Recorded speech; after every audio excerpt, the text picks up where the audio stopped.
won't you break it down for me? Neck beard so tight, got my glasses just right. Feeling so in my veins, Twitter raging all night. As I tune to my feed, what's this I see? Hashtag Comicsgate, so much controversy. I spit out my tea. This all caps logo is laughing at me. Hop on my steed, I'm chafing in my skinny jeans, but I gotta wait night till the daylight. Daddy working overtime for the soy boy life. Sweet soy. Soy. That's for soy. My body, rub it everywhere, please. Let me cluck, cluck, cuck for a buck. My IOU cut from the big two. Overflow with much. See, my roommates all agree. You need to pay a big diversity. And that indie smoke can't play dog with a man's lane. Can't hold a candle to my Hollywood payday. $20,000, you'll be pre-tax cheddar. I'd like to see you in cells try and do better. Your pages float, your comics are late. Comics made, your comics made. Welcome everybody in the chat. Welcome Double Vision Comics. You know what? It's going to be a crazy night tonight because tonight we are going to introduce a new comic book to you that's recently launched. And then after that, we're having a big party where who knows who's going to show up. And we're going to be celebrating books that have reached 5 figures. But before we get to that, please introduce yourself and tell us about Mortal Worlds.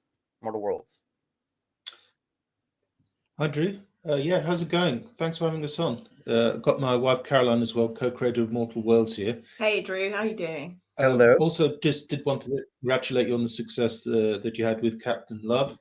It is a fantastic looking comic. It's really professionally produced and totally up my street, kind of the sci-fi fantasy thing. And sci-fi fantasy is pretty much what you get with Mortal Worlds. It's about this dude with a sword who is being hunted, if you like. He's the quarry of the ultimate being in the universe because it's looking for a new emissary.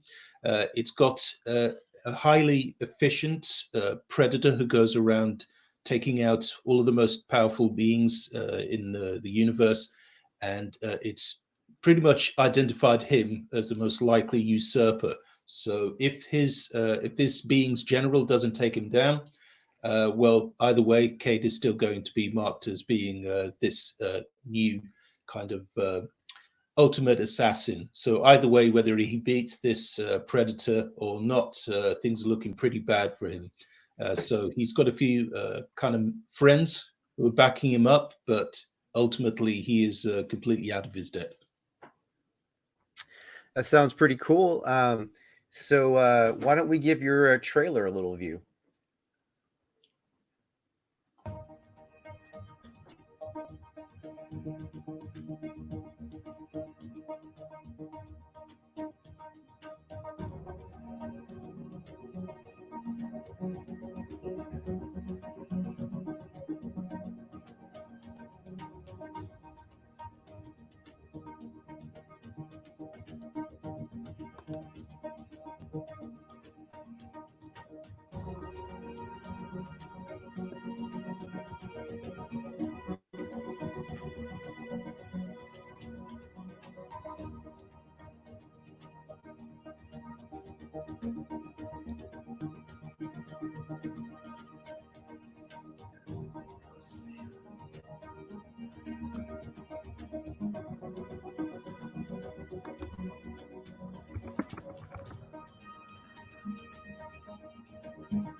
See, that's so my type of book that I'm backer number 8. Hi, everyone.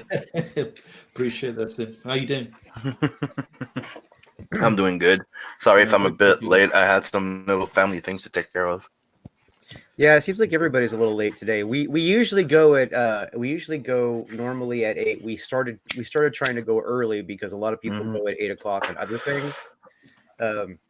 But it just seems like this is a bit early. Like nobody's like even got their stuff together to even like show up for the damn show, Sim. Hey, sorry, I had to deal with something with the kids, so that's why I'm a little bit late. Yeah, that you had the beating circle. He's like, you guys Yeah. line up, the beatings shall Line up! begin. You maggots! Well, it's around about midnight our way, so we're good. We're waking up the neighbors. so Yeah, tell but this us project about, was cool. tell us about your project. Well, this is a book that we kind of created largely in the aftermath of what happened with, the disaster of The Last Jedi, kind of the ultimate science fantasy that most of us have been into. It's kind of like gone, by the wayside. And we That's kind putting it lightly. we weren't fans, to be honest with you. We weren't huge on The Force Awakens. There's a lot of other kind of stuff we're into, but definitely Mortal Worlds is what we hoped, I suppose, to see by this kind of time. Maybe about, from other science fiction vehicles as well, TV and movies. We just kind of thought things could have gotten, more exciting. The world has kind of like changed so much. And I think we need fantasy to kind of like change with it. Fantasy needs to be more exploratory, I think, but also more fantastic. The action's More got to be inspiring. pumped up. Yeah. Like, do you remember Terminator 2, the most amazing feeling when you walked out the theater and thought, this is kind of like changing everything, just like, I guess, when people first saw Star Wars. But I don't think we've seen anything like that in a long time. And we kind of figured maybe that for me, The Matrix was the last time I felt that way. There have been comics as well which have done largely the same thing. But Mortal Worlds tries to be completely fantastic, but maybe there's a little bit of grounded element in terms of people's emotions. There are character there, there are character moments, but it's mostly kind of all action. Well, that's cool. So tell us about the characters in the book. So the main character is called Cade Saiga. He's a swordsman. He's come across this blade which really kind of amplifies his power. He's kind of like he's a dude who protects this planet. He works that's for him in that panel. on the bottom left there. He works for kind of a mysterious agency called the Guild, and they're specifically set up to protect the planet from extraterrestrial interdimensional invasion. But at the same time, this blade that he's been using, it turns out to be something which is kind of corrupt. All this time it's been using energy from this dark god who's been hidden from the world for a really long time. Nobody remembers it's ever been there, down in the cellars of the earth. And it's going to essentially subsume him. It's going to make him it intends to make him his new kind of emissary, kind of like a slave puppet type deal. And Cade's also got to deal with the guy who's got the current job of that anyway, a guy called Nargan Drave. And he's kind of like this armored knight, huge kind of hulking kind of guy. But this dark god called Zor, he figures maybe it's Cade is the one who maybe has a shot at the title. He's pretty powerful. He's more kind of cunning than powerful, really. That's where he's kind of gotten by. Whereas this kind of nemesis, this being called Nargan, is kind of all kind of brawn, but really formidable. So it's a kind of Clash of the Titans type of deal. Okay, sounds cool. And did you mention the most important thing? It's no longer the case, Sim. Oh, okay. That was that we had to make that the introductory per day. That was good. That was good. That's what I was telling you guys too. So, yeah. From it. But no, we can't. We No, but it's a good thing we mentioned it because we for the previous streams. That's what I mean. It's good. Yeah. Or everybody back to date will get that. Yeah. So we're good, but the clock has finally run out on that. So we hope that the quality of the book and our own entertainment value, obviously, is going to. Okay. So Yeah, let me do- rephrase. It's do not the the best deal. thing anymore. The best thing is that the book's fucking great. I like the The premise best of the thing was story. always Thank the best thing was you, always that the book was Tim. great, but I totally get your meaning. Yeah, that's it. So let's see here. You guys are the creative team. So Michael, you do all the illustrations Mhm. and the coloring. That's right. Yep. And Caroline is the co-writer, co-creator, and editor. Yeah. Okay. All right. So is that like, do you guys get like these artistic squabbles that make home life suck? Yeah, yeah, absolutely. It has happened. Yeah. Yeah. Of the past couple of years, you know, I never knew that, you know, she kind of felt this way about me. That, you know, I'm the bane of her existence now. Since Hey, I that's tried a little bit harsh. You just sometimes need to be told to be briefer. Yeah, yeah. Sometimes it felt a little bit like trying to, you know, bite off more than we could chew with trying to create a project like this, because it's, as you can see, there's, you know, there's a lot of detail in there. There's a lot of color. There's a lot of action. But this is the first time we've ever tried to create something like this, Yeah. a proper comic book. So it's a 48 page kind of prestige format type of thing, graphic novel. It is complete. We're very happy with it. We can't wait to share it with everybody. Very cool. Hi, Brian. So we're cruising some of the artwork here. What's Brian up? Brian Hi, has Brian. shown up. We're featuring this comic book before the party begins. So This you know, looks really, really cool. What am I looking at? It looks It's- like a badass French comic, actually. That's a great compliment. Thanks, Brian. It's a badass British comic, so you're not that far. Yeah. Oh, Yeah. CG. What's up, Simon? What's So up? CG UK in the hitty? In the hizzy That's for it. shizzy? yeah. That's Oh. Oh, hail CG UK. Love, love, Yeah. love CG Hail. UK. it. This book Man. is called Mortal, this book is called Mortal Worlds, and it's created by the couple of Michael and Caroline, and is you pronounce the last name Andon? Is that how you pronounce it? That's right. Yeah. Yeah. Yeah. So Michael and Caroline Andon, and then Oh, wonderful. We have and, we have another CG couple. That's kick ass. yeah, Yeah. it's like the third now. Yeah, it's awesome. It is. It is. That's awesome. Yeah. There's another CG UK couple. We're the other CG UK couple. Gotcha. Gotcha. Yeah, I don't know if Charlie's doesn't really count as a couple. No, they don't work together as far as the creation. They're just a CG couple. Yeah. Yes. Mm. Yes. Yeah. Yeah, but you're not like an official. Yeah, well, when we talk about CG couples, we're talking about co-creators. Yeah. Yeah. Yeah. Oh, this looks awesome. Well, thanks so Thank much. you. Yeah, we're really happy with it. It turned out even better than we hoped. Maybe not perfect, because nothing ever is. It's once you've created something, it's always hard to kind of let your baby go, that type of deal. Well, you might, yes. you Caroline know, always for him, jokes, you know, of course. I'd be probably doing this forever, you know, and Oh, maybe yeah. trying to get it out. He would never have given it up. Yeah. Seriously, he would still be drawing and rendering and inking. It's absolutely true. Yeah, I think I've got a bit of you know, Lucas's OCD. You know, when he was trying to just you know, recolor and Yeah. special effects something- everything. Just a little bit. Yeah, It's But, one of the things that we all get. It's we need to learn to finish not perfect. Most of us, we all have that perfectionist thing. Absolutely. Absolutely. Writers have it too. Yukio Mishima, for instance, a Right. Japanese writer, he had a lecture that he gave to a class where he said, "It's always difficult for me to like on something. I want one more line. A line." No, like the One great more masters line. say, a piece is never finished. It's abandoned. it's exactly it.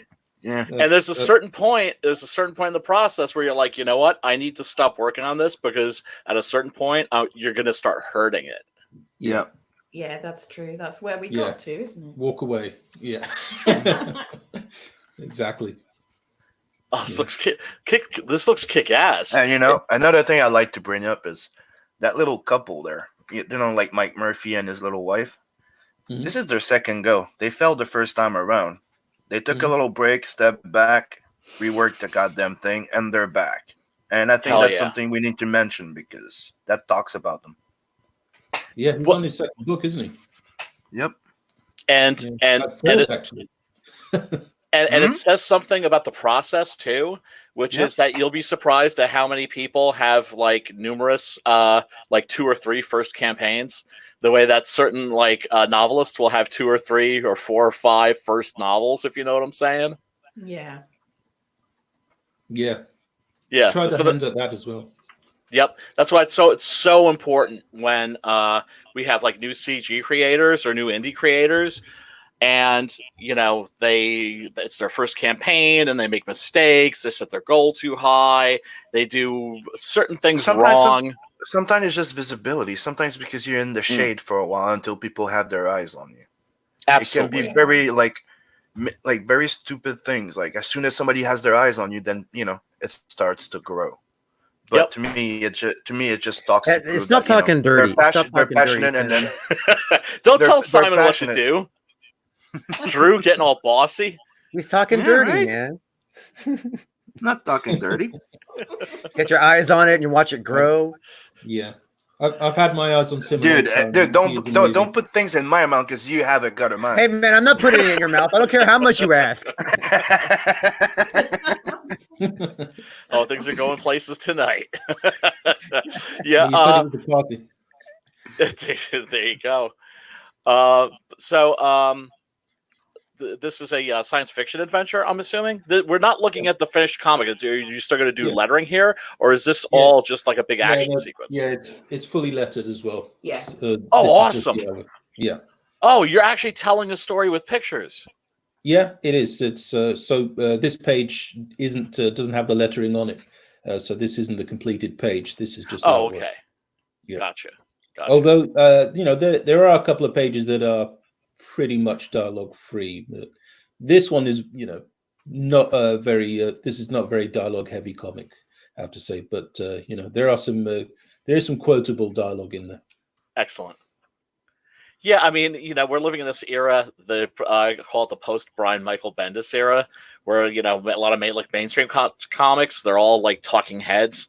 You'll have these conversations that will go on for pages, and Yeah, absolutely. if you can't read, or you can't read that language, you would just be completely lost. You would have no idea what's going on. Yeah, or quite a lot would get lost in translation. But I think that a lot of these guys, they may be big fans of people like Alan Moore and Grant Morrison, people maybe who came just before, and they wanted to be the next one of those types of guys, maybe wanting to break new ground. I think at the beginning they kind of did, and then a lot of them lost their way because the kind of the cogs of the industry. I think they ground up their mojo a little bit, but Well, not everybody can be like a genius, like a Alan Moore or a Grant Morrison. I mean, those dudes are geniuses as far as I'm Pat- concerned. One of my Yeah. favorites with Pat Mills from the UK. I Oh really like him. yeah! Oh my God! I mean, I remember the UK invasion of the Mhm. of the 80s and the 90s. Like when we first started seeing, like Simon.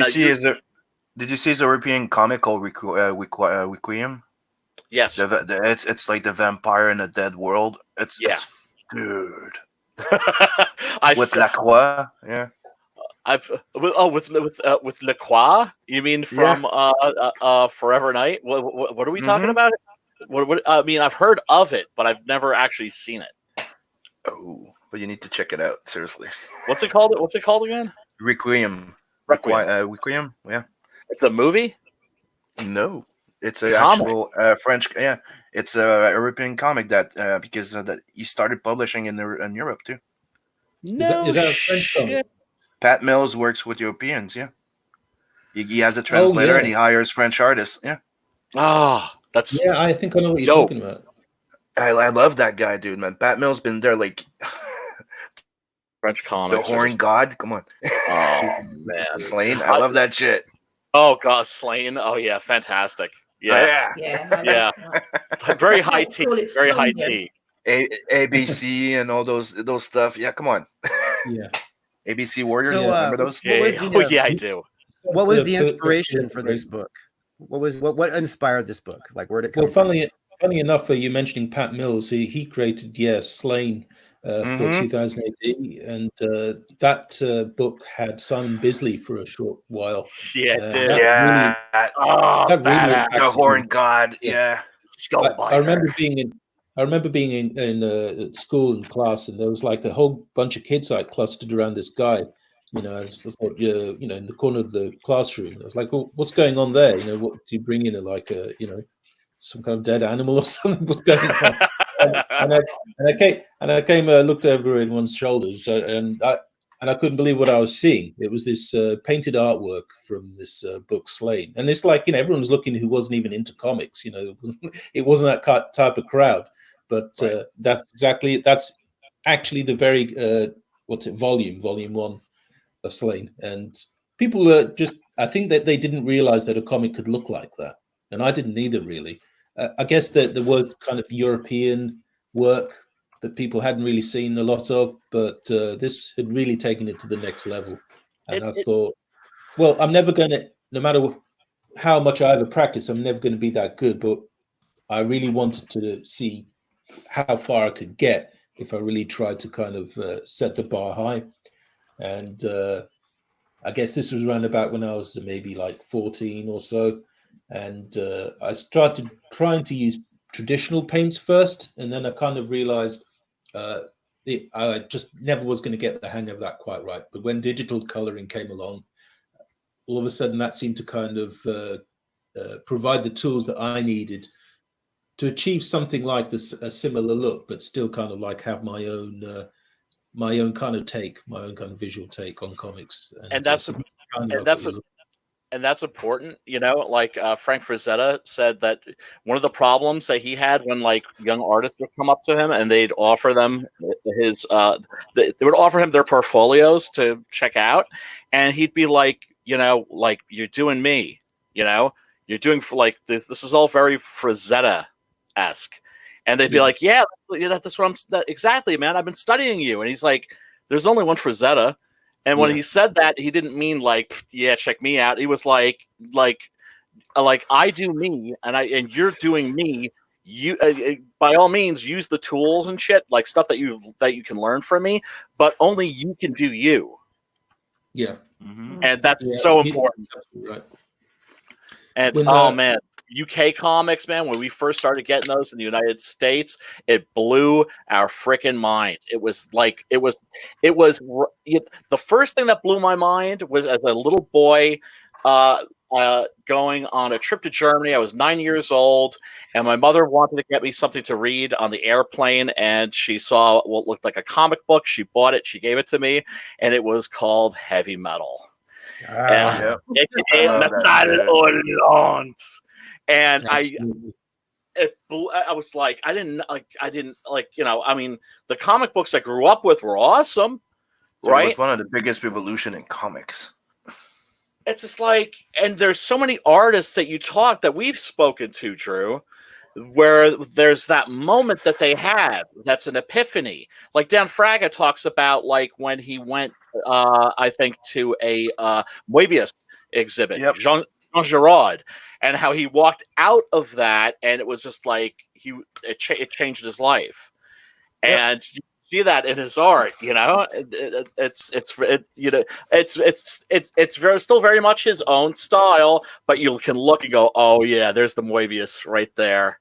You know, it's the same thing. Like when you look at like a Simon Bisley, for instance, or a Preston Acevedo, and you're like, oh, there's the Frazetta, but it's still that person's own their own flavor. I think we're all part of a tapestry, I guess. You know, part of the people we were influenced by. You know, we can always maybe get away from that. Don't really want to, but inevitably, in our attempts to, you know, imitate our heroes, you do it for long enough, you do develop your own style. It's almost like by everything you do wrong. I think it's more related to the fact of what you like that attracted you to that artist in the first place. That's why when you reproduce, it's like, you know, like when you draw a woman, usually you'll tell yourself you'll draw the prettiest woman. You have a tendency of drawing what you like, right? So that's why you're attracted to a certain type of artist. So when you draw, you will be. It's not that you want to reproduce his art. It's you want to assimilate what you like from it. Absolutely. Exactly. Same thing with writing. Same thing with Mhm. writing. Absolutely. Mm. Yeah, I think it's that way with all the arts. Really, it would be the same with music and cinema and pretty much everything else. Stand-up comedy. All the people that were that were inspired by people like No. Richard Pryor or what's his face George Carlin. That's why it's one of the biggest compliments you can give an artist when you Yeah. tell him, dude, yeah, no matter what you draw, yeah, I can recognize your style. Then that's one of the biggest compliments you can give an artist. So let's go over this guy's perks here now. Let's see Mortal Worlds perks here. Art of the Mortal Worlds, $20. What is that entail?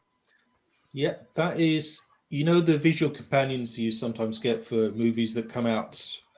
You get like a visual dictionary.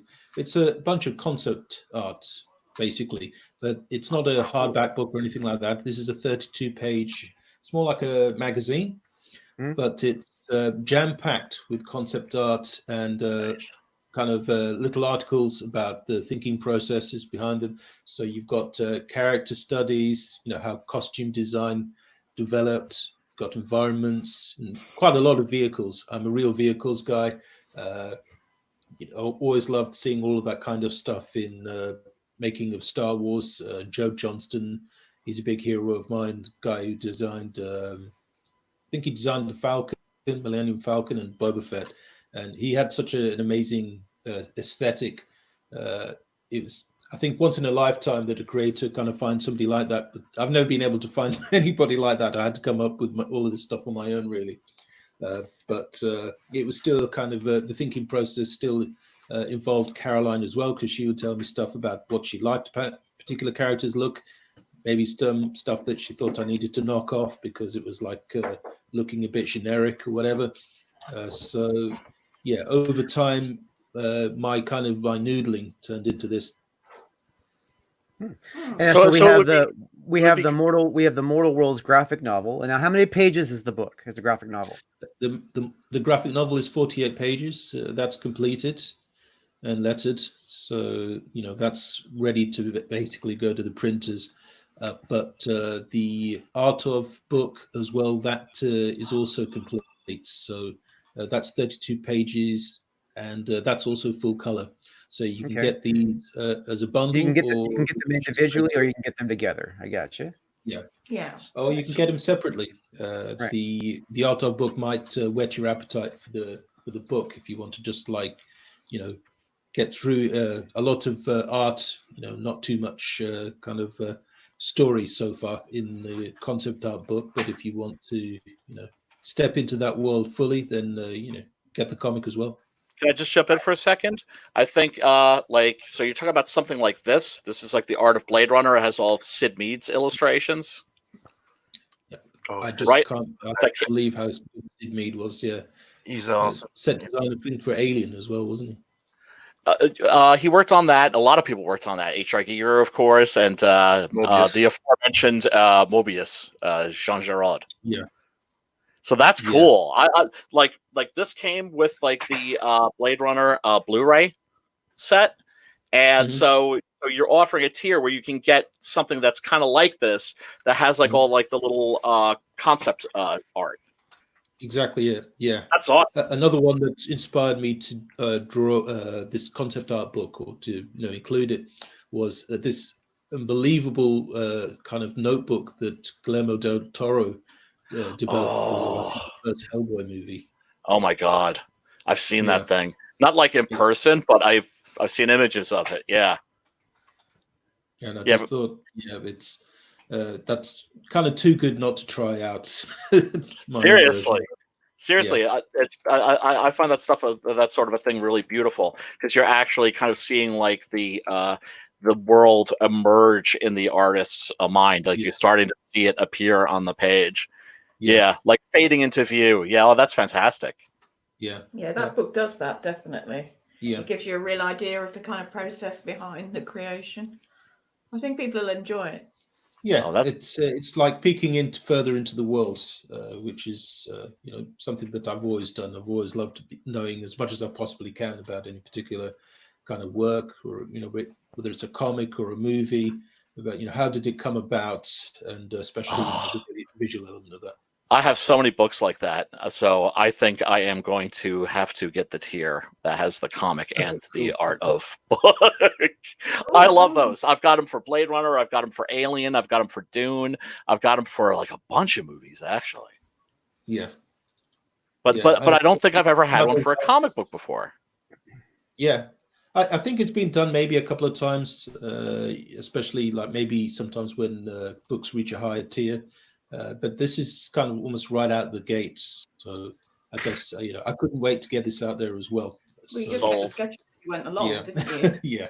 Sold. Yeah, I'm backer number 27. Thank you. Oh no! Don't thank me. I don't back anything that doesn't look rad. I was like, oh, I gotta have this. Yeah, and with this is CG. Usually it's talking with people that sells this. Just that makes us pass that little threshold of going. Okay, then. Yeah. Yeah. Hey, Every day's a time. party with Hail. CG. Mm-hmm. Yeah, it is. Sometimes it could be an ugly party. Sometimes it's one of those parties that could turn ugly. Dude, I'm sorry. Like, you have to keep in mind, it's like nothing's perfect. There's assholes, there's jerks, and there's good people Always. everywhere. Always. So there will always be trouble or something, and Always. anything that's good. That's for sure. Do you But it's remember still that, fucking great. So hell, CG. Yep. Yeah. Amen. CG. Amen, Do you Simon. remember that Well party said. in Weird Science where the kind of like the Mad Max type bikers came in and everything? I think it's like that. It's just anything can happen. You're always going to remember each day you're in CG. So I think that's what keeps everybody coming back. Keep your eyes on CG's the Mad Max bikers that break up the parties. They're trying to say. Yeah. hashtag keep your eyes on the prize. Right? Hashtag keep your eyes on the prize. Yep. Yep, exactly, Simon. Exactly, and as much as there could be, I mean, look, people are going to step on each other's toes, and there's going to be infighting, and there's going to be, sometimes some people who are less than cool. But my God, man, the overwhelming majority of people that I've met in CG, the overwhelming majority of people have been freaking awesome. So, Exactly. and I feel blessed to be a part of this, man. Yeah. And Yeah. the best thing I like about CZ is that you meet different people. Not everybody's Yes. pretending to be something else, or it's like, yeah, it's fun. Yeah. It is. It is. For me, it's like Woodstock for comics. That's a good Yeah, thing. it's a always ongoing. I always said it. It's like a 24-hour 7 internet convention. Exactly. Yeah. And it's international. That's the freaking beautiful thing. Yeah, We've got the internet now. The my previous artist lives in Buenos Aires, right? So we can collaborate with each other. We can talk with each other. We can promote each other's comics and everything. And it makes the world smaller in a really awesome way. Exactly. Yeah. Very well put. I'm looking forward to CG Norway or CG Samoa. Yeah. Or CG Samoa. That's gonna be that would be interesting. It could happen. It could happen. How badass would that be? I don't know if we need to break CG out into small demographics like that. I think CG is CG, but I'm starting CG Canuck then. yeah. Planet CG. No. Simon, No. CG Québécois. CGQC. There you go. Well, I'm gonna start. I'm gonna start CG I do agree. assholes. I do agree with I'm gonna found the CG assholes. Then. Okay, I was gonna say I agree with Drew, but fuck him now.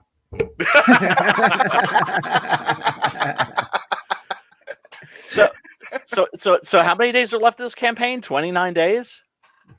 Yeah. Yeah, they just launched the campaign. So Yeah. yeah. Oh, all right. Yeah. Awesome. Badass. So everybody come check this thing out. We are going to transition now to the CG 5-figure party. Times come on.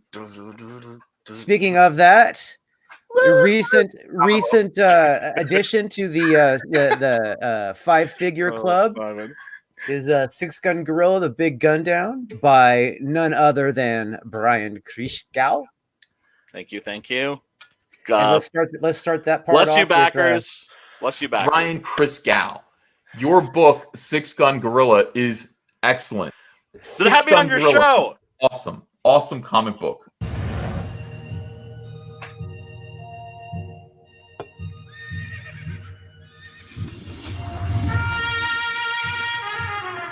We've all heard the stories. We've all heard the legends. Wyatt Earp, Doc Holliday, Billy the Kid. But there's a secret history to the Old West. One that seems too strange to be true, but, well, we all know what they say about the truth.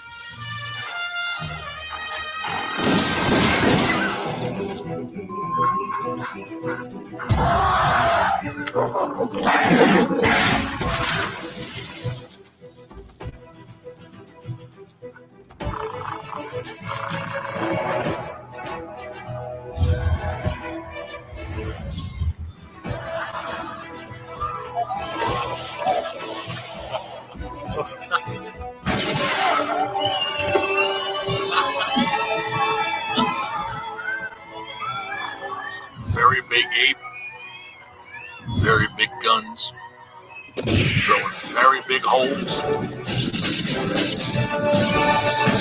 very bad people. I think the world is finally ready to hear the story of the strangest, the most startling Western hero of them all.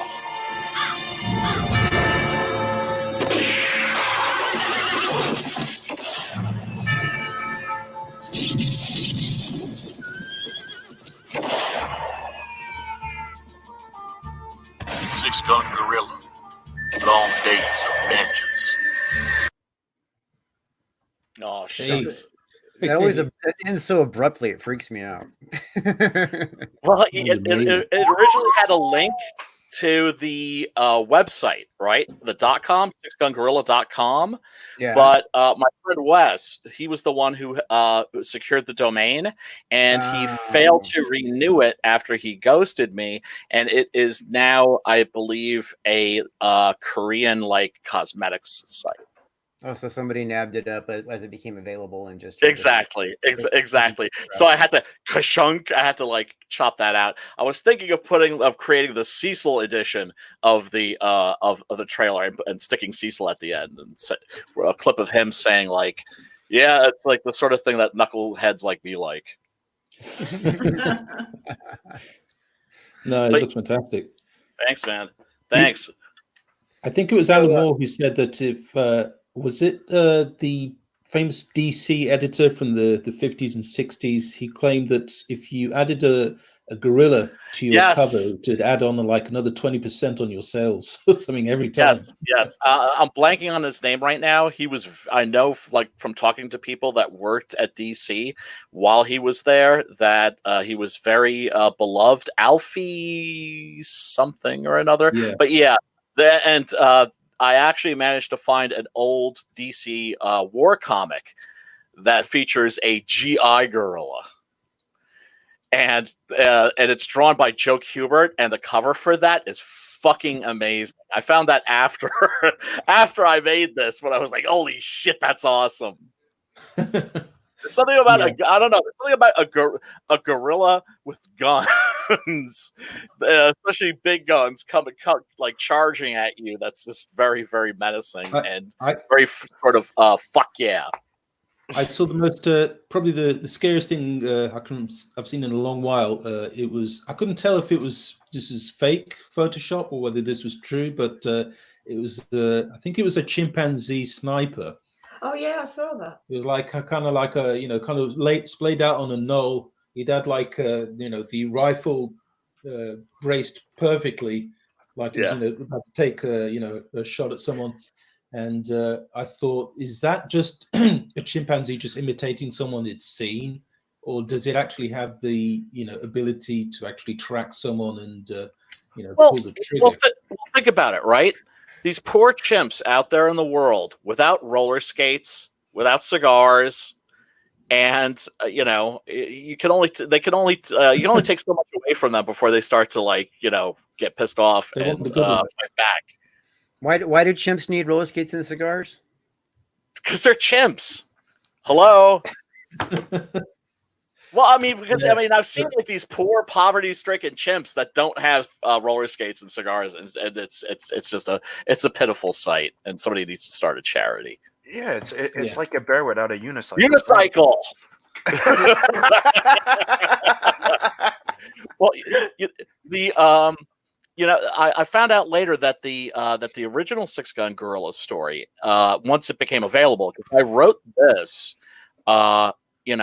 because I couldn't get my hands on the original story. I just came across the title it was actually a British pulp magazine called Wizard. And there are 2 copies left in existence. They're both under lock and key in London. And I was like, what? There's a story called Six Gun Gorilla, and I can't read it. And this has never happened to me before, and it's never happened to me since. I went for a drive to get some fish and chips, which is like my favorite junk food. It is the best junk food in the world, in my opinion. And I was listening to the Hawk the Slayer soundtrack, of all things. And by the time I parked, like at the mall where the fish and chips shop was, I had like the entire story had just like written itself in my head. And I was like, That's great. We got I got to Ro do in this. Ro in the chat. Hail Ro. Oh, hail! Hell, Hail, bro. Ro. Hey, Ro. Whoop whoop whoop whoop. Roro. Roro, who No. Great to have you in here. No negativity now. Ro's a homeboy I here. know. Hell, the motherfucking breath, Bust her Ryan. balls. I can't bust Rose balls. Okay, I won't bust Rose balls. You can bust Ro's balls when he's in the stream and can bust But, you yours know, right back. You can Okay, bust all Rose's right. ball, but be expecting he's gonna bust yours. Exactly. I've always said those war campaign dudes, they could put a rainbow colored dildo on my head anytime. That shit's funny. And Is that a anybody that actually gets angry at that shit, anybody who gets angry at that shit has a problem. You know? Yeah. Nobody's above like having the piss taken out of them. Yeah. Plus, it's instant fame. You know, you can't go wrong. There you go. Hell yeah. Heck yeah. Oh, Ro's good, gonna Brian. jump in with us. So, but yeah, no, I've been super lucky, super grateful. When I crossed the 10K mark, I was like, okay, cool, victory. I'm almost at 13K now, and I mean, I wanted to start thanking people. I wanted to start going off and going and naming names, and I suddenly realized that there were so many names that once I started, I was gonna like leave somebody out, and all I could think of then, all I could think of right now is thank you, Comicsgate, thank you, CG, thank you, this community, thanks to everybody who backed the book, thanks to everybody that had me on their streams, thanks to Drew and Simon also for helping me get my YouTube legs, as it were. And Antonio Bryce, he was the first one to reach out and have me on for the previous campaign. Clint Stoker, my Grade Point 5 peeps. I'm getting verklempt. I'm so grateful to be part of this community. And don't forget, Brian, we have to pick a day and time.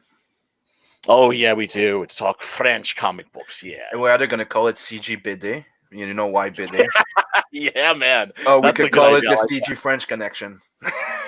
Did you say CG bidet? Is it you said CG bidet? BD, yeah, BD, Yeah. BD. Oh, BD, not bidet. That's But with all this TP problem, everybody wanted a bidet. So laugh I've all been you telling want. that to all my neighbors. I've been telling to all my neighbors. I've just I've been saying for years. I mean, a lot of my friends don't understand this because they've never been to Europe, right? And they're just like, I'm like, America needs to get with the bidet revolution. Damn it! Actually, It's America like- is getting with the bidet revolution. Yep. It's just that most people don't want to change out their whole toilet, so now they have like an attachment now Yes. that you put on underneath the lid, where your lid attaches to your toilet. It goes right underneath that, and it squirts right up. Yeah. It has different settings and stuff. Yeah, those are a thing now. So Yeah, but It- you know it- the it- 3 it- cells are it- coming, right? Yeah, exactly. I just want to. You know what? I just don't like having a wet butt. You know what I mean? A little Well, you wet try anus. it. That whole area being soaking wet. You know what I mean? It's like Well- I have to use toilet paper to dry it anyway. You know what I mean? This is how I explain it to my American friends. Have you ever had a number two? You don't use it all the time, but have you ever had a number two that's like so messy you're using up like half a roll of toilet paper, and Yeah. you feel like jumping into the shower just to wash your ass? That's what a Richard bidet is Pryor, I think, did a whole skit on that actually. Did he? The carbon problem. Well, yeah. No, it was actually Eddie Murphy when he was imitating Richard Pryor. Yeah. Yeah, now for the exactly now. But America, we need to get with the friggin' bidet revolution. We need to get with the bidet revolution hard because We're lagging behind, yeah.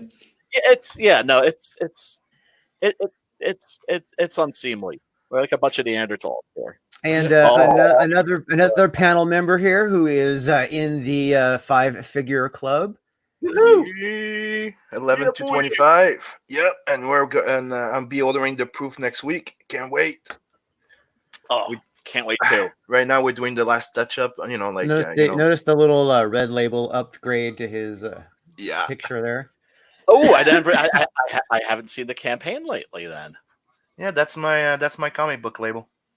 nice. My little imprint that I made Nice. myself. So, Nice. Yeah, I never really use mine. Mine is Two Fisted Comics. I gotta start using that. but check this out. I'll show you something quickly. Let me get my boom.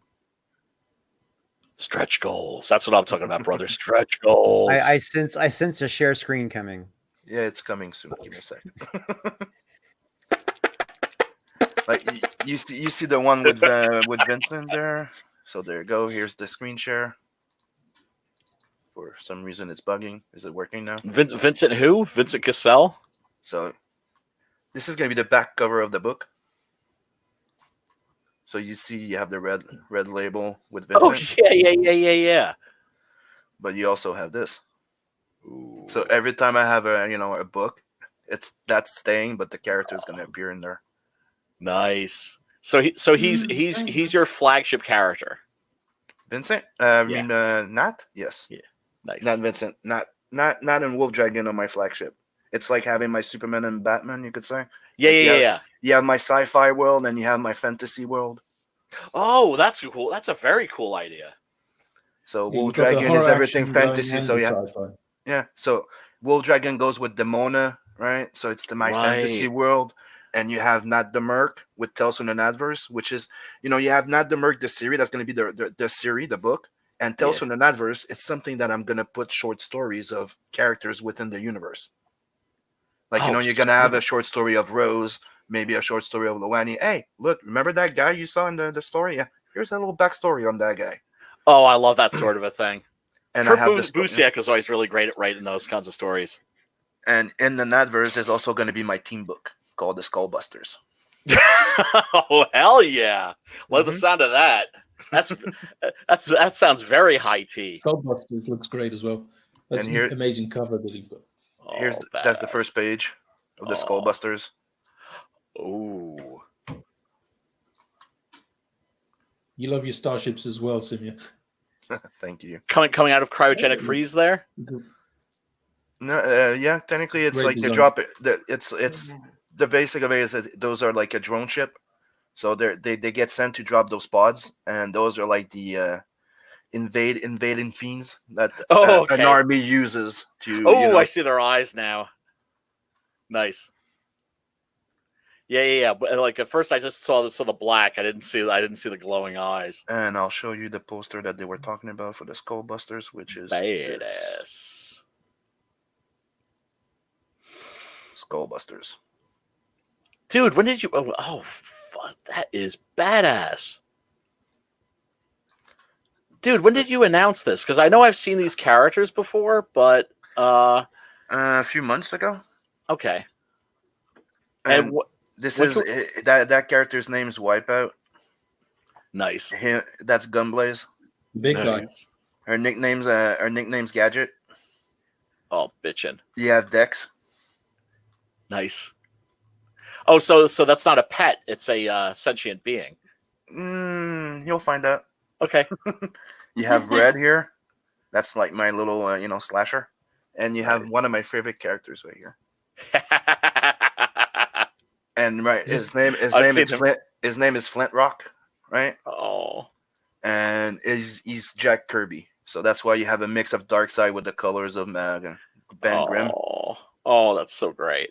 And an old war hero that's like 1,000-year-old and always has a war story that's related to what's happening at the moment. That's dude, sold. Dude, when are you launching this?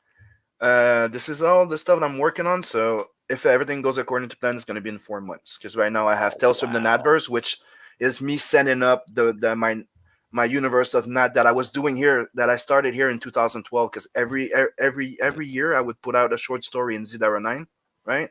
And sometimes twice a year. And you had two short story of Nat, one that was introducing Rose and the link to Nat.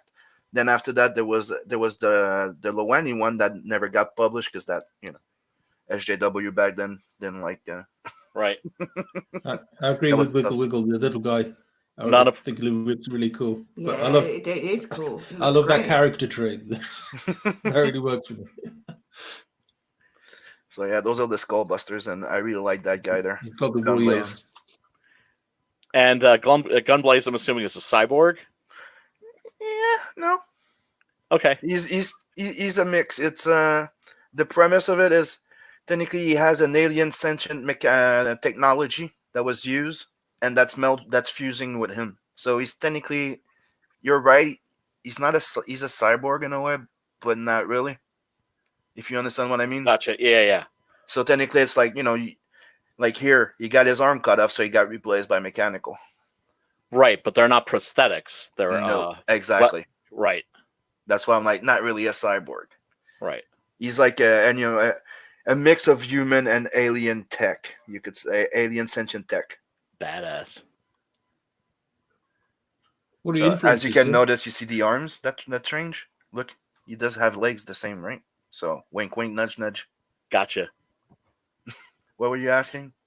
Is this like a kind of X-Men in space type of deal, Sim?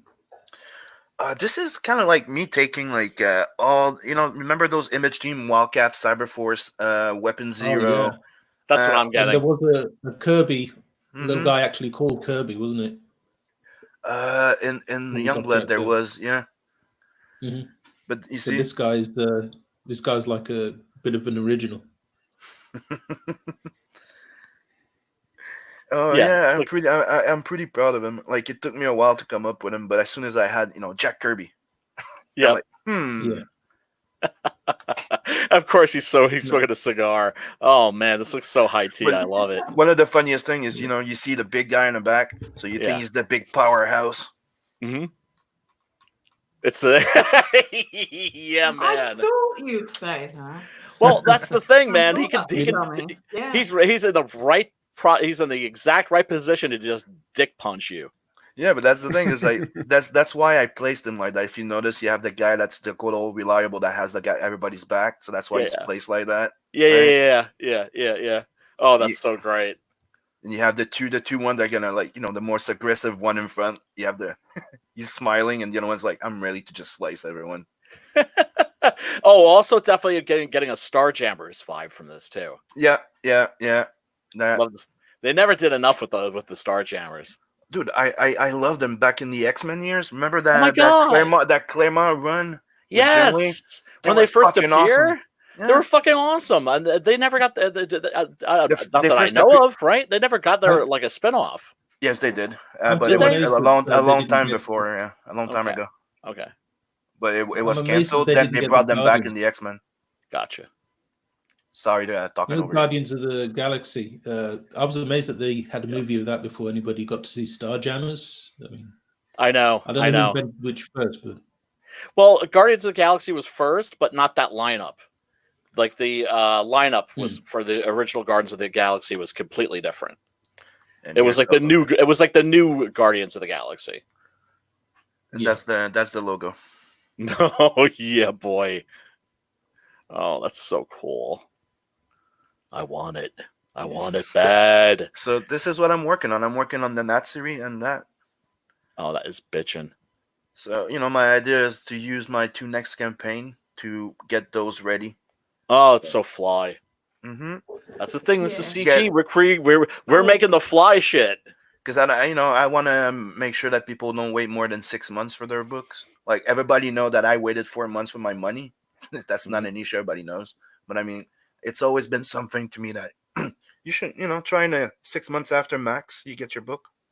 Oh, yeah, as fast as possible. Man, I put in the order today for the for my books for the Big Gun Down, but not for the trade paperback with the with the variant cover, because for some reason it wouldn't take my money. So I'm gonna try again tomorrow. Yeah, it happens to people. Yeah, It wouldn't take your money. It wouldn't take my money, and I don't know why. Maybe that's just like, wait, this is like unusual bank account activity. It happened to people on my campaign. They had to call their bank or their credit company to give an authorization for international. I'm like, but still freaking Indiegogo. I know. Like, what does it matter that I'm in Canada? I know. You're right next door. Damn it. Yeah, but you mean everybody's sending their money at the same place? You understand what I mean? It's like it's Indiegogo. Exactly. They're not sending it to like me directly. The UK. They're not sending it to Quebec. They're not sending it. Yeah, it's going to like Indiegogo. Very, very strange. Red tape. Yeah, exactly. Bureaucracy and red tape. Yeah. Mm-hmm. Yeah. But I can't. But man, Simon, once you start seeing this in people's hands, because that's what it's all about. And I don't know if Rose's still in the chat, but all the war campaign peeps, they know that feeling right now. I actually just got Vestige today. You got yours already? I still haven't got mine, damn it. Today. I will have to say that this is not like my first book that I published, right? Mm-hmm. But this is my biggest. This is like Your magnum opus? Not really. It's more like there used to always be short stories in magazine, comics of like 20-something page max, right? This is like a 71-page story. Oh, it's so cool. That's so badass. Like I was following the one of the advice that I was given was to start. One of the biggest problem that we all do is that we all want to do the perfect epic story, right? We want to write a big, long epic and this, and then we spend our fucking years working on them, and we never fucking do nothing with them because we're so fucking still working on them. That's weird. I don't think about it that way. I think about doing it I think about like little stories. And that's what I was going to. The advice I was given was to start doing short stories. Then you'll get to those big stories. Yeah. I like little stories that connect. Yeah. Mm-hmm.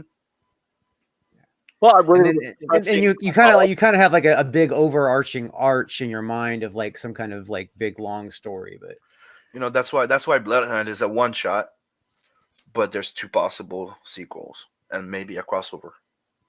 2021 Doc Salem, maybe. Hell yeah. Doc Salem, Six Gun Gorilla. And yeah, but ours is gonna be more badass because come on, a monster hunter and a monster for hire, it writes itself. Oh, it's perfect. It just writes itself. Yeah, come on. it really does. It really does. I don't think. I mean, I would love to do a crossover, but I don't know that like Six Gun Gorilla or like Doc Alpha or any of these other characters like. You know what? You guys, Preston and Simon should let you write the monster story of Doc Salem. Yes, they should let you write it. They should let me write all the stories. Well, I'm working on something with Preston right now, and resurrecting an old project of his. It's top secret, of course, but it's interesting because I still like I'm writing it with the knowledge that it's his baby. And he's like, go do what you want. But at the same time, I'm like, yeah, but I want to make sure that you're happy with it, So that's the thing. When you're writing with other people's characters, you want to make sure that those characters don't do anything that they wouldn't do. Yeah. You're gonna SJW those characters up. No, no internet gas. No internet gas on my it. No, You're gonna sort them up. No. That would be Don't touch funny. my no-no zone. Don't touch But- my no-no zone. I can't do that as a writer. Do you know what I mean? Because it would never make it to the page. Because like Simon and Preston would say, "Oh hell no!" You know, there's nothing. If it actually happens. There's nothing I won't draw unless it says JW and soy. Right. Oh, dude. Blood Hunt is very obviously people 110% soy free. It's borderline toxic. Oh yeah. Oh, and also, folks, toxically masculine. And oh, look at this. You're already seeing like an unapproved body type. Mm-hmm. And you know, vampire he treats everybody equally. He kills everyone with equal rights, right? he just And when it says he kills everybody, that ain't no joke. I think this probably has the highest death count of any CG And you book. cannot call him a cisgender or toxic male. He's a vampire kin, so leave him the fuck alone. Have you actually counted how many kills are in this? No, I never did actually. How many CG? I'm wondering. I want to know. I really want to know which CG book, you know what I mean, has the highest page kill per page ratio. I do. You know what I mean? Just for like the page count, in a way. Per page ratio. So like, you know what I mean? Oh no, yeah. Well, the big gun down is it has a massacre in it. So right. But and that's like what, 26 pages, 30 pages? What is that one? 24 pages. 24 pages. I can tell you that massacre, you might win on that ratio right there because it's only 24 pages with a major massacre. It's a gorilla with a Gatling gun. The only way you can step. Oh, yeah. I have one thing to say. Yeah. 5 pages, he kills 50 people. Yeah, that's a pretty high count right there. that is. But I got a gorilla with a Gatling gun, and dynamite too. He's got dynamite, so you know. But it would be interesting to actually go 1, 2, actually count the numbers. But you know what? It's not the body count that matters. I'm a quality, not a quantity guy. And Blood Hunt, folks, this is a definite CG collectible because there's a whole bunch of CG creators in the comic getting whacked. And there's a and a bunch of Easter eggs too. Yeah. There's a bunch of Easter eggs. Easter eggs out the ass. Oh yeah. Pay attention to the backgrounds. There's many CG campaigns highlighted. You get Cyberfog. Shit, there's a high death count just on this thing. Like it's almost everybody in the page is dying. That's what I'm saying. That's where he kills 50 people in like 5-6 pages. He takes the entire mob. Oh man, I'm looking for my like photocopy printed copy of the big. And gun. that that's not even the end of the book. he's just getting started. After that, he fights vampires, werewolves. Those are just normal people. But what is his awesome? This eye hanging right here. I know, See, this is so fucking this is why I want to see this book in color because like there's like details like this. I do too. That would pop out with. I mean, just imagine the red and gore and the. Oh man, that would just be awesome. You got to pitch this as a color version, man, not just black and red. I mean, I want to see this as a color version, man. I would too. And we've seen that there are that like Scotsman, for instance. Mm-hmm. Yeah. Oh my God. This would translate to color better. Let me just say, he's very Odie stuff. Yeah. We always discuss it. We're going to be working on a project together. He's just very busy with Xenotype at the moment. Of course. Yeah. But, Michael Beacon's going to be coloring one of my stories for Tales from the Nadverse, one of the new stories in there. Nice. So, yeah. I am planning on doing a colored version of that book. Yay. Simon, what is his awesome ability? Because you've actually created your own vampire lore here, and you've actually introduced like a fresh concept, a fresh idea, which is like really, really hard to do when you consider like how many vampire stories have been told. Well, thank you.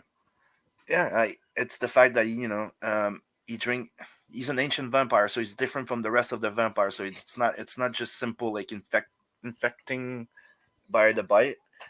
But the thing is, he has the ability to absorb memories, abilities by drinking supernatural creatures' blood. That's so awesome. So, he starts from a normal guy, becomes a newborn vampire, and, in the end, well, by the book. He evolves from You'll find out. Yeah. So he does fight werewolves and other vampires, and kills So if he drinks a vampire's, if he theoretically, if he drinks like a werewolf's blood, then he can turn into a werewolf. He gets werewolf powers and werewolf attributes. Okay. Oh, that's so cool. He doesn't transform into a werewolf, but he gets like heightened senses and like it's not a spoiler, but when it happens, you see his face change. Oh, nice. It becomes more beastie. Yeah. That's what will happen. Yeah. Oh, like Henry Hull, I'm thinking. A bit like like I said, it's the attributes. It's Right. It's the qualities. Yeah, there's one in one of the scenes that he kills one vampire that's been there for a long time, but she learned abilities like she can create her claws. So as soon as he feeds on her, oh, look at this shit. Right. Now he can do claws. Yeah, that's so cool. Yeah, there's I think an ogre that he kills and he gains his strength. Nice. Right. So he wouldn't turn into an ogre. He would just have the ogre strength. Exactly. Would he gain the smell too? Would he smell of an ogre as well? Because ogres supposedly reek. I'll just say there's a joke about it in there. Awesome. That's awesome. Seriously, Simon, congrats on getting 10K on this. Richly deserved. Well, you're past 10K. You're what? This is at 11. 11,225. Hell yeah! Well done. Getting close to 12. Yeah. And remember, you were going to shut this down at 8. Yep. And till the end of the week, I'll say that till this weekend, because this weekend I'm closing the sketch card tier and the extra perks that you're getting from the stretch goals, because I need to order them. Yep. And they're exclusive to the campaigns. I'm not massively printing everything. Excellent. And with the sketch cards, how many of those have you done? I did 35. I still have 100 and something to do, but this is what I'm doing this week, and gotta keep doing production, doing the. Gotta keep slogging away. And those folks, those lucky backers, are going to be receiving a original one-of-a-kind piece of art with their comic. So talk about collectible. Yeah, and here's a few of them. I was going to ask, but I didn't know if it would be rude. Oh, there we go. Ooh, lots of negative space. Oh, badass. That's like some Jim Steranko shit you're doing there. Some are just done with a brush. Some are done with the markers. Some are just cutting out the silhouette and filling in. I'm having fun. So, Beautiful. Hey guys, Hey, Vinny. What up, am I Vinny? coming in all right? My internet's been shit all day. Yeah, we can hear you, man. You're coming in just fine, sir. Everybody liked that one. Okay, Oh, everything is lagging like crazy on my end. Oh yeah. Oh. Well, It's all right. Good to have you here, brother. We'll be courteous. So this is the type of sketch card that everybody's going to be getting for free. Oh, it's so badass. So is that you working? Is that white on black, or are you doing a negative space thing where you're laying down the black on the It's a bit of both. Actually, I do the quick layout, right?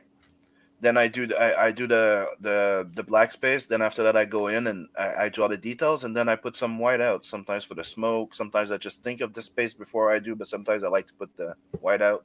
The signatures all in white out. It has you're working with negative space in a really cool way, kind of like Sin City. Yeah, it's very graphic. Yeah. Beautiful stuff. Those are the gift cards. God, I wish I could draw. When I was a kid, Me too. I would save a fortune, man. I tell you. dude. No, you wouldn't. You wouldn't. That's the thing that you guys don't think about. You think you'll save a fortune. I do have to pay myself, dude. Right. No, You no, do have, no. you know. but you can work for yourself at a discount. That's true. Yeah, but not that much when you think about it, because I do have to do the writing, the this, and This is slave labor on ourselves. yep. Exactly. Hey, but you're creating works of beauty and enduring works of beauty, and Amazing stuff. amazing stuff. Passion And- projects and- at the booty at CG. Another amazing member in the club here at a 5-figure club is this amazing hardback book right here. Through the Thank Woods. you, guys. Hardback cover. Hail, Vinny! Hail the Yeah. Fulfillment King! I'm pretty much done with the major bulk of the books that went out. I think I finished the major bulk of it today. So I'm Oh, yeah? very relieved. I'm gonna have to take a day off or two because I've been wiped out. I can Yeah. imagine. Damn, man, Vinny, you got to knock on it. You got to crack it if it still cracks. Oh yeah. You guys are breaking up a ton of my end, but Dude, Drew, do you remember when we were getting on his ass? We were like, we want the hard copy. It was at what? It was at 15K, right? And we were like pushing because we wanted that damn hardcover. I have Oh, not yeah. forgotten, and I have got my hardcover. Oh, you fuck! And by the way, Vinny, Fuck! that you City just of got Venus- it. Yeah, I got it a few days ago. But I haven't I keep putting it back in the box because I want to keep it pristine. Damn. I want Oh, to. beautiful. Yeah. And Look by at the way, this. Vinny, that City Yeah, of you that see that? City of Venus is freaking sweet. Wait, Is that Brian, Yeah, listen. Oh, fuck you. Oh. I got Vestige. That's pretty cool. But I don't know if I don't know. Would I trade my Vestige for that? I don't know. I'd have to think about that. They're both just such sweet looking books, man. Sweet looking books. Oh, Thank you, guys. Yeah. Oh yeah. Vinny, And man, then check this out. Check this out, man. such an inspiration. Yeah. Thank you, Look at guys. that. Dude, I really appreciate it. You have no idea.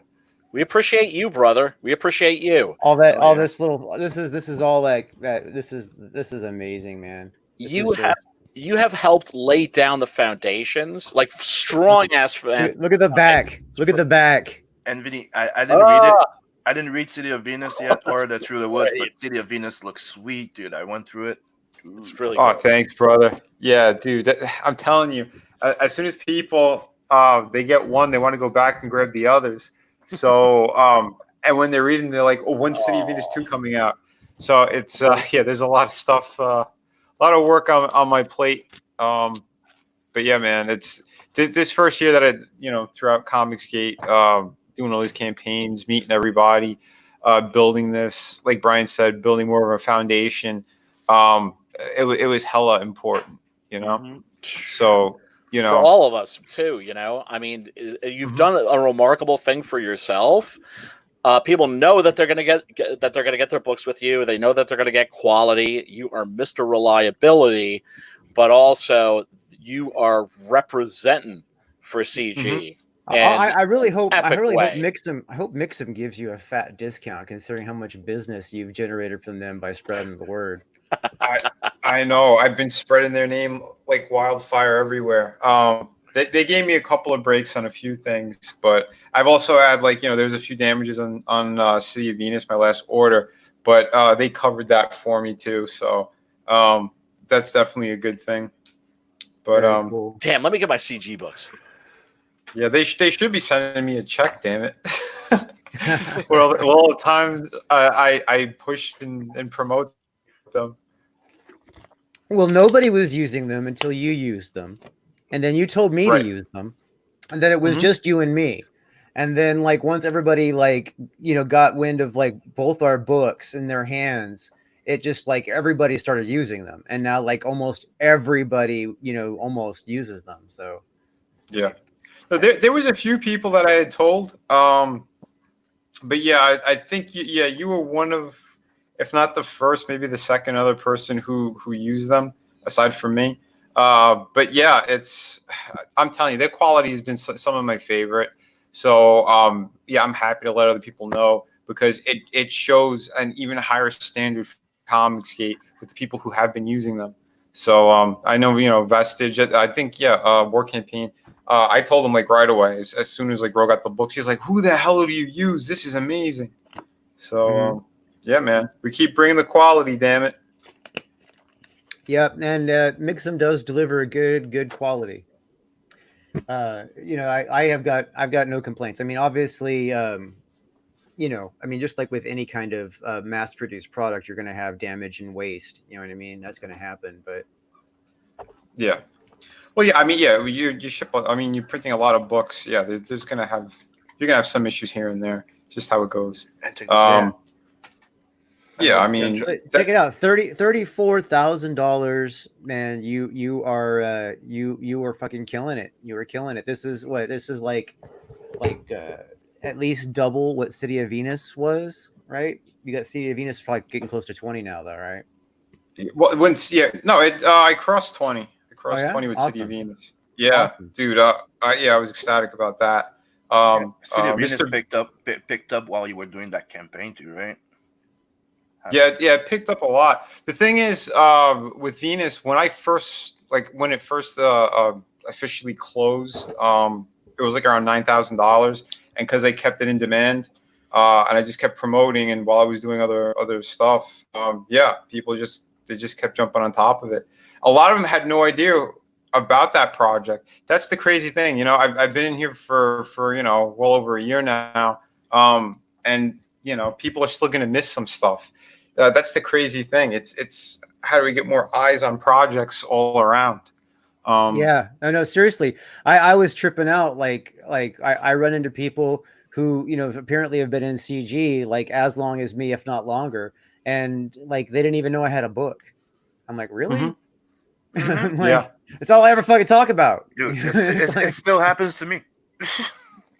and it's confusing as shit when people also have their avatar names or their fake, the characters or whatever they come up with that they're using, and then when you find out who they actually are, it's like, oh, what the hell? I didn't know that.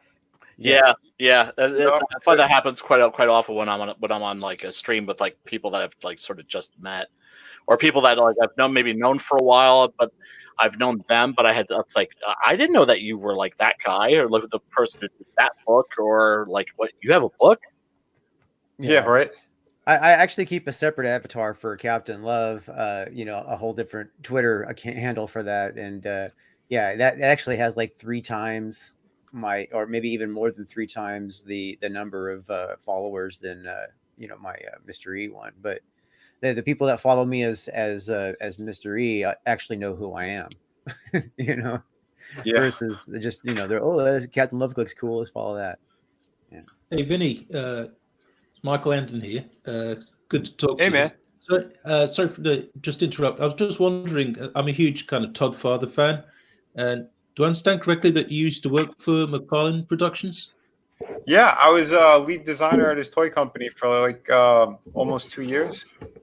Wow, what was that like? It was interesting. I always say it felt like a Mr. Rogers field trip.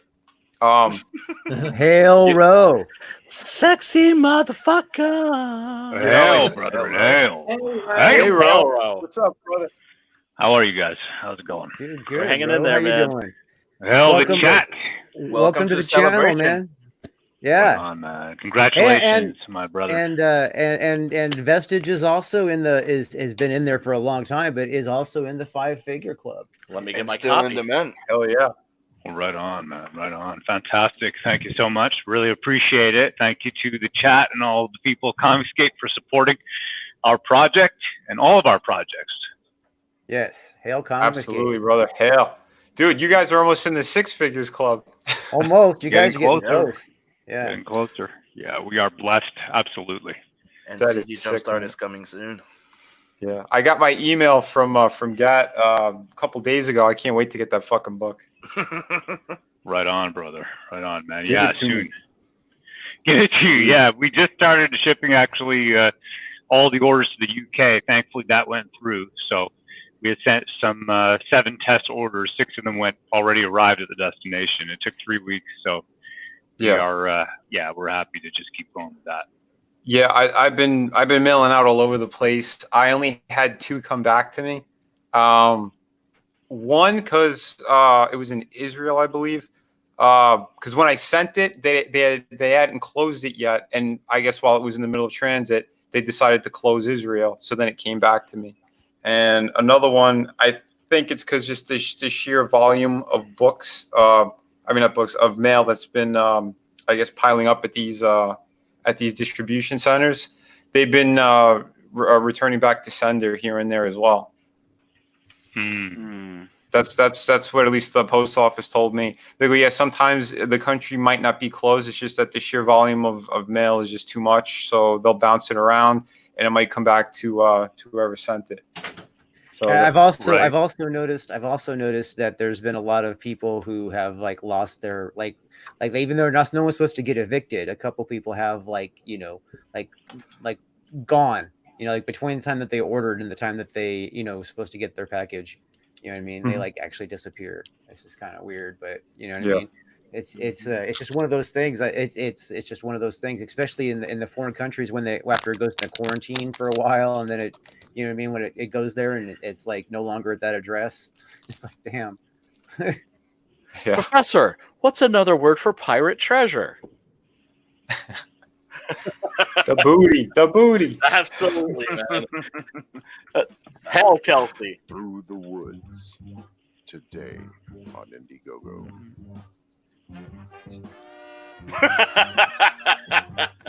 Best. You are the boner king, man. You are the boner king. You are the fulfillment king. Hail, Vinny. Hail, guys. Hail, dude. I'm telling you, this shit wiped me out though. This last one.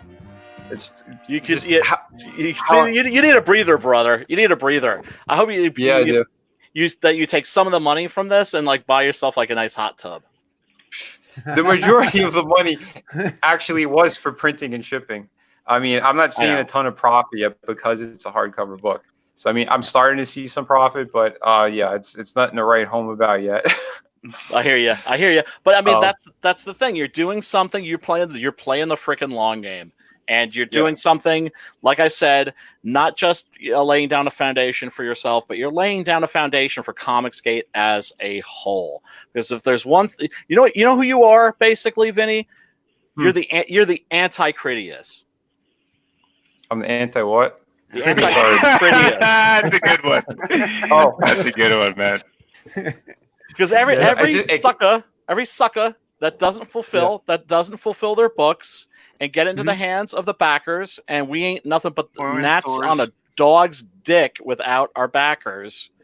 Every person that betrays the peeps, that back our books is betraying us too. So everybody that's a masterful fulfiller like you, Vinny, you've done a massive solid for us as a whole, as a group. Dude, you know what? It's true. Brian, you're right, because I got to say for myself specifically, right, for Vestige, Vinny and Mr. E over here, these are the two guys that actually inspired me, like how I wanted our product to look. Okay, so really it was, I mean, Vinny's I thought was awesome. His book is a floppy though, right? The two that I got the art book, and then as well, City of Venus, fantastic quality. So yeah, right there, you know, the speed of delivery, there was that, and then the quality of the book.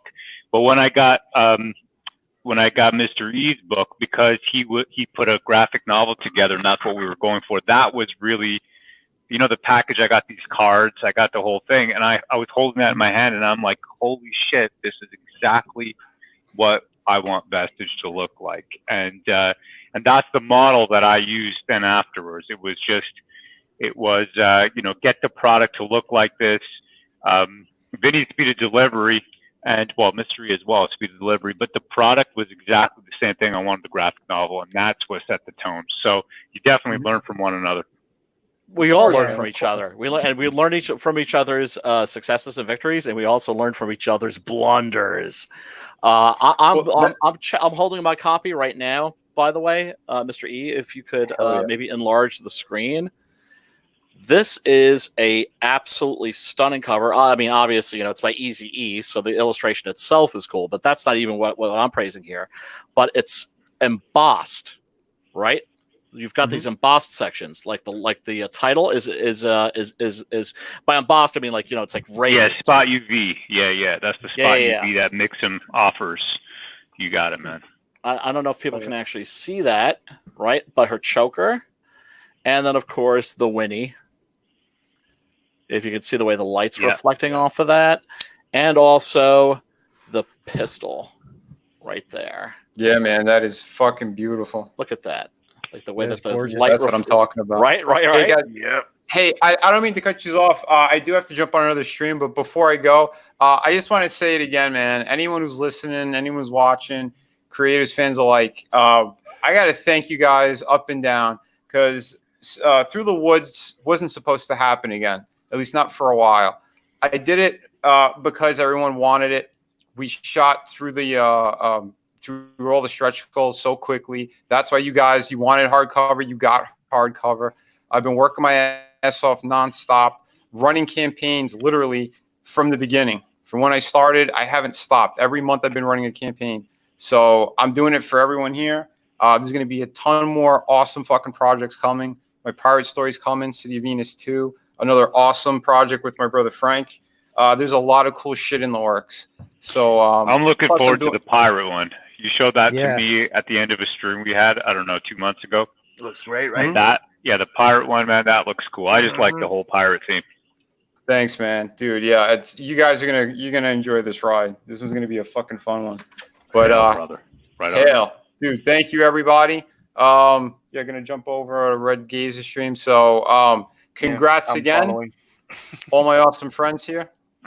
Right on. Congratulations to you as well. Hail, brother. Me, I'm Thanks, following man. because I'm going on the Red Gaze too. Simon, I'll you're see you abandoning later. us? Let's get rid of these guys, man. They're fucking boring anyways. They just want to fucking jerk each other off, This What's is my wrong whole with look at that? yeah, fuck them. Rose always got to make it classy. Later, guys. Always. See you later. Hail, brother. Peace out and hail, Vinny. Peace out. Yeah. Hail, Simon. Love you guys. Hell, brother. Yeah. Hey, and see you guys later. Yeah, of course. And thank you Awesome guys again. dudes. Yeah, man. And then Great back Blood creators, Hunt. awesome dudes. Back Blood Hunt and back, my God, all the stuff that Vinny has put out.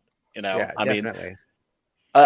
You can get Through the Woods still. You can get City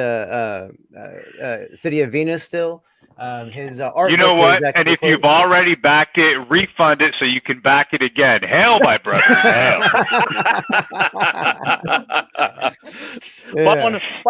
buy one for your brother or your sister that you don't maybe don't even have.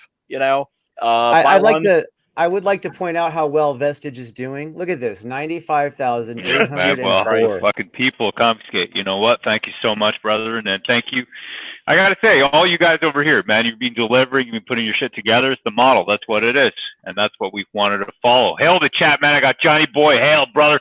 Triple R, Johnny and CLE, Tyler Preston, Triple Hat, Nick, Ruckus, the Ascending. Yeah, all the Apopticon. brothers up in the chat. Yeah, Oh, man. man. Deltasburg Force, everybody here. Hail, brother. Hail, Fucking everybody. Subscribe to Mr. E if you haven't already. I would say one of the top creators of Comic Kid. I love what he's putting together. Almost Got definitely. love too. But yeah, Brian, I want to talk to you while I got you here, man. I mean, there's this whole Absolutely. thing going. Yes. Yeah, I mean, I got you here. There's this whole thing going on about the whole furry thing. What's going on with that, man? You said you hurt my fifis. I said, know "Oh, I guy." did. Tell me, man, what happened? I went you talked about my comic on your show, and Okay. and people were backing it, and then you were like, "Gee, man, this looks like a furry book." And then I checked. I actually went and compared later, the video with Okay. the like with the backing, you know, on like Right. Indiegogo, and it was Yeah. like sale, boom, stop, refund. And I was like, oh, you motherfucker, you did not just do that. Oh. Brian, sorry to leave you on the furries, Brian. We're going to take off because we've got to get ready for another stream too. Thank you so much for coming on. Take care, Michael. Hell, Mr. Andon, we gotta talk one of these days, Mr. Andon. I see some of the screens for your book. Looks fucking great, brother. Oh, it looks amazing. I just backed it. People, by all means, back. Oh yes, we can't forget his fine lady and co-worker, co-creator on Mortal Worlds. Yes, Yeah, hell, that's bro. right. That's right. CG, we got another couple. Take care. Take care. Hell, brother, hell. Cheers. Hell. Right on. Cool. Yeah, all right, Brian. So I guess it's just you, myself, Mystery. Mystery, do you mind being the moderator in this very confusing time for us about, you know, is Brian a furry or not? I would say that's up in the air. That's still, not even the actually. question. That's not even the question, dude. Sorry, guys. You're dissembling. The question isn't whether I'm a Look, I furry. think The question is Six Gun Gorilla a furry book? You gotta remember, Brian, I have been debating for fucking like 10 days in a row on Liam's stream, okay? You know what I'm saying? I am fucking a pro debater at this point, brother. It's like, I hear you. You don't want to take me on, guys. You know what I mean? It's just, You're gonna use lingual and debating jujitsu. yes, exactly, man. How did I know, Brian? We would have had you on, man. I didn't realize that you're such a, you know, what's the word? An extroverted guy. Like, I mean, I'm not. I'm a ambivert. At least that's what what's it called? An ambivert? An ambivert. An ambifurry. An ambifurry. An ambivert. Because I always thought I was an ambifurry. What's an ambifurry? And why are you an ambifurry? Ambiverts are people who are like very, very social, but then afterwards we have to like retreat because we're like exhausted. And then we have to like go into our man caves and like hang out with like our comic books and our video games and our movies and shit like that. Right. So basically what you tell me is that for every moment outside of your furry costume, you got to spend 2 minutes inside of it. Yes, absolutely. Again, you know, and especially if I'm yiffy, you know, you don't want to you don't want to see me when I'm yiffy. Wow, I don't even know what yiffy means. Like, I hear all these internet words, and most of them, I don't even know what they mean. I have to go to Urban Dictionary. You don't have a persona? Are you sure? Are you sure you don't have a persona? You're not hiding a persona somewhere? You know what was really fucking funny? Fraga was thinking when he was going to get his bunny suit, he was thinking like, man, I'm gonna have to like rock that thing, not just in like for one day. I'm gonna have to rock that shit until fulfillment. So if I get like a bunny costume from like a Halloween costume, that's meant to be worn like one night out of the year and then thrown in the closet or the Brian, garden. what the hell is going on with these costumes, man, and Comicsgate? Like, that's you know what I mean? Once you start encouraging people to wear, you know, have personas and wear pink bunny outfits, I mean, isn't that a slippery slope? Well, everything's a slippery slope, but I think that you know, like fads exist. I mean, the whole, you know, like there was the wig thing. Everybody was wearing wigs for a moment or two. Then and masks. You know, masks are a thing. I never wore a mask or a wig. You know what I mean? It's like I'm probably the straightest internet gay there is. What the fuck is going on here? That's you need to experiment a little bit more. You need to broaden your horizons, brother. You're too narrow-minded, man. There's like, you know, this whole world out there of masks and gimp costumes and gimp costumes. And you know, where am I right now? I thought I was in Comicsgate. Where am I right now? I got lost for a second myself. How did we get off on how did we get off on all the costuming stuff, you know? I know. Mr. E, you're not one to talk. You got like 17 cats. I do. I have quite a few cats. Yes. Upper pots. I don't judge anybody though. So okay. So Fursona, that's cool with you. Well, you know, if somebody wants to be a furry, as long as they don't get into my bed, they're cool. You know, whatever, man. Mm-hmm. It's not my penis they're playing with. So what does the chat say? What's the chat think? Okay, let's check the chat. All right. if you don't want furries around you, do a 1. If furries you want around you, do a 2. If you don't give a shit, do a 3. Let's see how that comes up. I'd be a 3. You know where I draw the line? I was at this club and I was part of like the 90s goth scene in New York City, and I saw some pretty wacky shit. What I didn't like was going to a party and there was a guy that was like wearing a GIMP costume and he was lying on the floor in front of the bathroom and wanted people to step on him, like trample him as he was going to the bathroom. You heard me. Don't make me repeat that. Brian, what kind of party do you go to, brother? That's a good question. I'm wondering that myself at the moment. This is like a 90s goth party, like an underground like absinthe party. Like this is like when absinthe was like the big thing, right? Because you couldn't get it in America with wormwood. And so people So absinthe is that's the green drink from France, right? The one that like it's like a psychotropic as well as alcohol. It has hallucinogenic properties. Yeah. Yes. The Green Fairy. It used to be called. It was very popular. Right. There's a song by what's that band, man? The British band. They got a song called The Green Fairy. You know what I'm talking about? I'll find out for you. Not off the top of my head, but it became like a real popular thing because the goth scene because of Casbian is the name of the band. Casbian. That's right, Casbian. So you're a goth, Brian? I was. Back in the day. I mean, I still kind of am, you know, like, you look how I was always like a punky goth. Do you know what I'm saying?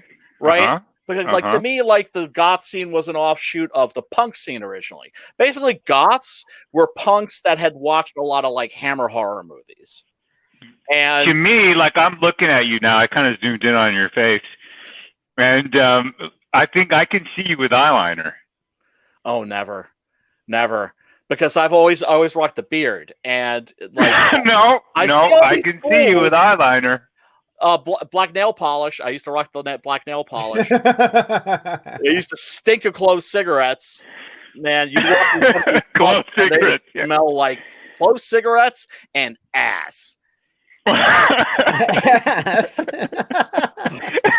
anyway, there was a guy in the GIMP costume that was lying on the floor, like in front of the.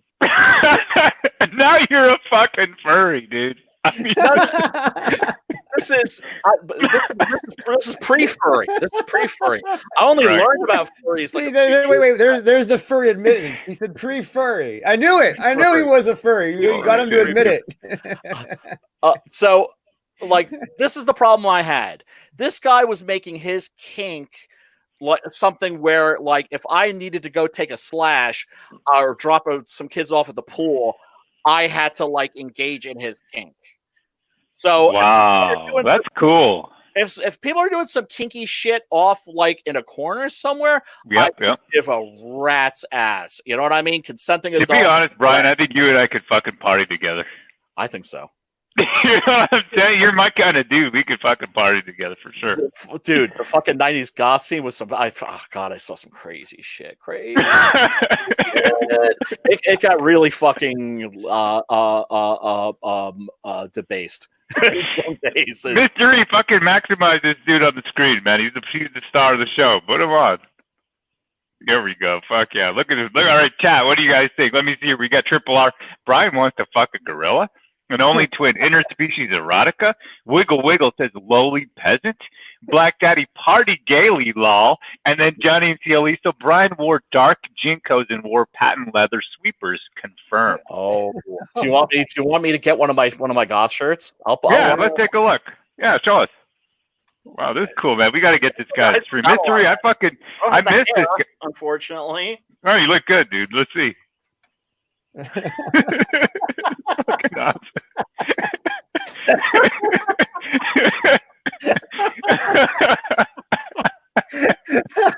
Oh, holy shit. This is a party. Mystery, you got a party on your stream, man. Hell yeah, man. Thanks for coming, Ro. You made this a lot more fun, man. Hell, brother. Right on, man. Yeah, you know what? It's easy to kind of get into just talking about our books and the rest, but I mean, it's the entertainment too, eh? People need to be fucking entertained. Yeah, it's fun, man. It's fun to hang out and laugh at shit, especially when it's each other. Absolutely. Absolutely. I like this dude though, man. We had talked about his book on stream, but I don't know. We never got around to having him on stream for some reason. But I fucking got to have him on now. This guy's a party in a box. And the thing is he's a solid dude, man. I consider him a good friend, man. He's a solid dude. Cool. Right on, man. See this. He's CG through and through. So. Yeah. Oh yeah, definitely. No doubt about that, brother. Brian. Yes. I can still smell the stale. Sex. The close cigarettes. You said stale sex, or you say stale cigarettes? We got Ryan Magnus. Ryan just says, "Oh hell, I'm gonna." Yeah, man. He goes, "I'm gonna bang this guy. I hope he is solid." I'm sorry, but my shrinker is an exit on the freeway of life. I mean, you know, you might want to. Well, I'm about I don't know. I would say like a large A, small B, or something like that. Nah, you're good. You're good, brother. Don't worry about all that, man. You know what? Let me see here. Only Twin. He says, ask him to put his black leather bondage pants on as well. I don't have. Oh God, you know when I was skinny as fuck, I got to a point because I've been fat my whole life. I was like, you know what? I'm gonna get some leather pants, and I'm gonna get them custom made because there's nothing that's going to be able to fit me that comes off the rack. There's just no way. My body is the shape is just too weird, right? Mm-hmm. And so I went and commissioned from a leathersmith a pair of leather pants. Ooh. And you know, when they were ready, I went to pick them up and went to try them on, and it was like for like somebody like a quarter of my size, and I was like, dude, what the fuck? Man, you know, if I spent $200 on a pair of pants or $250, $300 on a pair of pants, that's going to keep the weight off. Because if I rock these pants like on the regular and they start to feel a little too tight, you know, then I'll be like, oh, if I become a fat fuck again, then I'll, you know, that's going to be like $300 down the drain. But the guy ended up just like disappearing with my money, and I didn't get my pants. Oh, fuck, man. Maybe we should do a crowdfund. Like, can that be a stretch goal in your next campaign? Right, in your next furry campaign? Mm-hmm. I'm German. I could maybe use a pair of lederhosen. No, man. That would almost be worth seeing. I want straight up leather pants.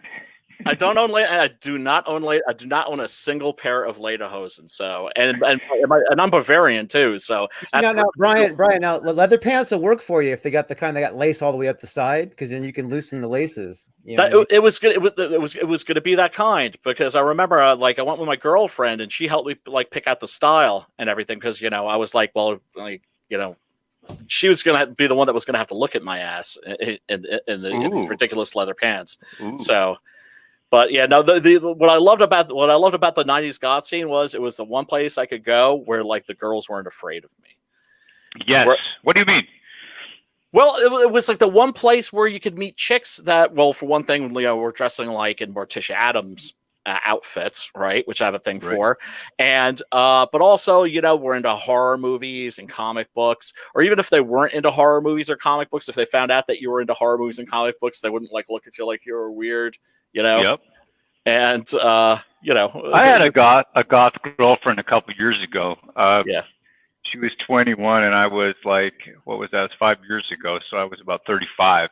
Okay, and she was like that. She was like a fucking. She used to watch these Korean, like Netflix foreign films. You know what I mean? Like they're all into these. Yeah, they're really on the cutting edge. Yeah. Yeah, no, I mean, you know, there were a lot of dicks in that scene. What sucked was when the vampires came in. The vampire role players. Oh my God, the Vampire the Masquerade. Yes, the LARPers. But yeah. I know what you're talking about. Yeah, these guys. I know what you mean. What they did was they came in and they glommed onto our scene, and you know I was never like a gatekeeper, an exclusive kind of guy. I was always like, hey, anybody wants to hang out it's cool. But they were like kind of like they looked at our scene and were like, oh, we can like use that scene to LARP in, because like in their LARPs, their characters were always hanging out in places that looked like the places where we were hanging. Yes. And so we were like window dressing Yes. And and I was never like a club guy. I was like more. Well, you were like a bar guy, but you know that guy that you had to step you had to step on him to go to the loo. You know what I'm talking about, to engage in his kink. Yeah. Right. So he became part of the furniture, but you guys were like the furniture for the Vampire Masquerade LARPers. Exactly. And like they were just sort of like fuck on top of you, like you were sort of the vampires, like a pillow or something. You know, like when you're, you know what I'm talking about? Waifu pillow. We were their waifu pillow. But you know, it was a lot of these people were really like fucked up, like really mixed up, that were like genuinely into like drinking each other's blood. One chick I knew, a girlfriend of mine before I started dating her, got bit by one of these motherfuckers. What do you mean got bit? Like he just like actually came up to her and like sank his fake Todd Sabretooth fangs into her. Because where on her body? On her hand. He bit her hand. He bit her hand and drew blood. I wasn't there that night, and that's a very good thing. Because, holy fuck! Yeah, well, this bitch calls me up one day, right, and she had cut her wrists, and she sends me a text, and it's like blood everywhere. Oh god! And then she says to me, you know, come in, fucking, like, can you help me out? Like, my neighbor has me right now, but can you help me out? And I said, babe, I have 4 kids. I'm married. It's like, I don't have time to look after another child. You know what I mean? And then she goes to me, she goes, I just thought you would want to be, you know, here to help me or something or other. I'm like, for fuck's sake, man. It was like, if you die, you die. It's like, I can't, you know what I mean? What can I do? You know what I mean? You're so compassionate, bro. You're so compassionate. No, man, I just couldn't. What the fuck am I going to do with you? Well, look, there's some people that are fucked up. So there's some people that are always going to be fucked up. And, you know, so some people, you know, genuinely need help. And then there are people that are looking for attention. Right. And that's attention-seeking behavior, you know. Yeah. Well, you know what? In her defense, like, honestly, her mother loved me because, you know, like, she could tell that I was like a good guy. You know what I mean? So it was good, man. It is what it is. I don't know. It's weird, dude. It's like so fucking pretty. You know what I mean? So many were so pretty. God. Oh, Jesus. Oh, the girls were so hot, man. They were so right. Oh. Yeah. Why are the craziest ones the hottest ones? That I don't understand. Why do the like super hot chicks gotta be fucking super crazy? Oh, dude. My very first real girlfriend was I met in the New York City goth scene. You mean one that didn't blow up, right? No, this is the one I may have told you about her. She was like the S&M B&D editor for a major periodical. I was just giving you shit because you said real girlfriend versus like inflatable. Oh, like a real doll. Oh, okay. Yeah. Brian, so talk to me. Yeah, what was it like? I mean, girl, she was beautiful, but what? Oh, well, she was beautiful, but she was bipolar as fuck. Yeah. And I've got my own issues. I don't think that's true. You don't have any issues, Brian. You're normal, dude. Nah. I hope this doesn't come off as like virtue signaling, but I'm the co-president of the Rockland County Depression Bipolar Support Alliance. So, whoa. You're class president of being like completely crackers. What do you mean? You're class president. I'm fucked up, and I know how to live and survive being fucked up, and I'm part of a group that helps other people who are fucked up. Johnny Boy just said you just made that up. Johnny Boy says he's in the chat. Hail the chat. Hail my brother. Hail Piper. Hope she's had her wolf's milk. but like bipolar. So right. So this chick was bipolar, and man, it was a fun relationship. Like I said, she was the B&D S&M editor of major men's periodicals, so she showed me the ropes. Kazing! I got 1 million of them. Is this thing on? You know what? I went to one of these. It was fun, but it wasn't meant to last. Right. It burnt itself out, but actually it lasted longer than I thought it would. It actually lasted like a year and a half, and I went in there thinking like this is going to be like 6 months at the most. But Right. you know. Right. And we're still friends and shit, so that's cool. That's cool, man. That's good. That's, you know what? I think I'm friends with most of my ex-girlfriends. Me too. Nearly all of them. Yeah, yeah. Well, not friends like I give a shit, but like friends like I have no problem with them. You know what I mean? Just because you're not like doing the nasty with somebody anymore doesn't mean you stop caring about them. At least, you know, and she was older than me by about like 6 years, so it's sort of like a big she's like a big sister. You know, that I'd fuck. Absolutely. Mm-hmm. Yeah. Mm-hmm. Yeah. Oh yeah, it sounds totally normal. Back Six Gun Gorilla. Thanks, by Rob. Brian. Totally fucking normal. It's not a furry book, goddammit. Furry. I heard furry goth party, so I'm here now. Hail Piper. Hail. Hail, I'm not Piper, gonna hail. use my camera. I feel like ass. Literally. That's all I can feel. Don't worry about it, man.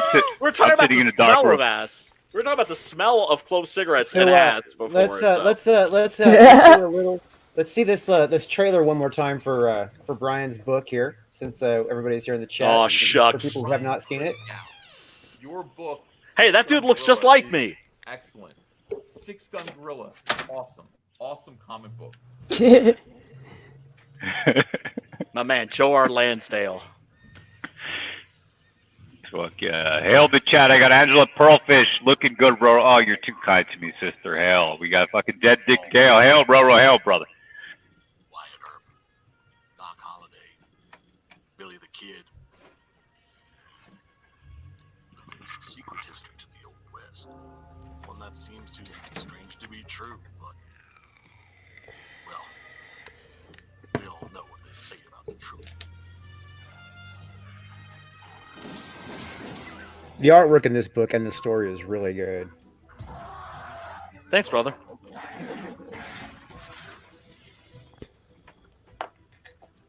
I always say the writer sucks, but the artist is kind of cool.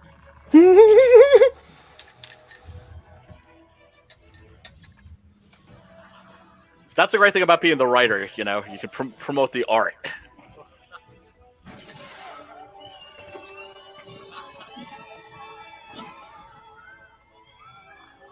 Very big ape, very big guns, throwing very big holes, very bad people. That's me doing my best Sam Elliott. Finally ready to hear the story of the strangest, Hardly Western hero of them all. Actually, it kind of sounds like Meth One now that I think of it. Don't ruin it. Yeah, Lone Star. Don't spoil it. You're gonna get a refund. Heart of the year. Six Gun Gorilla, long days of vengeance. And every gunshot that you hear in that is taken directly from a Italian Western, from one of the Sergio Leone movies. Oh, fuck yeah, man. You know what? I love Clint Eastwood so much, man. Oh, American Treasure. American Treasure. Do you know? Okay, completely off topic, but I got to get this in there. Like there was a live stream from like the Frazetta Museum the other day, and his widow, was telling a story about how like Clint Eastwood called, and like he thought it was a friend that was fucking with him, and and his wife was like, "It's Clint Eastwood." He's like, "Yeah, sure, it's Clint Eastwood. Yeah, whatever." And like called him back the next day. It's Clint Eastwood. Yeah, tell him to go fuck himself.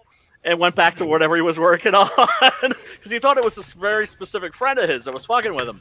And finally, like he gets on the phone, and he's like, "Yeah, what's up, Mikey?" And he's like, "Mr. Frazetta, this is Clint Eastwood. It's actually it's me. I want you to do the poster for the what the hell was the name of that movie? The Gauntlet." Ooh. And he was just like, and supposedly when Eastwood went and met Frazetta, like. Eastwood was like humbled, like he actually was like kind of Brian on the screen, starstruck. Mr. E. Sure. I want to see this guy, man. Yeah. There we go. yeah, that's it. It's the man of the hour. That's a today, hell of man. a story, though, being able to say that you kept refusing Clint Eastwood's calls and told him to go fuck himself. That's what I'm saying. Like, That's damn. totally- I know it's totally badass, and like, because he was one of the few celebrities that would actually go and seek Frazetta out. It was him and also Schwarzenegger for Conan the Cool. Barbarian for the movie poster. I mean, because who else do you want doing like your Conan the Barbarian movie? That's poster? true. Yeah, Or man. fucking For Frazetta. sure. Fuck yeah. But it's kind of neat too. It's not them having their people call him. They're doing it personally. That's freaking neat. Absolutely, yeah, and like would come and like, you What's know, the it was Frazetta movie? You know what I'm talking about? There's a movie. Fire and Ice. That's the one. Yeah, Fire I saw and that Ice. with my kids recently, like a couple months back. It's fun. Yeah, isn't it? It's fucking cool, man. Like, Yeah, even the Ralph way that Bakshi.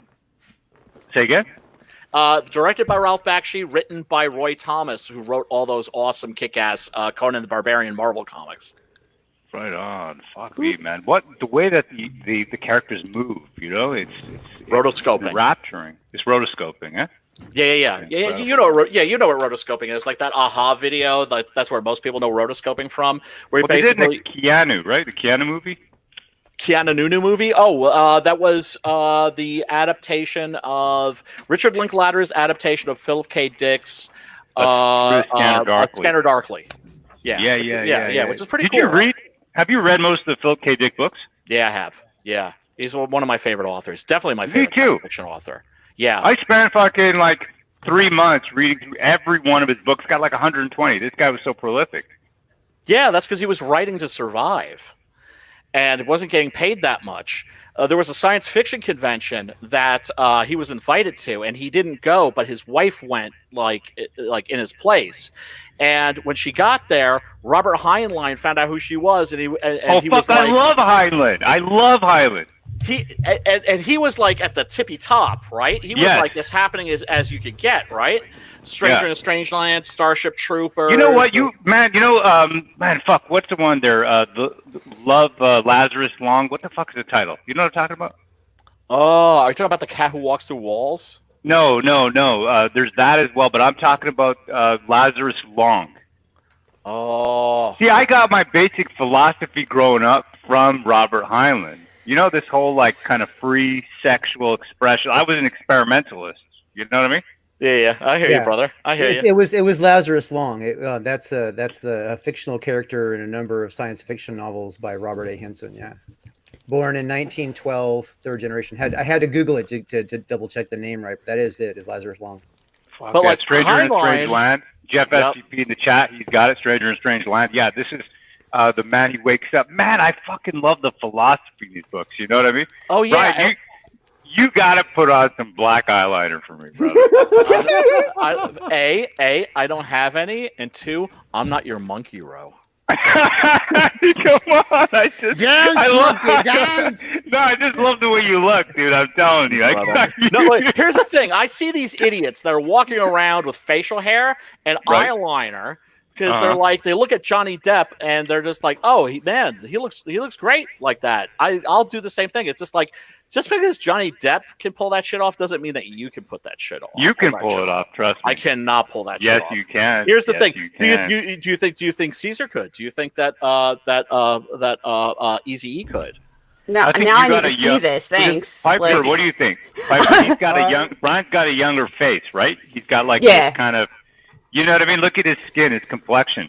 Yeah. Yeah. Here's the thing. I feel like he would need some hair on top to balance out if he's going to do the eyeliner. No, Exactly. you doesn't. No, you do And my not. If you don't have you- balance, then your eyes are going to go straight to the eyeliner only. Yeah. That's what I want to see. Yeah. That's And true. here's- Well, see, I'll say yes to any dude putting on eyeliner because it's funny. So It's not funny. It's not For funny. shits I and think it's giggles, attractive. baby. yeah. It's attractive. I'll look at my desk to see if I have any old black nail polish hanging out. I don't think so. Oh no! Yeah, take a look.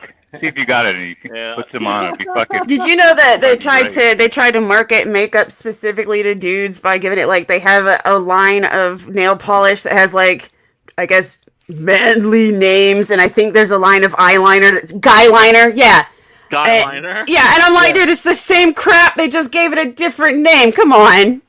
This is worse than coloring something pink and going, look, it's just for you.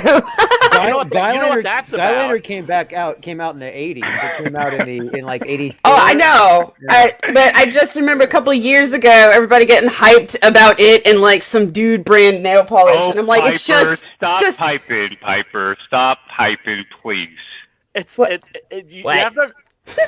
You have to understand what that is for.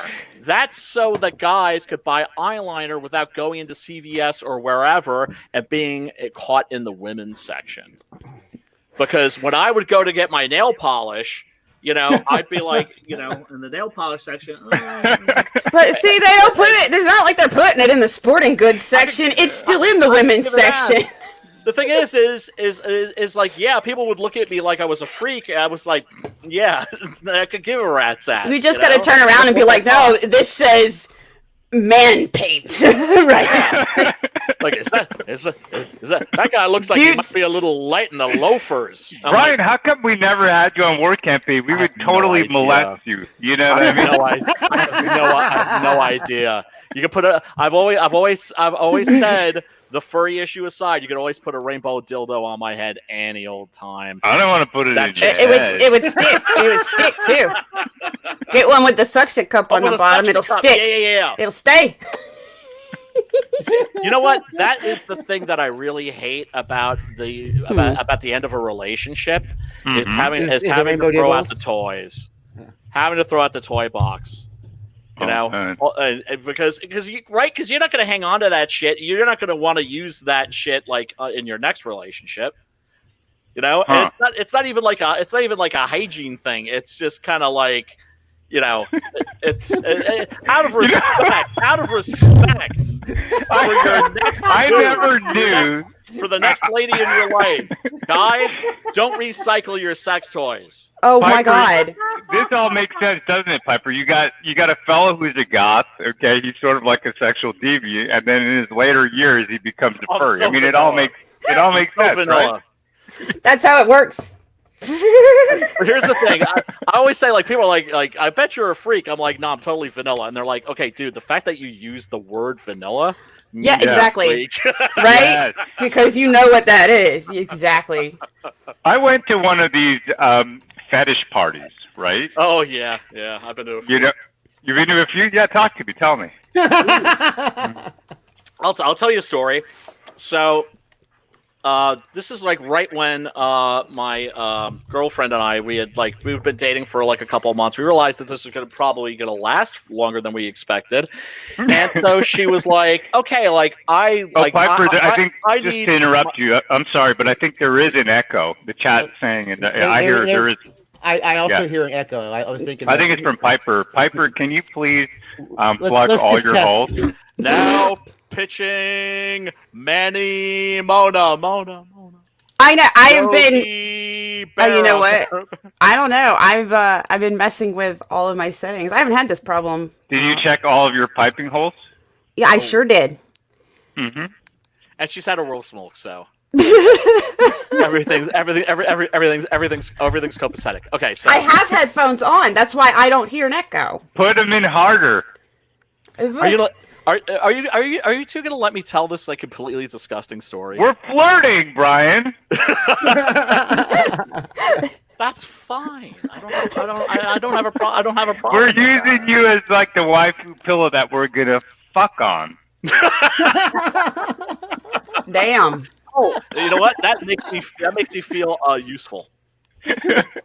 Hell, brother. All right, tell me, man. Yeah, tell us your story about this fetish party. Okay, yeah. so she's just like, you know what? I've just been through it this month. I just need my ass beat. I just need to go to we're gonna go to this club, to this fetish club. It was called the Nutcracker Suite. Nice. Yeah, it didn't exactly get me excited, but I was like, all right, the plan was we were going to go, she was going to change into her gear, her fetish gear, and I was going to watch her best friend just do a number on her. I'm like, okay, is there going to be alcohol?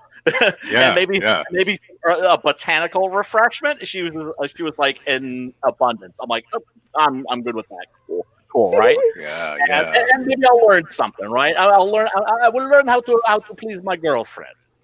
And so we go into this room so she can change, and so she's changing like into her fetish garb, and she looks up and she sees this look of abject horror on my face, like.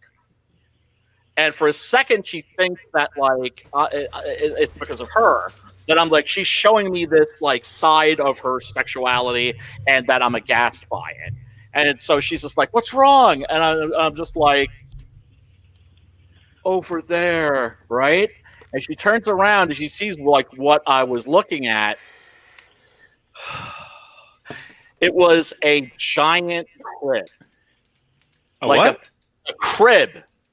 You know, like with the bars. Oh, yeah. Everything, but like huge. Like it was out of like, like The Incredible Shrinking Man or something. And So stacked. it was adult-sized. Adult-sized? It was adult-sized. And stacked to the ceiling right next to it, Depends undergarments. What the fuck? And of course, baby powder. Yeah. Yeah, I'm not into all that weird baby shit. You know what I mean? Like for me, the most fetish stuff I would be into is like, domination, submission. A little light bondage. A little light bondage. Yeah, exactly. Yeah, like yeah, I'm pretty yeah, vanilla. Yeah. Tying somebody up, it's like, at first I thought like, man, this like whole thing sounds like it's about like sadism and like, baby, I don't want to hurt you. I want to make you feel good. And so, right. And so she tied me up first. And then I realized like, now I realize like what this is about. This is about trust. And right. Trust. So, yes. Trust. Yes. I can yes. Trust. Absolutely. Okay. Keep going. Yeah. Yeah. It's like, I could do anything I want to you. You are my prisoner. But I'm going to just devote myself to making you feel good, baby. I'm going to put on the Barry White. I'm going to bust out the coconut oil. I'm going to do body massage. I'm going to make you feel like a queen. And I'm not going to cut you with razor blades. I'm not going to like call in my buddies to pull a train, anything like that. You are. Oh, you really are vanilla. Damn. No, I'm kidding. I'm kidding. But damn. This is a weird party I popped into. That's because Ro had to come in and make you. I didn't do anything you didn't want to do. That's true. Am I still echoing? Yeah, a little bit. Actually, Pepper, you're not echoing. The rest of us echo when we talk to you or talk to you. Yeah, because maybe your speakers are on and your headphones are in. Yeah, are you rocking the Elfier headphones? No, I'm using a gaming headset because it's more comfortable. Piper, I keep telling you, can you please check your holes?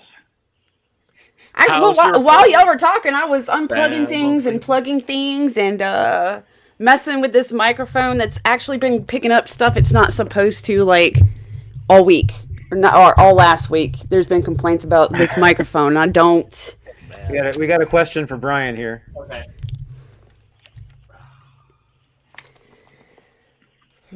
What?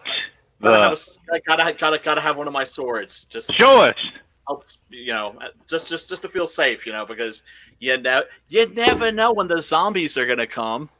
Wow. This is what's known as a Langesmesser. Maybe you've heard of an incident in history, 2 incidents in history, called the Night of the Long Knives. Well, that's a long knife. Holy shit! Tell me, talk to me about this. Yeah, what's the history of this knife? Very simple. Basically, in medieval Germany, you were not allowed to walk around with a sword unless you were a member of the landed gentry. But you could carry a knife, right? And so the definition of a knife was you had a blade that had a exposed full tang. Tang meaning tongue. That's the part of the sword that goes into the handle or the hilt, as it's called, and you got the pommel on the end. So if you were walking down the street and like some gendarme or the medieval German equivalent were to stop you and be like, "Hey, motherfucker, what are you doing walking around with a sword?" You could go, "Oh, this isn't a sword. It's a knife. Nice. Oh Because wow! you can see the tang, and there are the rivets holding it in place and everything. So this, It's all about the tang.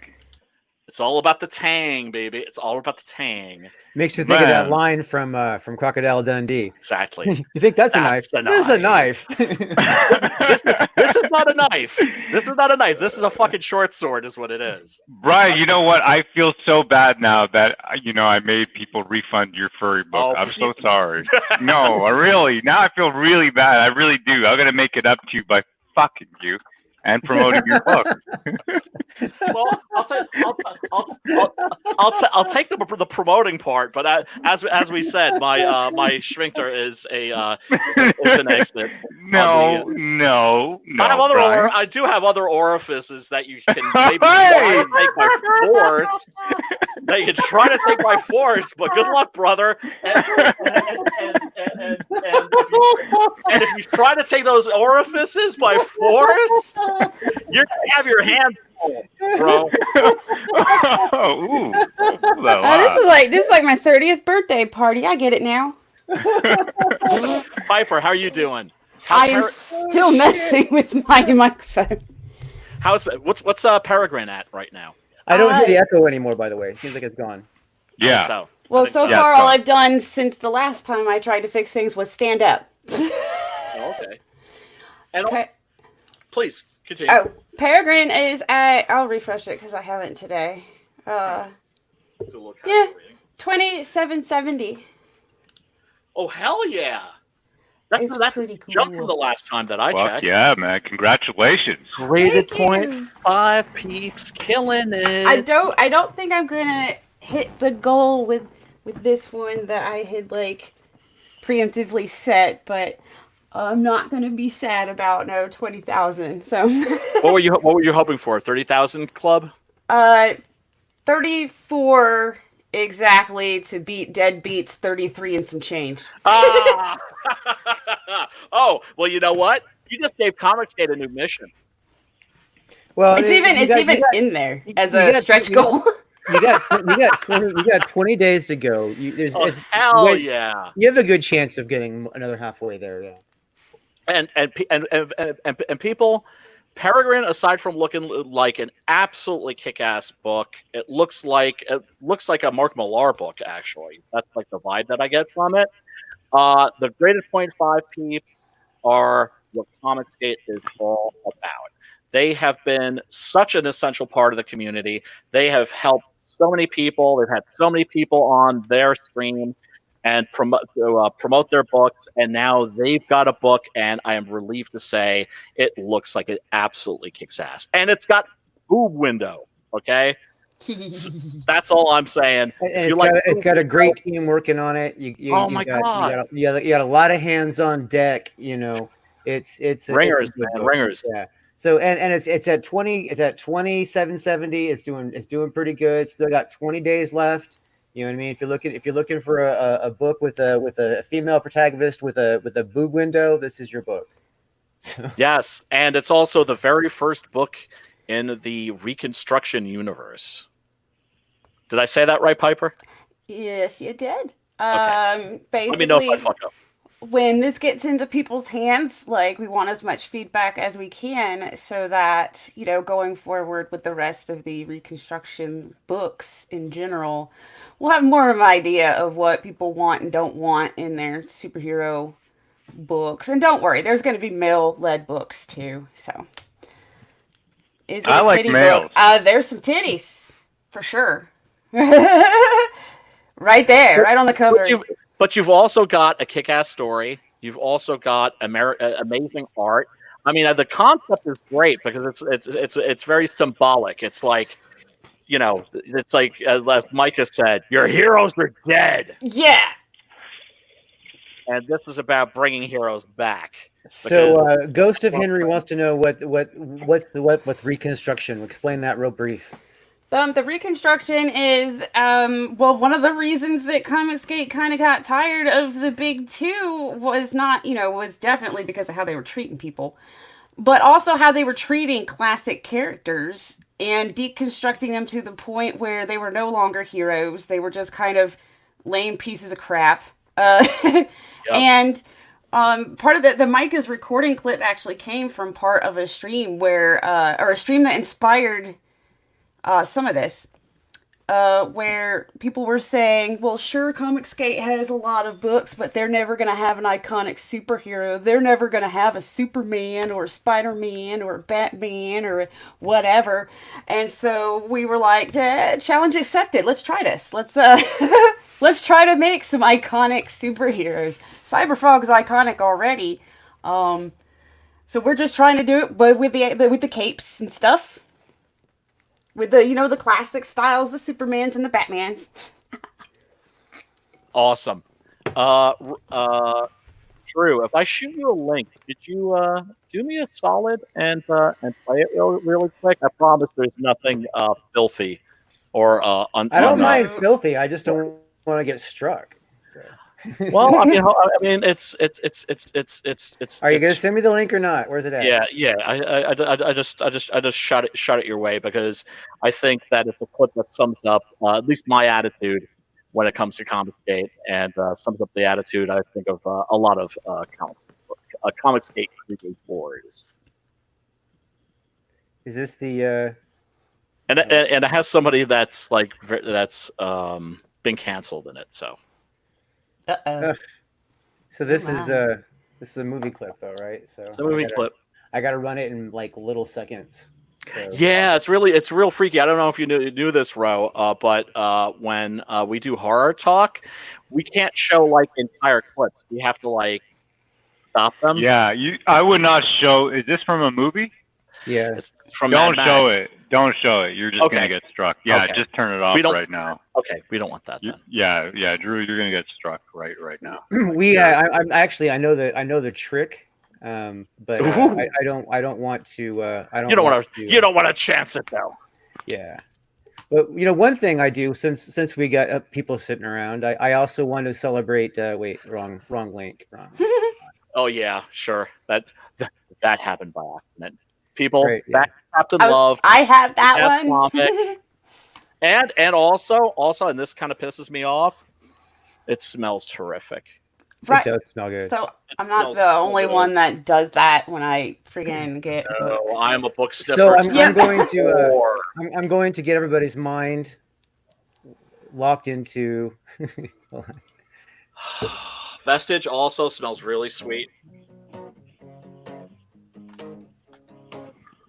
Piper's a sniffer. Hi, my name is Drew Ish, and I love this song. author of the Captain Love series.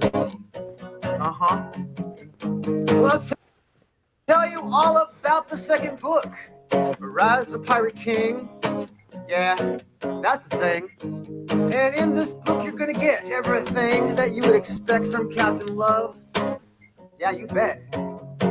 And I'm blessed enough to be able to use the same creative team. You know what I mean? If you feel like the universe is caving in, you need love to the rescue. And it seems like nothing will be right again. You need love to the rescue. Captain Love to the rescue. All right now.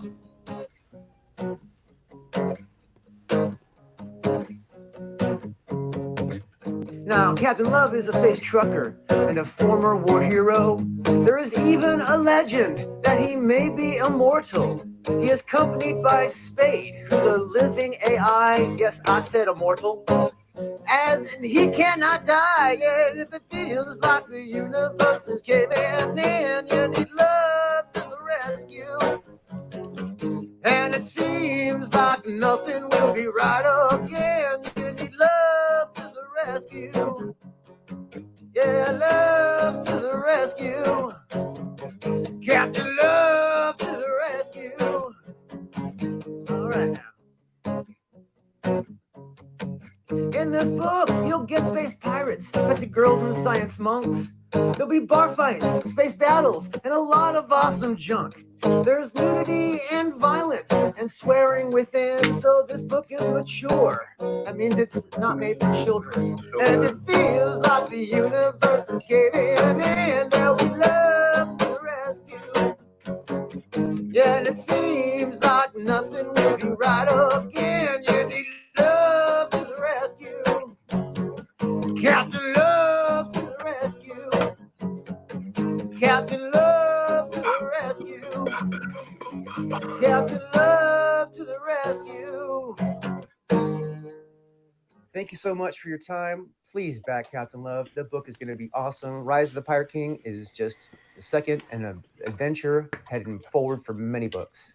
And I just want to say thank you, freaking Comicsgate. Hail Comicsgate. We got to the 5-figure club finally. Captain Yes! Love Congratulations. broke into Congratulations. point. Yeah.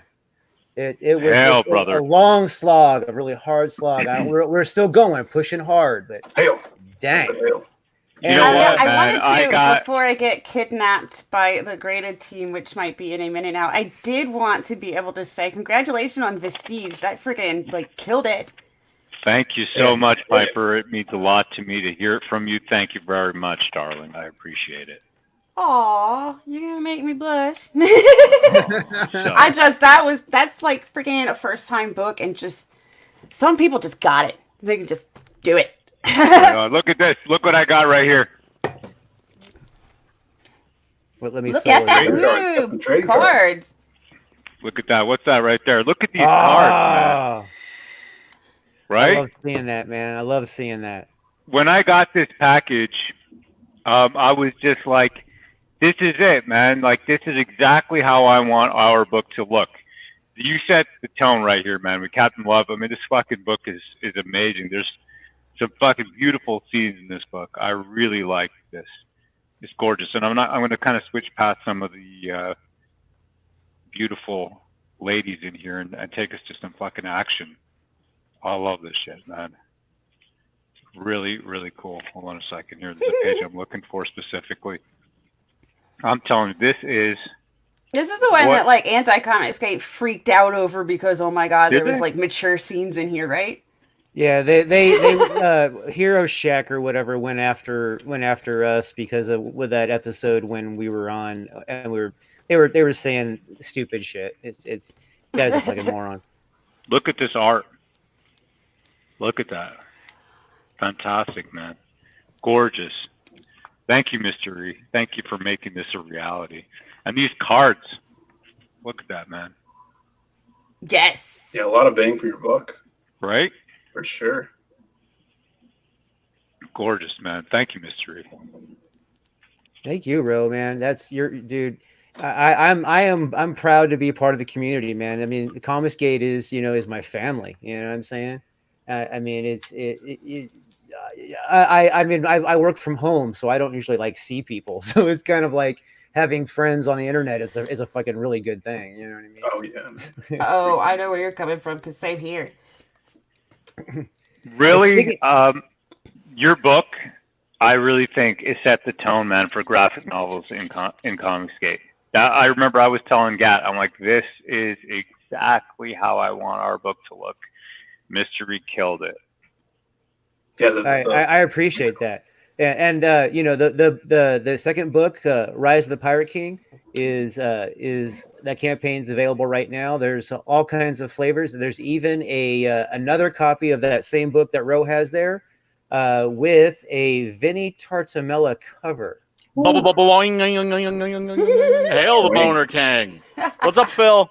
Hey, what's up, Chris? Hail, everybody. Hail the chat. Oh, Hail. no, it's the Crowman. Yo, he made it out of his cave. Hail, brother. Just for you, bro. Hail, Phil. How are you, brother? Another book that recently joined the 5-figure club, Magic. Oh, Knot. hell yeah. Yeah. Woohoo! Yeah, we're actually one book away from breaking 12K, which is insane. Somebody in the chat. Come on, That's man. our Bust a wildest move. dreams. Let's go Bust get a the book. move. It smells good too. If anybody. And they're Like shipping. the flipper. Yes, I you haven't gotta- gotten mine yet. Vestige smells great. Captain Love smells great. Yeah, we're shipping books out all the time. So we just went to the post office today and dropped off another batch. So I'm pissed off because Six Gun Gorilla just smells. Brian, like I want to smell like you. nothing. I want to smell No, you, Brian. don't. No, you yes, don't. I do. Oh, yes, I do, honey buddy. Brian's like always freshly out of the shower too. I wouldn't say that Nobody wants to smell a Cro-Magnon man, Phil. Hey, there's some people out there. I got Yeah, a you couple never dogs know. on the fire. You know what I'm saying, Ro? Dead Dick Dell. He says Brian's a book sniffer.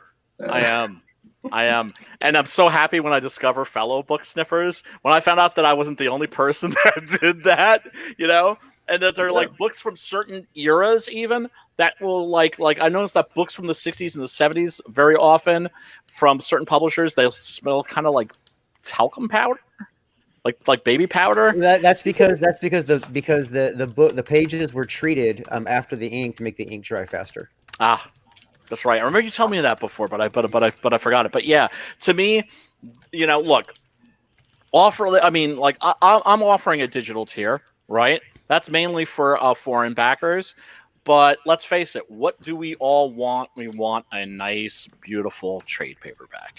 Oh, you're such a sweet guy. You're such a sweet guy. I got to say, I've heard really good things about people who received Six Gun Gorilla. People do like it. I read, I think, the first 50 pages of your book, and it was pretty interesting. It's like, I mean, it did cross my mind, is this a furry book? But I got to say, you did the best that you could with a 6 gun shooting gorilla.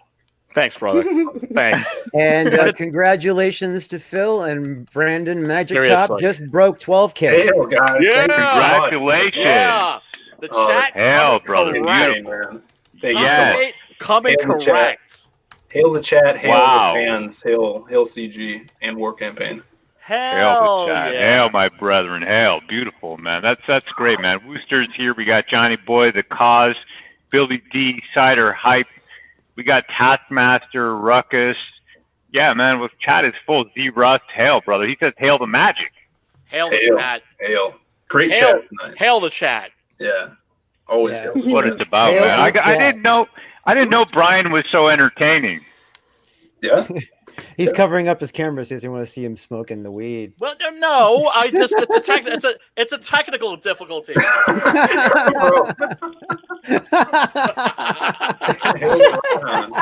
Hail the keyboard. That's you and me both. We take a toke at the same time, Brian. Can't leave you guys hanging. I don't Right? want to smell either of you guys, for sure. Think about it, Brian. You and I, we take a toke at the same time. You know, we're both like guy I'm like- liner. I have no idea what you're talking about. Guy line. I Did don't you- know nothing. You guys both used to be vampires in the 80s, right? Like the eyeliner and stuff. Oh yeah, totally. Yeah, we used to fuck, me and Brian. Not each other, but Wait. used to fuck.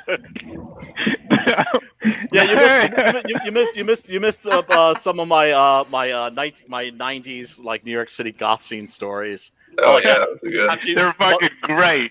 Brian, you got to come on War Campaign, man. You I'd got to love to. talk to us. I'd love Yeah, to. fuck yeah, man. I can't wait, man. Oh This is yeah, it. you'd have Actually, a blast over there. Let me know when where let me know when because I Yeah, know okay, where. man. I mean, can you get eyeliner from CVS before tomorrow night? You can do it, Brian. They You can are do it. delivering. They supermarkets are delivering. Is CVS delivering? I'm not sure. Are drugstores Yeah. closed? Because the drugstore. Like, I mean, look, here's the deal. If you wear You're eyeliner, not seeing then my you can- nipples. No, that's fine. I don't want to see your nipples, but I want to get you in eyeliner.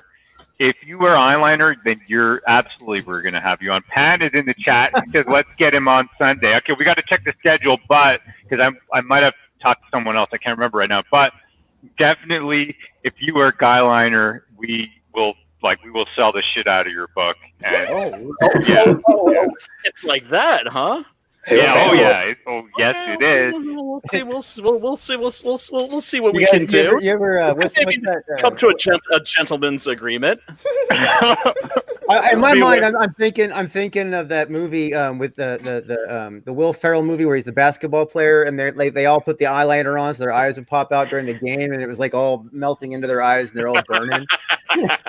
That scene is all in my head right now. I can't wait. This is going to be great. Yes, wear the eyeliner. Go on war campaign. I can't wait. I knew some guys that could pull that shit off in the God scene. You would see guys rocking eyeliner, but very few could do the eyeliner and the facial hair. Hey man, I'm not gonna lie, man. Back in 1980, 84, 1985, I was wearing eyeliner, man. That was the thing we did, man. Yes. So I wasn't goth. I was in a hairband, so it's different. Well, yeah. Well, I mean, like kind of like. But I wouldn't do like a New York Dolls kind of a thing. I wouldn't do lipstick and blush. The girls try to get me to do lipstick and blush, but I wouldn't do it. Oh man. Dude, I love it. Hey, listen to what an only twin wrote in the chat. He says, Ro and Brian romance, both soon to be found in hotel room dressed as goths practicing autoerotic asphyxiation together. CG Con, make it happen. Dude, that would actually be a pioneering thing, because I don't think anybody's ever found two guys dead in a hotel room from autoerotic asphyxiation at the same time in the same room. That would be groundbreaking. That'd be pioneering shit. Yes. Jizz everywhere, bro. There's jizz everywhere. Oh, all I'm saying is more. And the walls, yes, the walls look like a Pollock painting. Oh, yeah. Exactly. I hope David Carradine came before he went. I hope that it was for his sake. For his sake. Yeah, for his sake. I hope it was like a slip and slide when they walked in. Yes. How jaded do you have to be? It's like I remember watching a John Holmes movie as a kid, right? Really? And there's a scene where he's like hitting his co-star from behind, right? And he just looks so damn bored. Like really, really bored. Like he's just like, right? Like you or I, like, and most people, we'd be like, oh God, it's a porno set and I'm like having sex with somebody I just met. You're either going to be terrified or aroused, depending on your personality. I would be terrified. There's no way I'd be able to perform. But, we're talking about Johnny Wad here, okay? The man had a 14.5-inch dick. Wow! Ouch! Oh, that's a penis. That's a real penis. You have to. That's the manhood right there. You have to respect that. You have to respect that, okay? The man had a 14.5-inch crank, right? And so he's like hitting his co-star from behind, and he just looks like he couldn't to him it's Tuesday, right? Mm-hmm. And 14.5 inches. Yeah, that's fucking big. He couldn't get it completely hard. So Ryan, how big is your penis? Me? Here. This second, right now. Did you ask moi? I'm frighteningly average. The 6-gun gorilla. They don't call him the 6-gun gorilla for no. I am the literal statistical average. So I don't believe it. I'm not Pee Herman, but I'm not Big Daddy Longstroke either. But anyway, back to my John Holmes story. So he's in this behind, right? And he's doing this, and he looks like he's never been more bored in his life, right? And suddenly, it's like this light bulb appears above his head, and he goes like this. He does this. He goes.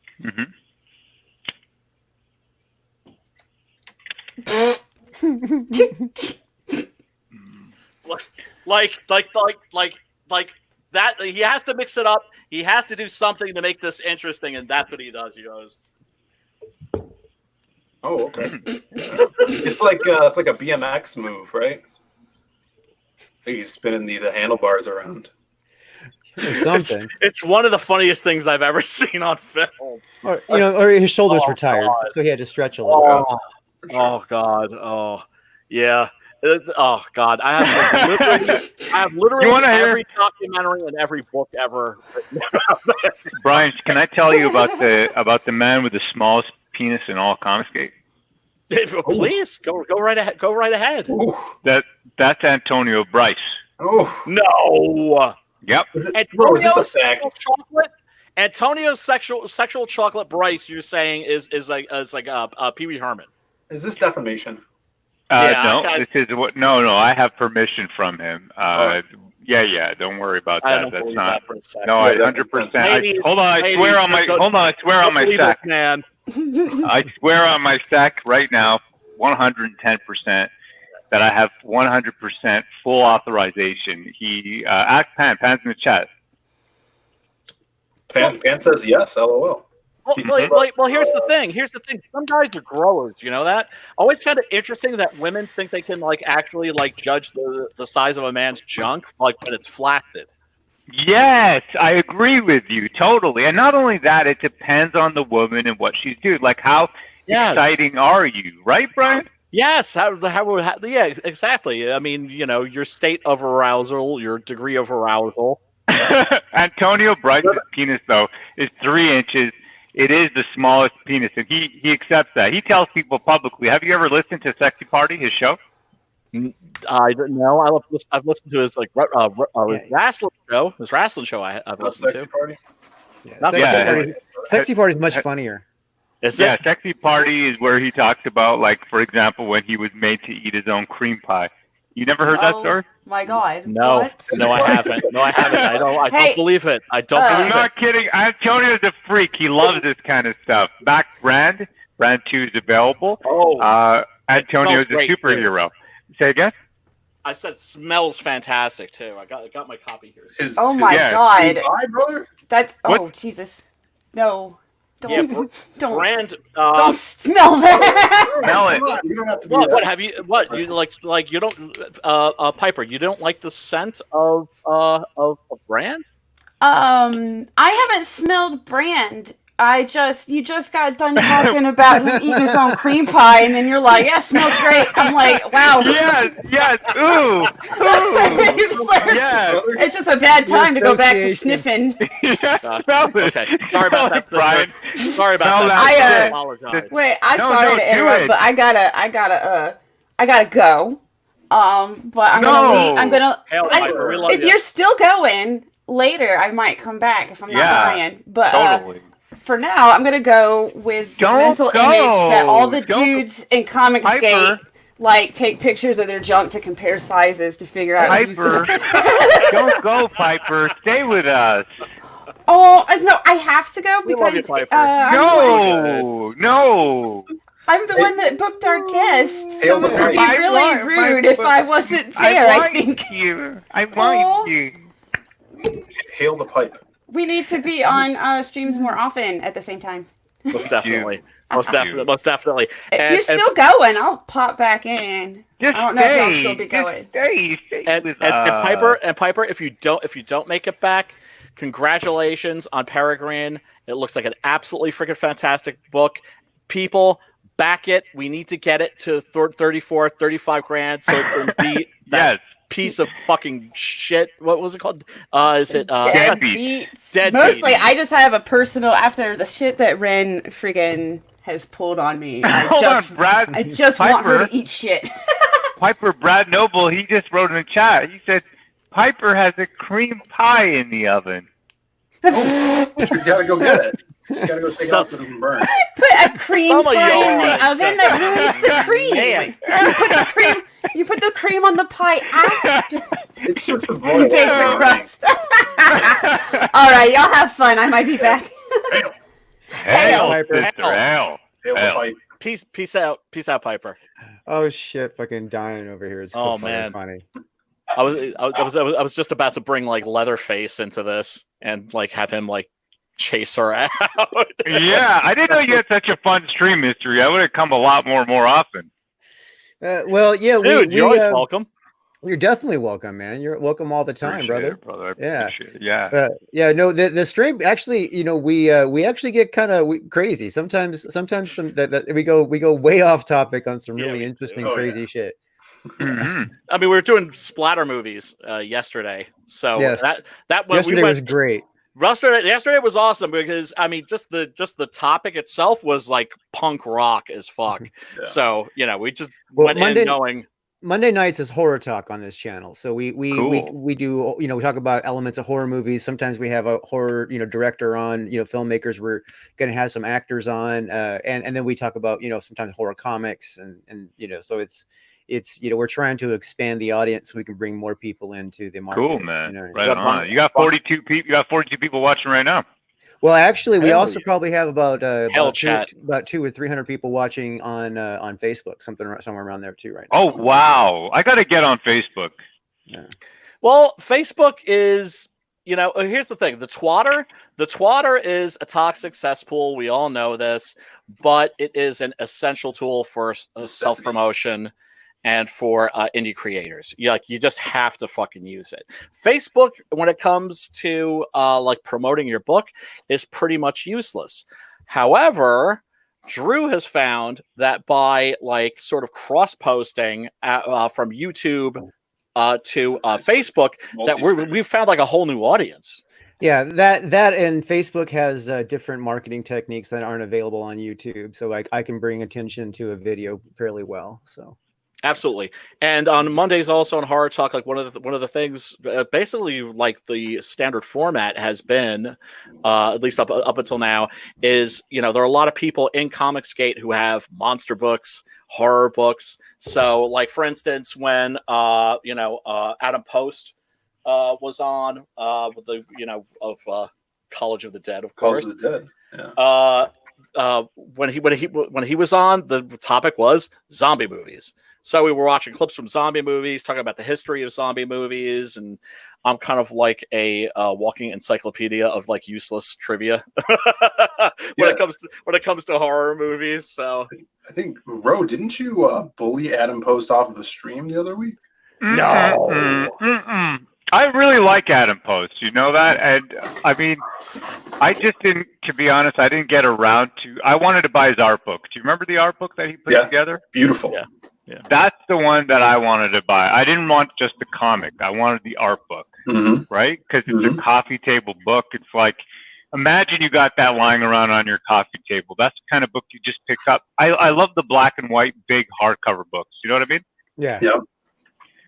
So yeah, that was, I mean, because I got so many campaigns I'm backing, I didn't get around. I didn't want to just get the low tier there, so I was kind of holding out. Yeah. So I didn't get a chance to go for that book, but I'm going to. One of these days, I'm going to pick that up. I really want to get that. I'm hoping he's going to offer that on a future campaign, the art book. Oh, what? Yeah, and if it's still available, you could probably just send him a DM and ask him for like a secret link off his campaign, and he could probably set you up. So. Yes. True. Also, another book that we should be talking about is we should be talking about Doc Salem. Doc Salem is not doing anywhere near as well as it should, people. Nowhere near as well as it should. Yeah, Doc Salem looks like a great book, and the good Preston is a great dude. Oh, yeah, such an awesome dude. Such an awesome dude, and he will also be, I'm happy to say, illustrating the next issue, issue number 8 of Six Gun Gorilla, Cemetery Without Crosses. And he will, wow! Congratulations! Yeah. Thanks, man. Thank you. You got Preston Acevedo, really? Yeah. Well, it's funny because like there's like I know Preston, like I consider him a friend, right? Because I consider him a Mexican. He's actually. Did you know that he's like basically a Viking, part Viking and part Native American, and he knows jujitsu. I just want to say that I stole that joke from the chat. That was from Ghost and Henry. Hail, brother. Ghost, yeah. Look, I have been thinking about this, right? If CG Con goes down next year, if it happens, and it's happening. Shit breaks out because the parties are going to be debased. We know this, right? If there's some drama, I'm thinking, okay, who do I want with me, right? When the shit goes down, Mike I'm thinking. Well, all I'm saying is, people could come in, and there could be some beef in. There could be like some East Coast, West Coast shit. You never know, right? And highly doubt it.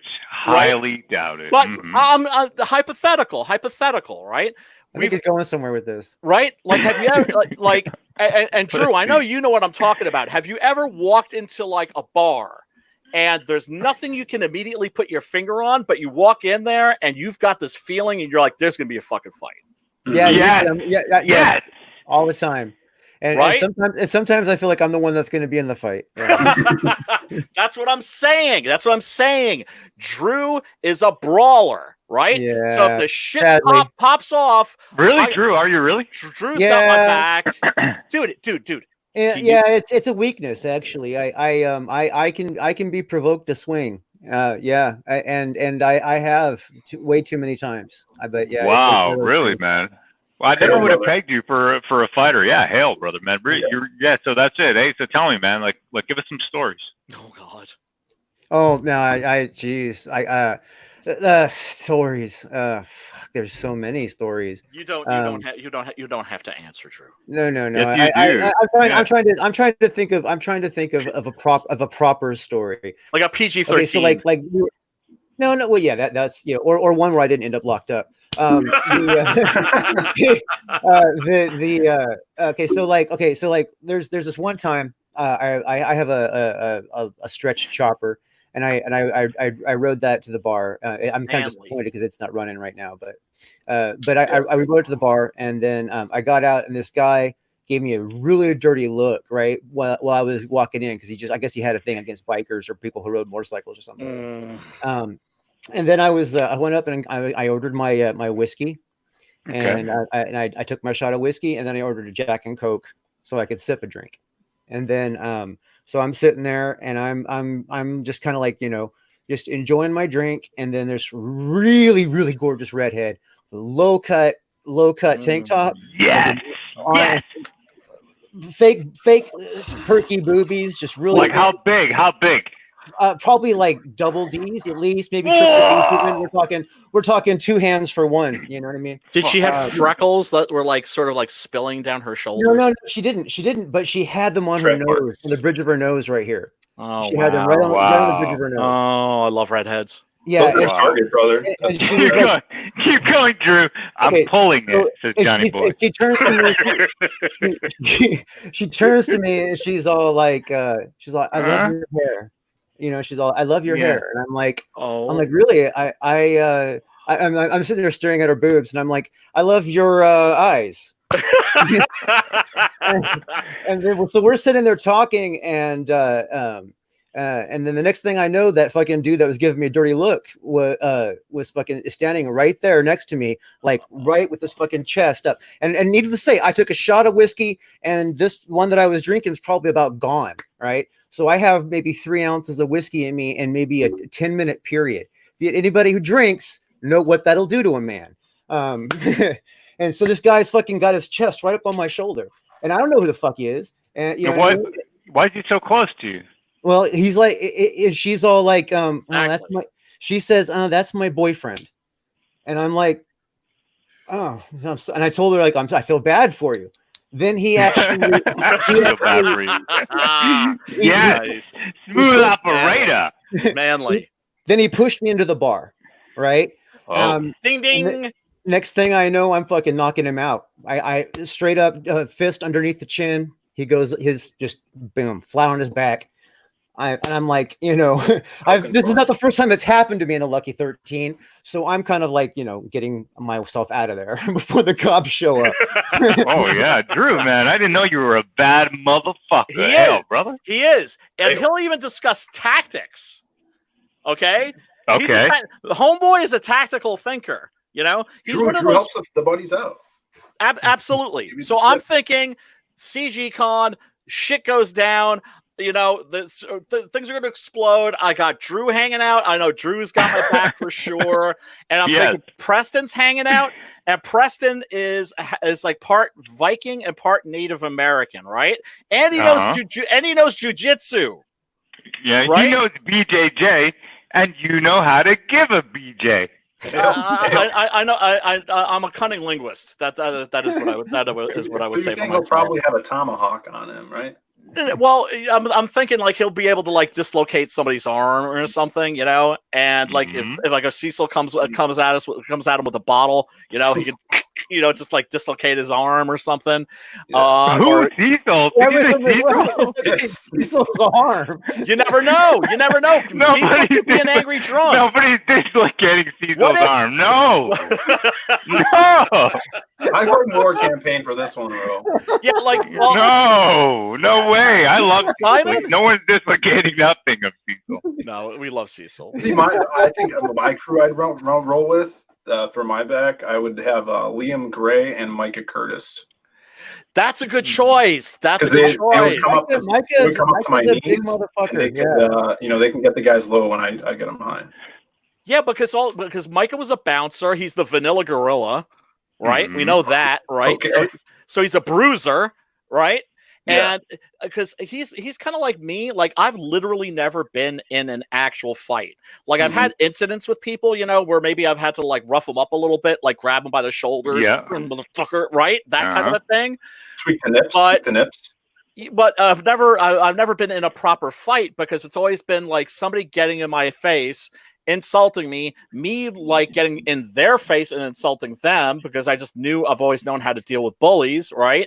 And then them always backing down and then me thinking like, oh shit, I had a chance to be tested and I didn't even get to take the test. So yeah, man. So but I'm good with a sword. So if I'm in the parking lot and Smiller like jacks me with like a bastard sword or something like that, right? Yeah, I got him. I got him. Okay, so you're good with a sword. Yeah. Drew is good with his fists. Yeah, and his feet too. And the Cro-Magnon is good with his club. Yeah, the club. Mm-hmm. The club. Like you ever see that movie Walking Tall? Yes. Oh, the thumping Walking stick, tall? basically. Yeah. That's what you're talking about. You're talking about a Yeah. thumping Yeah, stick. yeah. Buford Pusser. Buford Pusser stick. Yeah, man. There's a go- name I go for thumper. that. It's called a shillelagh. Yeah, that's the Irish version. Absolutely. There's an Absolutely. entire martial art built around that, if I'm not mistaken. Yeah. Is that something we'd see in Vestige? You'd have to ask Gat. And yeah, number one. I mean, no spoilers, but no, there's no shillelagh in it. Oh, cool. That'd be cool though. That would actually be really fucking cool. I think Gat right now is getting so many requests for historical. Yeah. You know what I mean? Like historical artifacts. Gat's so well read. That's the thing. The guy's read so many different historical treatises. And look who we got! We got the real Steve Dye. Hail, Steve Dye. Welcome. Willkommen, bienvenue. I don't know how long it'll make that wait back there. He may be out. I thought we were talking about bar fighting, and now we've segued into Gat's already got too many weapons in his quiver for me to even find room for within the pages of 8 volumes or 12 volumes of Vestige. But I want to hear some bar fight stories from my Uncle Steve. well, I guess I was just going to say that although it's been a minute, I have been in a few. And I'm thinking that when it comes to Comic Con, I mean, we've got a Terry, we've got a Tyler, we got the Diaz brothers who are both well over 6 foot tall and a little Cro-Magnon in appearance. We got Mr. E, we got a fucking Harley parked on his front porch. I ain't too fucking worried about it. I think it'll be fine. Because you never know. I mean, you look at somebody like Methwin, right? Or you look at somebody like the dirt, like the dirt worm. You can stand behind us, Brian. It's all right.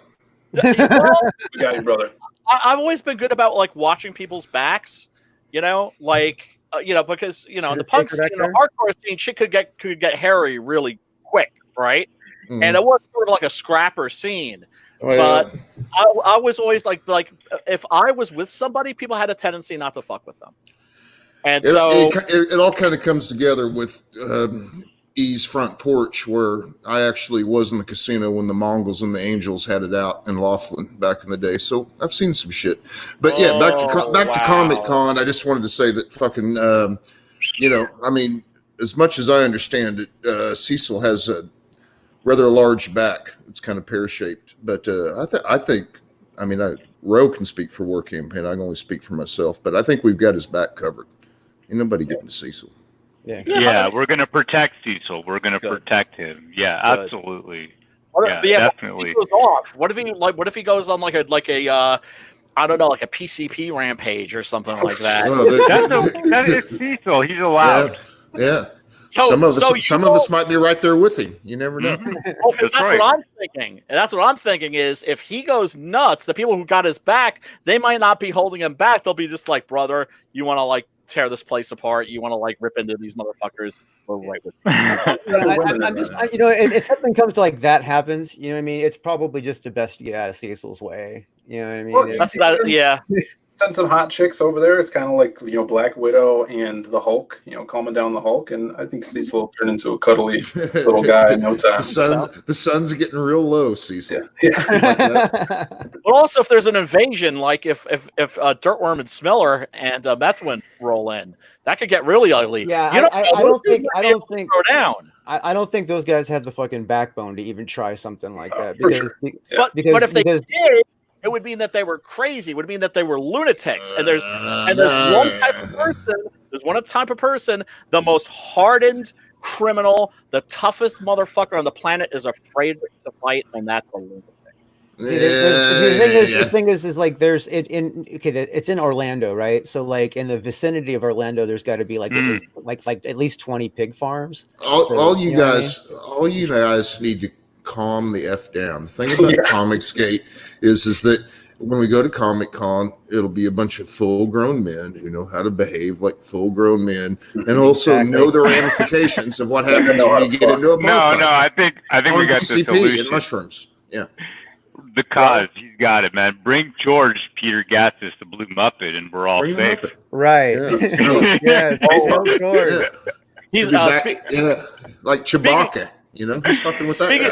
Speaking of the Blue Muppet, he is currently working on a stretch goal that is going to be a six-gun gorilla sculpture.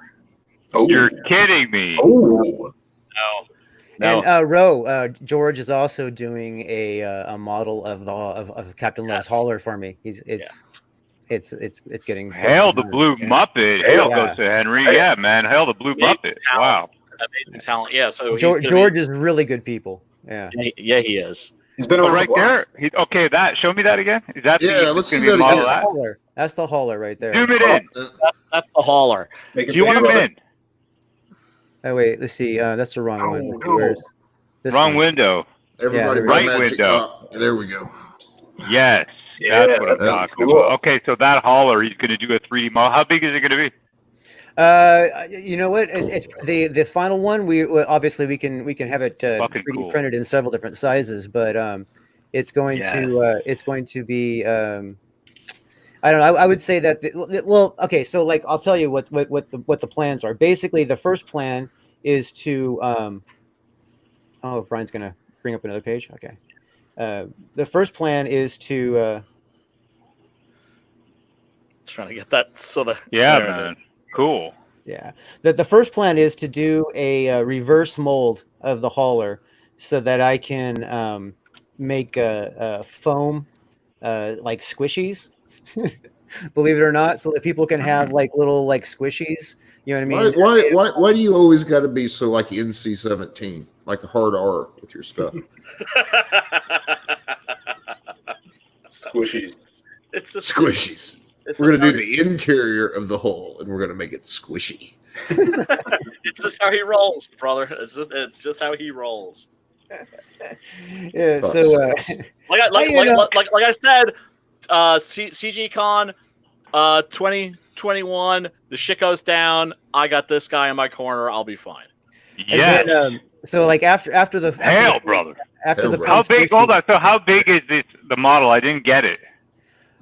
Oh, the model. Well, when we do the like that one is probably going to be maybe 4 inches from front to back, maybe when it's done.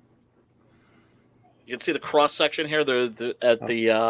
In the back of the Hero of the Cleansing, which is the first installment in the Captain Love saga. Yes. There is a very cool. I used to love it when they would have these like in Starlog magazine. Yeah, man. Yeah. Like they got a Star Trek book, right? And it's got all the schematics of every single starship. I got it. You got it? Yep. You're in a Star Trek. Oh yeah, no, yeah. But here's the thing. Okay, that's it. We're in love.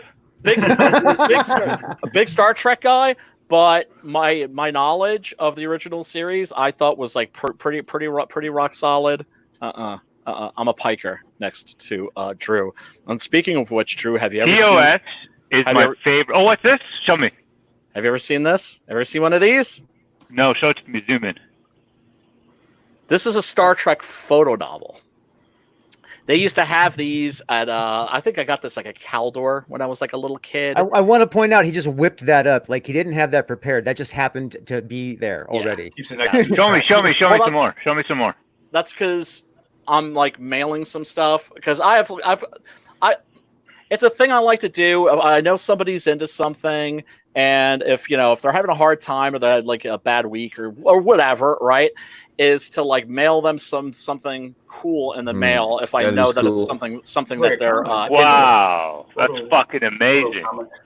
Yeah. They made these for I think for this. So this is photo novel number 2. So the first one would be the Menagerie, and I got the TOS novels.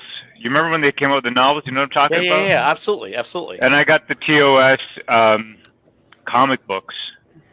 Okay, a bunch of those. But the photo novel I had never seen. Yeah, I hadn't seen that. Yeah, I had a bunch of the novels when I was a kid. But these are pretty rare. So spoiler You're saving alert it for me. No, my order. On my order, right? Yes, you are. I was going through like boxes of old comics and shit because I'm looking for stuff for Preston. Right, because he's doing don't give that to Preston. He's a fucking kid. They don't even like Star Trek. I didn't say that this is going to. I said I was. Show him your mouse pad, Ro. Show him your mouse pad. Yeah. Make your case. You know what? Donut Swan, right? Donut Swan. He sent me a signed mouse pad. Okay. And it's you know who it's from? It's from Deanna Troi. Ooh. Okay, Deanna Troi is the hottest MILF on the planet. When she quit that show, that was such a mistake. She looked so fucking hot in that outfit and with the pixie hair. Right? Oh no, not the pixie hair. What am I saying? No, not pixie hair. No. Look, I remember Wigstock, New York City, 1996. I want to say Wigstock is like this big like drag thing that would go on, and it was like the world's biggest like drag party, and it would go down. Wait! You're getting very degenerate now, Brian. No, keep going, Brian. Dude. Yeah, Ro wants We've to been in hear the it. gutter. We've been in the gutter for a while. No, keep going. Yeah, okay. Ro wants to hear this. All right. So So this was in Tompkins Square Park. They would have it every year. I'm right? just gonna pretend like I heard Dragon Con. And like, this this year, like RuPaul was there. This was like the year that drag went mainstream, right? Mm-hmm. And I just remember seeing this, like, you know how you'd go to like comic book conventions before cosplay was like a thing. Yeah. And you would see like 500 Harley Quinns. There were like 1,000 Deanna Troys. Guys dressed up as Deanna Troi. I feel like I'm in fucking heaven now. Now, Brian, let me ask you. She was so hot, man. Greek, by the way. Let me ask you, Brian. Brian, I want to ask you a question, Brian. Yes, sir. Yes, sir. And I want you to understand that mostly I'm trying to derail Rose's train of thought because I know what tunnel we're going into. But I want to be, I really like your work. It really looks great. Love tunnel. Thanks, man. Here's the question. Yes. You've never been in a bar fight, but you have went to a convention of transvestites. Just want to be clear. No, but this wasn't a convention. This wasn't a convention. This was a street party, right? So it was at Tompkins Square Park and like the surrounding area. Well, that means you know what I'm saying? No convention center would allow them in, so they had to do it. Definitely not. But this was right down the street from me, and I just remember like a friend of mine going, of course, yeah, we're not going to go fucking check this fucking thing out, right? And it was just like Deanna Troy's like. Well, Brian, one question. Everywhere, yes. Were you tucked or untucked? Yeah, that's the question. I always believe in the philosophy of you got to let your nuts hang. Just to be clear, you haven't been in a bar fight, but you have been to a club with RuPaul. This wasn't a club. This wasn't a Don't club. listen to Steve. He's That's vanilla, street. Brian. He's All right. vanilla. And actually, RuPaul was at this. And I Don't remember listen to Steve Die. He's vanilla. Okay. I thought he was the spit roaster. He was the MC. I'm RuPaul normal.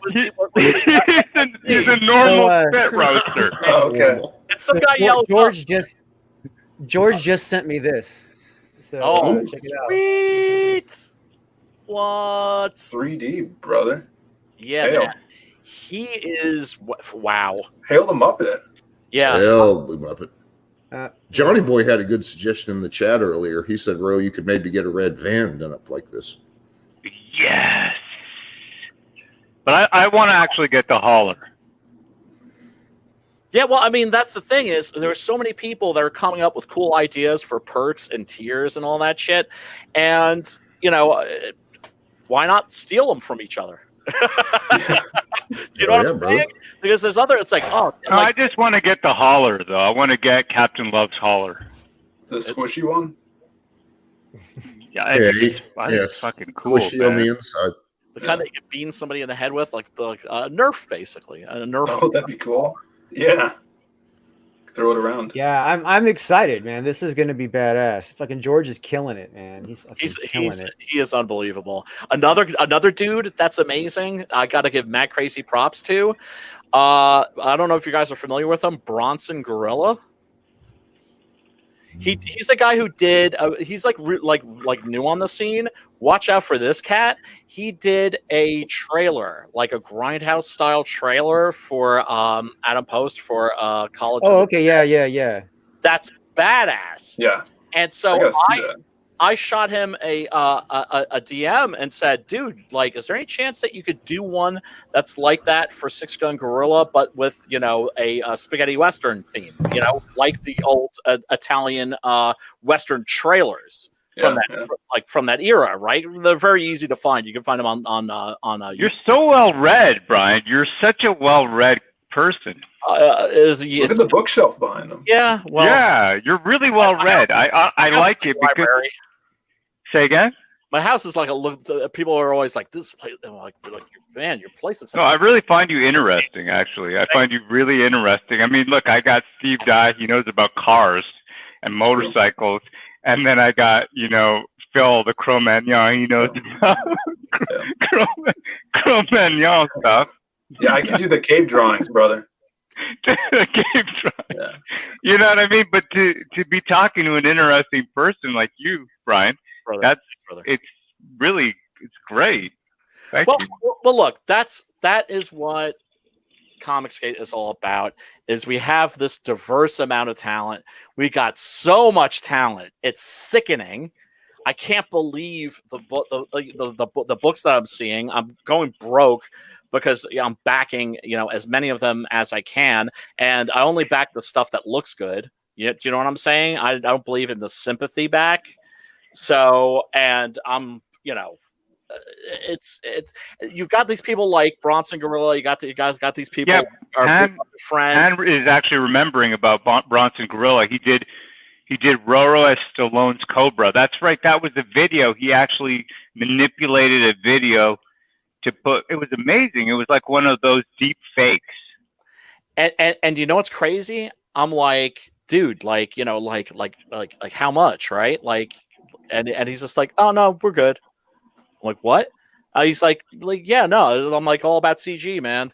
I'm down for the cause. So he's like, I mean, you're not gonna find that anywhere else. Wow. Yeah, he's like, you know Incredible. what? If you want to give me like a copy of the book, or I mean, or wear eyeliner, or wear eyeliner, or me. So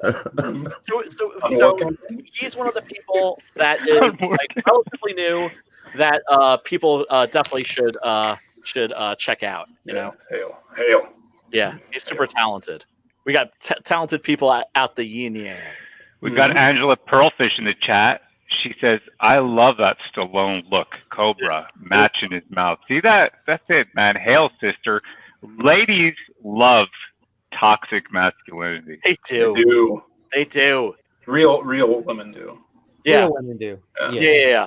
Well, I mean, here's the thing: the soy boys that I know, it's like they've got female friends, or like, have you ever known a male feminist?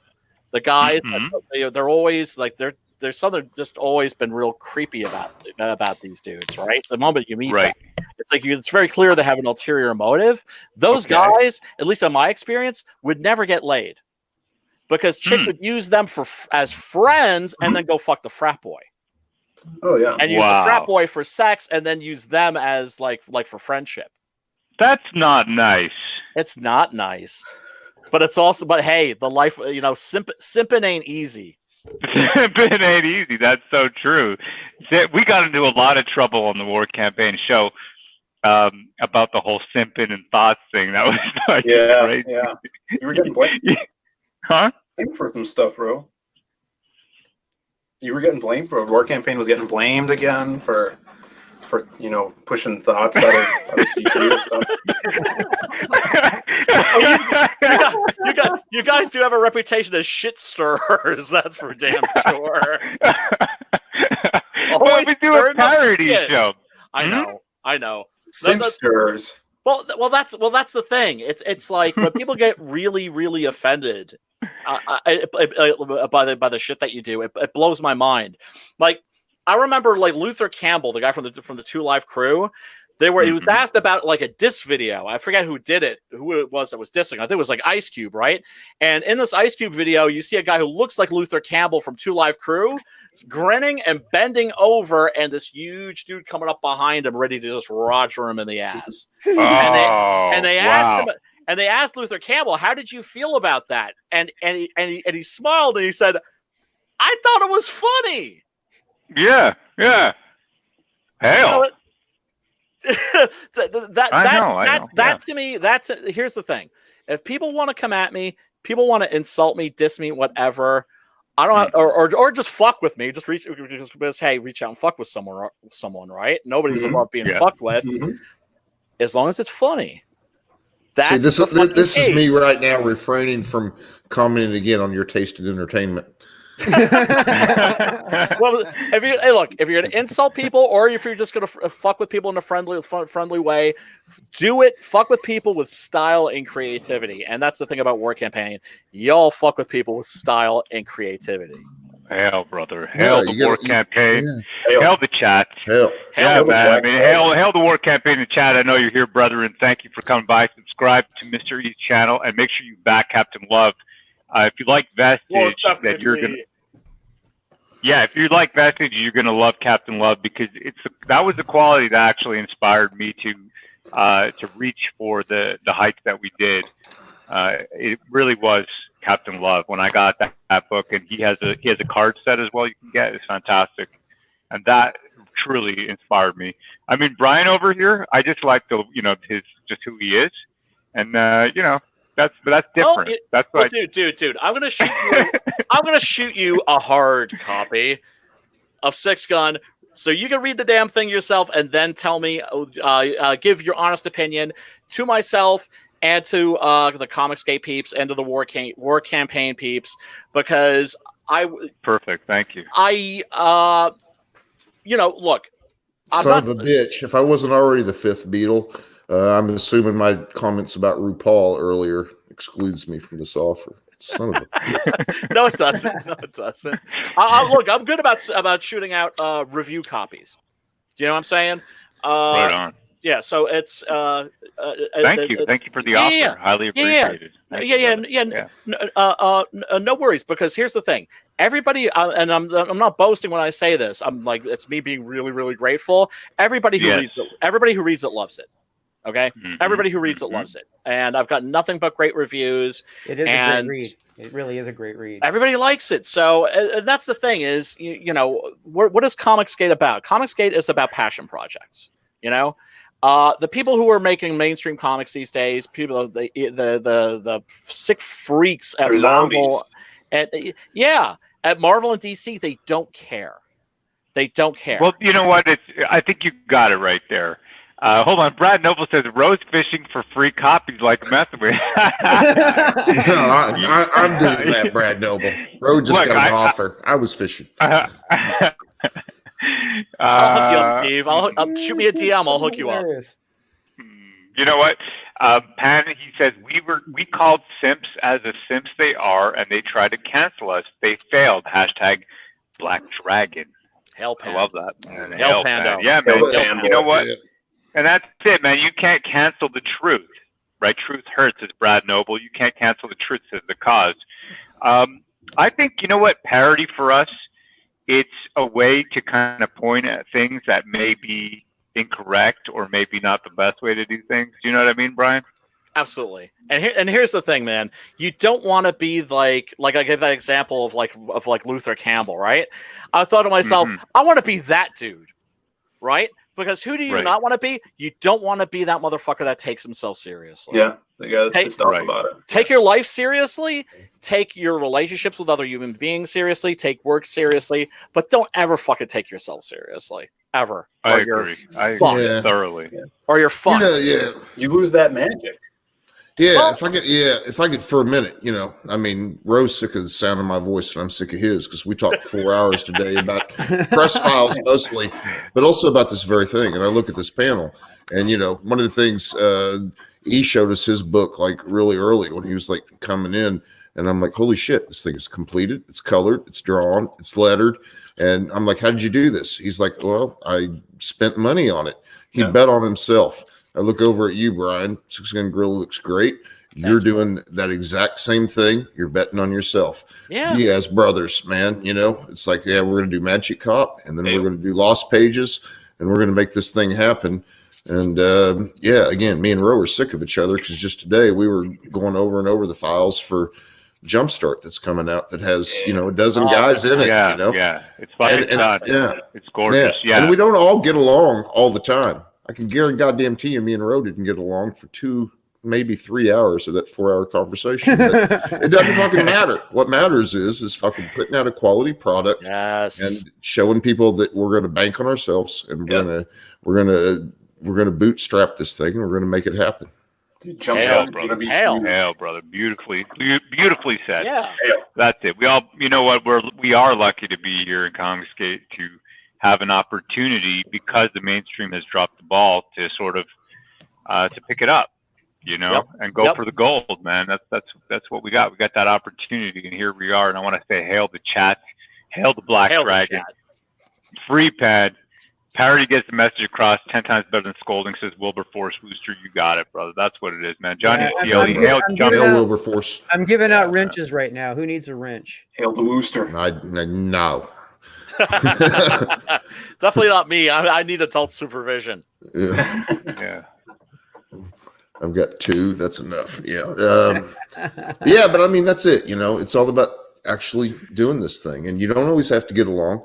Sometimes, actually, before I jumped in here, me and Gat were working on Vestige 2, and that involved a fair amount of historical research and a fair amount of fuck you. No, fuck you. That's how men work together, right? That is called creative frisson. It's creative friction. You know what I'm saying? Yeah. It's like there's certain bands, for instance, where you have the artists that can't stand each other, the band can't stay together, and yet when they go their separate ways, that magic isn't there. And there's the certain War Campaign. You know what? Together. War Campaign always stays together. That's actually a lot of people. They say to me, Roe, how did you manage to keep this eclectic band of intellectuals together? And I always say, well, it's because there's a shared goal. You know what I mean? There's a shared belief in something. Amen. And we just, you talk to one another. You be real. You be real. Like that's what it's about. It really is.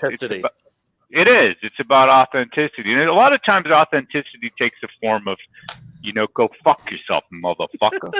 But that's just one of those things. 6 hours of my life today. Hell yeah. 4 hours of Jumpstart. Oh, man, I can relate to that, though, man. That's how it works.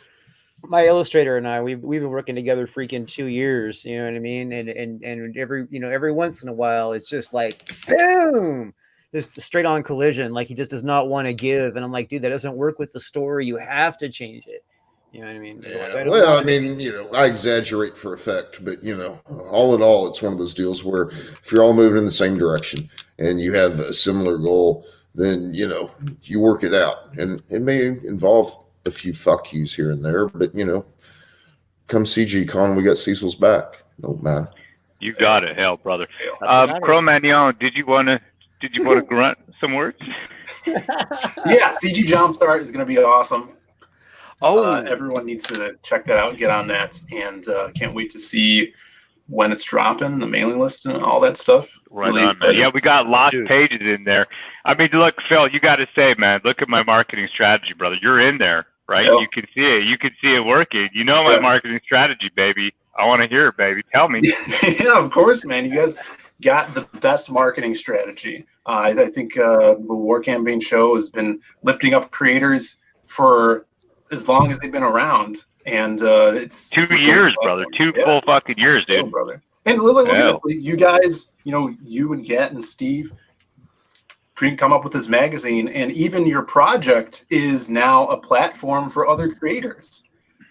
Yeah. You got it. Actually, you know what, though? I want to give credit where credit's due. It was Gat Hanzo, the wizard. I mean, this really is his baby. You know what I mean? He came up with the idea, all that. Look, if I don't say that, my wizard's going to put a hex on me. You know what I mean? So I got this is what I got to do, man. But yeah, hail the wizard, man. This guy is very, very creative. Steve died there. He's a fucking great force. He's a professional in this field.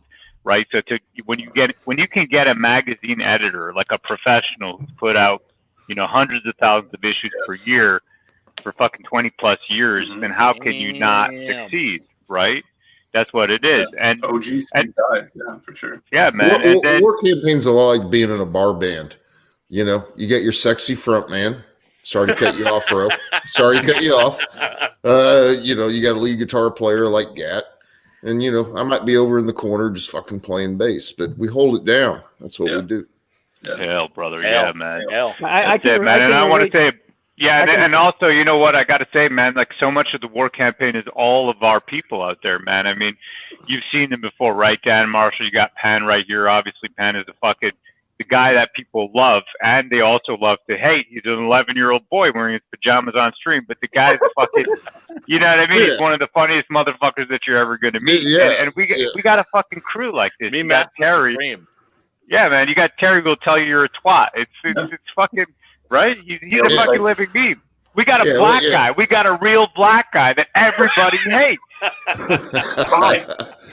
Yeah, I mean, we got Pan. He's the annoying harp player. He's the guy like howling in the harmonica and the microphone 48 hours a day. But fucking, it's great, man. He's got his fucking riffs. And we got Terry. And what I was saying earlier about bootstrapping. Steve, we came from the chat. The black guy, brother. You forgot the black guy. Fucking, I don't ever forget about Black Daddy. I assume that he's the guy playing the fucking drums.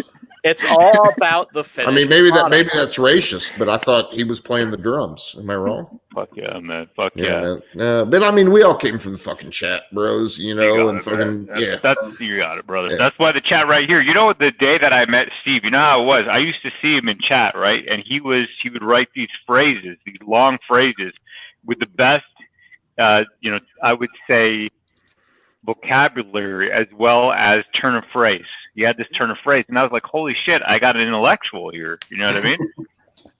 So I said, Steve, come and come on, let's fucking join up with us. Let's fucking get this shit show on the road, man. And he's like, bro, I love everything about you. Yes.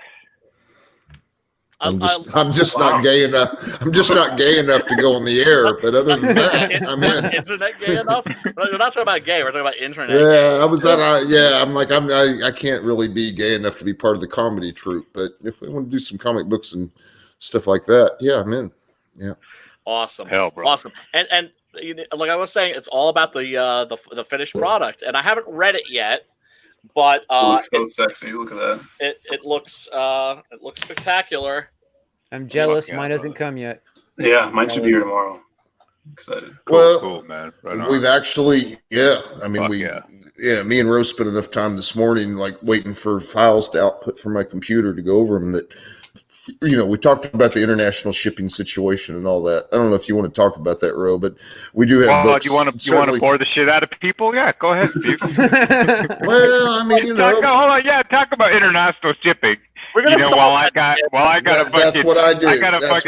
We got the best entertainment on YouTube right now. But yeah, let's talk about international. I'm a fucking editor. I'm all about fucking circulation. What can I say? No. Tell me about the USPS. Let's talk about the USPS. No, I just thought it was cool that some books got into Canada. Maybe our Canadian customers will get their books soon. I think that was great. You got it, brother. No, Steve's right, man. We're gonna figure the international. We're gonna figure out the international shipping thing, right? I don't know what the solution is. I don't know who's gonna figure it out, but amongst all of us, we're going to be able to put our heads together and figure something out and deal with this. Because the thing is I know that I'm sure you guys feel the same way. You want your books to be able to go anywhere. Right? It's painful to have this faux pandemic, having a shitload of books stuck in Chicago, and I don't want anybody to pile. I was telling Ro earlier, they're going to pile a pallet of Quikrete on those son of a bitches. Anyway, but what are you going to do? I mean, that's the environment we're in. But things will get back to normal. The main thing is that you do all that you can to fulfill your projects and make it happen, no matter what. Comic book stores are closed. We're weathering it better than. As far as the international shipping issue is, that will actually resolve itself when the audience becomes bigger. Because if you're selling 1,000 or more books overseas, you know what I mean? Like, say, mix them, you could print them overseas and they have a fulfillment department. It would make more sense. It would be a lot cheaper to do that. You know what I mean? Obviously you wouldn't be able to sign them at that point, but you would be able you'd be able to execute that to at least the ones that didn't need to be signed. You know what I mean? So there's a lot of things that become possible when the market gets bigger. A lot of things. Yeah. Ro's right. I derailed this in the wrong direction. I'm just happy that some vestiges went across the border. I can't wait to see fucking Brian fucking screeching his eyes out because he's fucking blinded himself from the eyeliner he's gonna put on the war campaign. It's gonna be awesome. We'll see what we can do, man. We'll see. We'll give it the old college try for freaking. Yeah, you got a couple days. I'm thinking Sunday, so you got a couple days, brother. Yeah, just make sure you got eyeliner and you're, be ready to dox your nipple. I appreciate it. I hope and like I said, I'll hit you up in DM, or you hit me up in DM, and shoot me your snail mail or like a PO box or something like that. You want to dox me? I'm not gonna. That's why I said PO box. No, that's okay. I'll dox myself to you, no problem. Okay, then you'll get a free copy of this. Ooh, la! I can't wait, man. That looks like a great book, man. That looks like a really good print, actually. It really does look good. Holy shit, cool, yeah. It is. I work with Greco. Their comics don't smell very good, but they look fantastic. Cool, can't wait. I don't really smell my comics. It doesn't smell bad. It actually has no smell at all. Yeah. Okay. Yeah. You know what, Brian? I'm not a big smeller of my book, so I think I'm good. Okay. Yeah. I think I might still enjoy it. And I'm like Gat. I'm a research fiend. That's to say, if I'm going to write a book that's set in the Old West, even if it has a gorilla as the protagonist, I do my research. And of course, Gat can tell you that when you start doing your research into the Old West, the first thing that you discover is that like 99.5% of the history is like bullshit. It's really? Yeah, you're dealing with mythology. To but I do think people love that stuff. I was going to riff on Ro's sense of smell, but I'll move on. I mean, right before I came on with you guys, me and Gat were researching how long it took to walk from a certain point in London to another point in London. We're like, well, how long would that take? And I was like, well, you can't get a taxi, Gat. How long does it take? But it has to all make sense geographically, the timeline, all that stuff, because somebody out there cares. I mean, Somebody we out there- obviously do, but yeah. Well, I mean, we obviously do, but I was like, yeah, you and I are the only people, and he's like, no, somebody else, and I'm like, yeah, you're right. Somebody else will be Wilberforce like, Booster, man. He said you can get a carriage. Oh. Well, that Wilberforce, good note. It did come up. How you get from a certain bar to your lady friend's house at a certain time of night in London in 1892. I'll just say that we thoroughly researched that. Cool, Or- right on. Yeah, well, maybe this is more it, man. thoroughly than I Attention wanted to detail, and that really goes to show again the difference between the mainstream who doesn't really give a fuck anymore, and then Comicsgate. Yeah, all those details make a difference for sure. Well, the thing about research is I know like there's one of the projects that I'm going to do like after I'm finished with like the next 3 issues of Six Gun is I'm doing a book called Tequila Moonrise, which is going to be luchadors versus monsters. Yeah. And I can't wait to write this freaking thing. Oh, well, I've already written it actually. But I wrote it as a screenplay, and I'm going to adapt it as a comic book. I'm not just going to take the screenplay and throw it at the artist and be like, "Here, make a comic out of this." I am going to adapt it into like in a proper way so that it works as a comic book. The villain is a Aztec mummy vampire. And sorry. Dead Dick Dale. He just wrote, "I sniff glue." Sorry about that. Nothing wrong with that. Nothing wrong Well, with that. that's not a big surprise, is it? But, I read, Maybe that's why the dick is dead. Just wondering. I'm sorry, Brian. I'm sorry. Tell me more, Brian, about your furry fetish. Yep. Mm-hmm. It's I ended up like reading like literally like I think was it 3 or 4 books about the Aztecs, and knowing that I wasn't going to use 99% of the research. Of course. Mm-hmm. But it's still important to do that research. It gives you something to fall back on. It helps give your story a spine, in a sense that might not be there if you're just winging it and just making shit up. You know what? It's not just that. I think you're right. Brian. But I think also it's that you're getting, the entire picture. Like you're trying to craft the world, right? When you're a writer, that's it. And you're. And you need to get into the entire sphere. You don't want it to feel like a superficial visit. No. You want to feel like you're part of that universe. I actually think that Mr. Rehe really captured that in Captain Love. I love sci-fi stuff. You know what I mean? That's my thing, man. So, I mean, that's always going to be, something that I go for first. Like, zombie stuff is going to be lower on my list, for example, or, just different genres for different people, right? But Right. Having said that, it's that when you're reading the book, when you're reading it, you really feel like you are, in space and you're an adventurer and you're just, you know what I mean? You want to feel like it's a real place. Mm-hmm. And and the more research that you do, the more you become engrossed in that era. Okay, whether it's mythical or fictional or an embellishment, I think the more that it comes across in your writing. Absolutely. Like with Six Gun, I was like, you know what? I wanted it. It was important to me that the world itself be as realistic as possible to work with that outlandish concept, right? Of just taking like the Old West as as best as I could figure it was like, and then just taking a fucking gorilla, in there. Certainly, backstory informs story.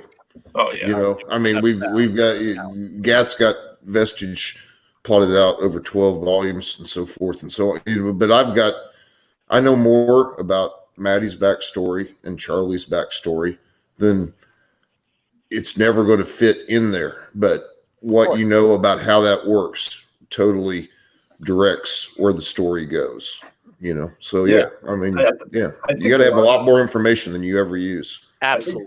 A lot of that with like character building and world building is the amount of time you spend with them, and that goes with research as well. If you're writing a character for a long time, you know how they're going to react to things. You know the limitations of your world, and you know what your character is going to do in those situations, and it makes that character and that world feel so much more real to the readers. For sure. Absolutely, exactly it. absolutely. And also like I have an element that I'm going to introduce in the next issue, and I remember thinking like, oh well, this seems kind of fantastic. It seems a little sort of like Wild Wild West, not the movie, like the old TV series. Show, yeah. Right? There's not a big fucking mechanical spider. What are No. you telling me here? Definitely not. Okay, good. but I Okay, good. remember- Continue. A steam powered wheelchair. But I remember thinking, like, is this plausible, right? And thanks to my research, I was like, yeah, this is plausible, and that's important to me, because I always feel that if you're telling it, like, I always feel like if you're going to tell a story that has an outlandish concept, if you play it straight, it's more fun than if you're always like wink, wink, wink, nudge, nudge, nudge. Because one of the problems with comic books these days is they're all so fucking self-aware. Mm-hmm. Yes. Yeah. Absolutely. You know what? I got to get going. Thank you so much for having me. Highly appreciate it. Ro, thanks for coming on. Hanging man. out, brother. Thank you. And congratulations to the 5-Figure Club.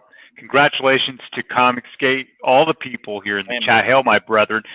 Thank you so much for backing all of our books, for supporting us. And you know what? Captain Love, I highly recommend it. I am looking at a high tier actually right now for the Pirate King. So I can't wait for that. And of course, Mr. Diaz over here, you can catch his new project, The Lost Pages, in CG Jumpstart. Yeah. It looks fucking cool. If you like Frank Miller, Sin City kind of feel, that vibe, they captured it, man. So check that out, The Lost Pages.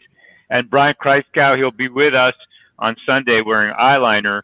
And basically, we're going to kind of make out. And hail, Mr. E. Hail, brother. Thank you so much. Hail the chat. Hail, my brother. Hail. Hail. Hail. Hail, brother. Hail. Thanks for coming, Ro. Peace out, bro. Peace out. That was fun. That was really fun. Ro. I hope Ro comes back more often because that was a blast, man. That was a blast. And that's how your sexy front man makes an exit. Thank you and good night.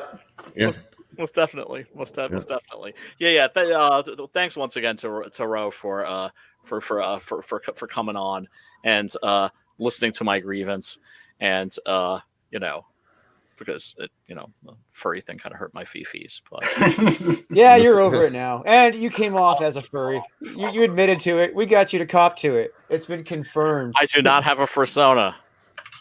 Yeah, you haven't seen it. You don't know what's in that closet behind me. I'm glad I don't know what's in that closet behind you. The furry thing is a thing. Dead hookers. And it's like the dead hookers aren't even like the most shocking thing that's in there.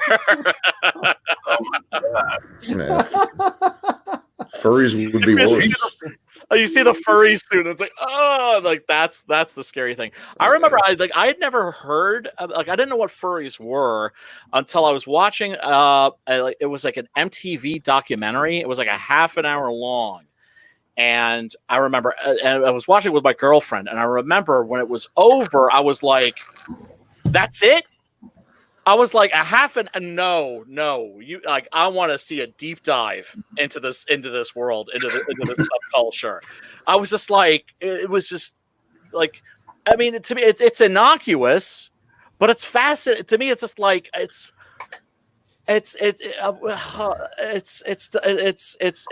tough to wrap your noodle around.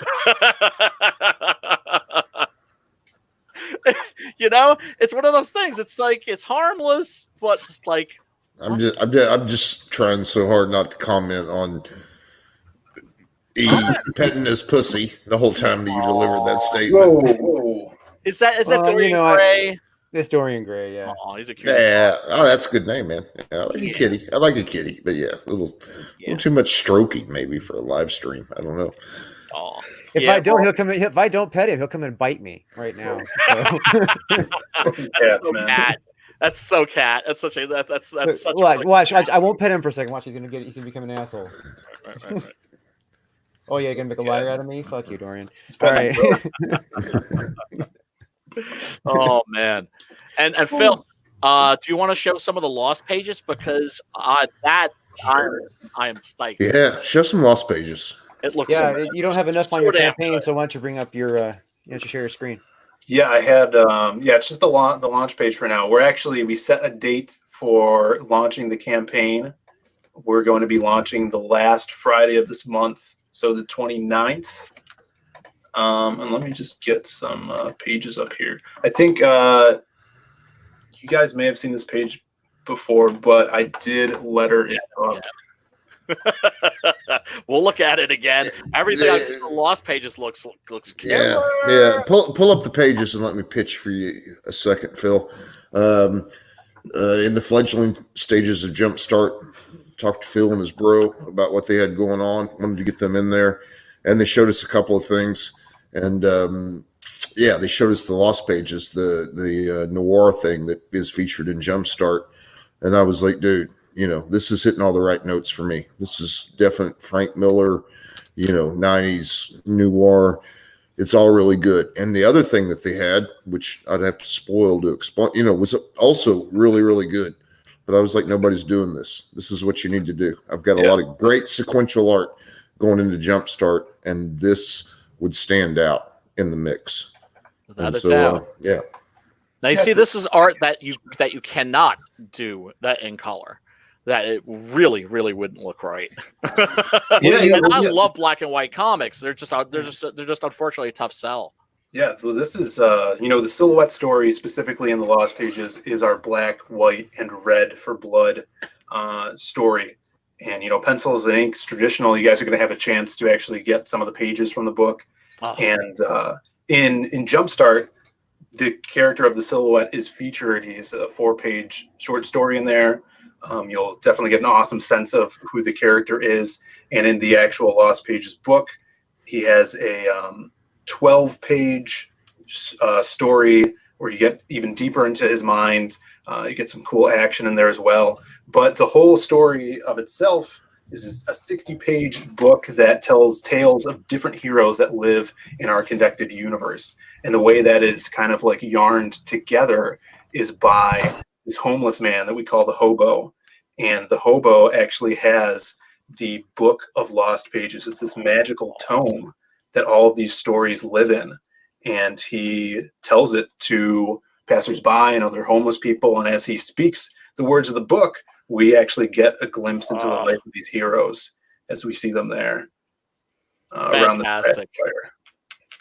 So this is like a series that my brother and I have been working on for literally years. The Silhouette was the first character that we conceived of and did small self-publishing runs on back in like 2012. So he's back, he's being illustrated both with pen and ink for the first time. And his buddies are in there too. And they'll eventually meet in the series. There's characters to come down the line that won't be in this book that may, that are on this page, actually, some little Easter eggs of some other heroes. But yeah, I think this is going to be so fun for us to show off. And we're trying to make it the best read possible for everybody because, we're crossing a lot of genres here with these different characters. Oh, it looks so fantastic. Do you want to explain who some of these characters are aside from the Silhouette? Yeah, sure. Yeah. So up here, of course, we have the Silhouette. As you can see, he's a very dark shadow man.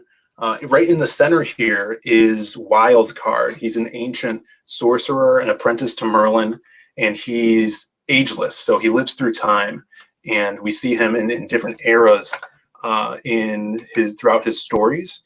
And the art that will be showing in his story is actually drawn by Joe Ball, amazing artist of Superharem, of Death. And I'm going to pull up crazy skills. Crazy skills. Yeah, I'm going to pull up a Wildcard page right here. This is a page from that story. Oh yeah, that boat and the figurehead. Yes. So yeah, that pirate stuff. We Joe's also going to work on Bullet Maker for Gat and me, and I'll never forget the conversation where we actually had him in mind for something else, and then we were talking about the groundwork of the story, and he brought a lot to that, and I was like, "Can you draw a horse?" Like, yeah. You know, and then but then I see this and I'm like thinking, fuck, I wish I had a pirate book in the works. I would go that direction. Yeah, you know. And those beasties, those are sirens, right? That's right. Yeah. If you guys are a fan of mythology like I am, Wildcard is our character that explores horrific mythology. So we're going to see a lot of mythological beasts in stories from for years to come with him. And in this glimpse of his life, it's the 1600s, the height of piracy, and he's actually a captain of a ship. And his ship gets overrun by the Song of the Sirens, these beautiful women who morph into these horrific flying bird chicks who kind of hypnotize his crewmates. We're going to see, him fighting skeletons in here, fighting the sirens themselves. Oh, this sounds so Ray Harryhausen. Oh yeah, this is, we really wanted to hit on different genres, and that was kind of like what I'm pulling from there. Oh hell yeah! And as you can see, he does so much detail. If you look close, we can see some of the skeletons climbing up onto the side of the ship. Yeah, and the figurehead. Phil, you are not my monkey. I'm not telling you what to do. Yes. But thank you. Look at that. Look at that. That's creepy as fuck. Yeah, Joe's killing it on this. Yeah, Joe Ball's amazing, and I want to sound for Phil and my nephew Phil and Brandon. Yeah, the underlying premise of this book, where it's sort of an omnipotent narrator, but the omnipotent narrator is kind of a guy down on his luck, and he finds this book, and I don't know, Phil's laid this out for me, and I'm just like that. Yeah, the underlying premise is one of the best pitches that I've heard for. Wow, thanks, man. A single book or a shared universe or anything in the middle that I've heard in a while. Yeah, fantastic. Yeah. It looks so cool. I'm especially interested in your pulp hero. This guy right here. Yeah. Because I'm a pulp guy to the core. Oh, sweet man, you're gonna love the Masquerade. Show him the car, Phil. Oh, the silhouette car. Show him the goddamn car. Spoilers be damned. This is your project, not Gat's. So just go ahead and spoil it. Show him. Just go ahead and spoil it. It's not Gat's project. Sure. It's in my drive. Let me pull it up in a second. But it's one of the first things you showed me, and I'm like sold. America. It's true. Yeah, you're a car guy for sure.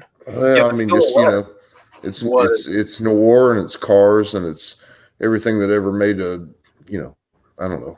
Everything that's cool. Yeah, Humphrey Bogart movies are cool. Most definitely. Yeah, so the silhouette is, like I said, our first character, and the way we used to create comics with that character is we would take photographs in front of a green screen, and my brother would Photoshop it to make it look like a comic book, because we didn't have the means to print a illustrated comic. We didn't know any awesome artists like we do now in CG. And one of the cool things about the silhouette is he had to have a badass car. So this will kind of give you a glimpse of his backstory, because he doesn't really know who he is. But this is like a look at his car. Oh, he's a amnesiac. Let's see. Whoops, wrong thing. Yep. Then comes the porn. So this is a character that's not just an enigma. He's a enigma to himself. Yes. Yeah. For some time. So this is his awesome ride, and the way he kind of activates it, because it's an old rusted out car that's really old. It's on cinder blocks, and he walks up to it, and his darkness engulfs it and turns it into this badass ride. Yeah, I love that bit. Yeah, when it's parked on the street, it's just an old decrepit jalopy. Yeah. But when he approaches it, yeah. Oh, that's so badass. Yeah. No, it's a lot of fun. And like what we were talking about earlier, where spending time with these characters, like I have with the silhouette we created the first concept for him in 2011. And I've been writing scripts and practice comic scripts for these characters. I feel like I really know them and can actually deliver an awesome product that I'm going to be proud to be putting out to CG. Awesome. We can't wait for it, man. Thanks, man. Yeah, let me show you a Masquerade page. Yeah, don't want to repeat my points, but based on the premise, I couldn't give this a higher recommendation. This is going to be really cool. Thanks, man. Yeah, it is. I appreciate It it. looks good. It looks really good. I'll actually show you guys. I don't know if I've showed this page off yet, but you guys might get an exclusive here. This is the first page to the Masquerade story. If you guys have ever read Denny O'Neil's The Shadow, his run on The Shadow. Hell yeah. The narration for this is like no other story in the book. It's very classic superhero Caped Crusader style, where, you know, deep in the bowels of the city, and we get a big shot of the silhouette overlooking the city, you know, that metaphor. That's very cool. That's very cool. Very old school. Yeah. Awesome logo here. Shout outs to my boy Alan Alonso for the logo design. And this story, you'll actually meet the man behind the mask, get to know who he is. And the cool thing about the Masquerade is kind of to mock his enemies. He only speaks in Shakespearean language. So he's got that iambic pentameter. Oh, that's fantastic. He's obsessed with theater and dramatics. So that comes across in his fighting style and the things that he does. In this story at the beginning here, we have a little mafia informant that is waiting to meet with the Masquerade to kind of snitch out his buddy. I mean, what's not to like? You got a flipping millennial that can talk about, you know, cadences and cadences and language, and then you got an opening splash page that harkens all the way back to Will Eisner. Exactly. Stuff I like. Thanks, man. I idiotic pentameter. Can't wait for people to get their hands on the idiotic pentameter. What? Well, also, I love the idea of, because of course there's a theatricality to The Shadow. There's a theatricality to Batman. There's a theatricality to a lot of pulp heroes. But this is a character that's really taking it like literally in a more literally theatrical direction. Yeah, well, I mean, I could to fuck with the bad guys' heads, and I would think, and all, but also maybe to have some fun. No, I mean, you know, this is classic comics. I can see Denny O'Neil in this certainly, but you can trace it all the way back to Eisner. You know, that's an amazing composition.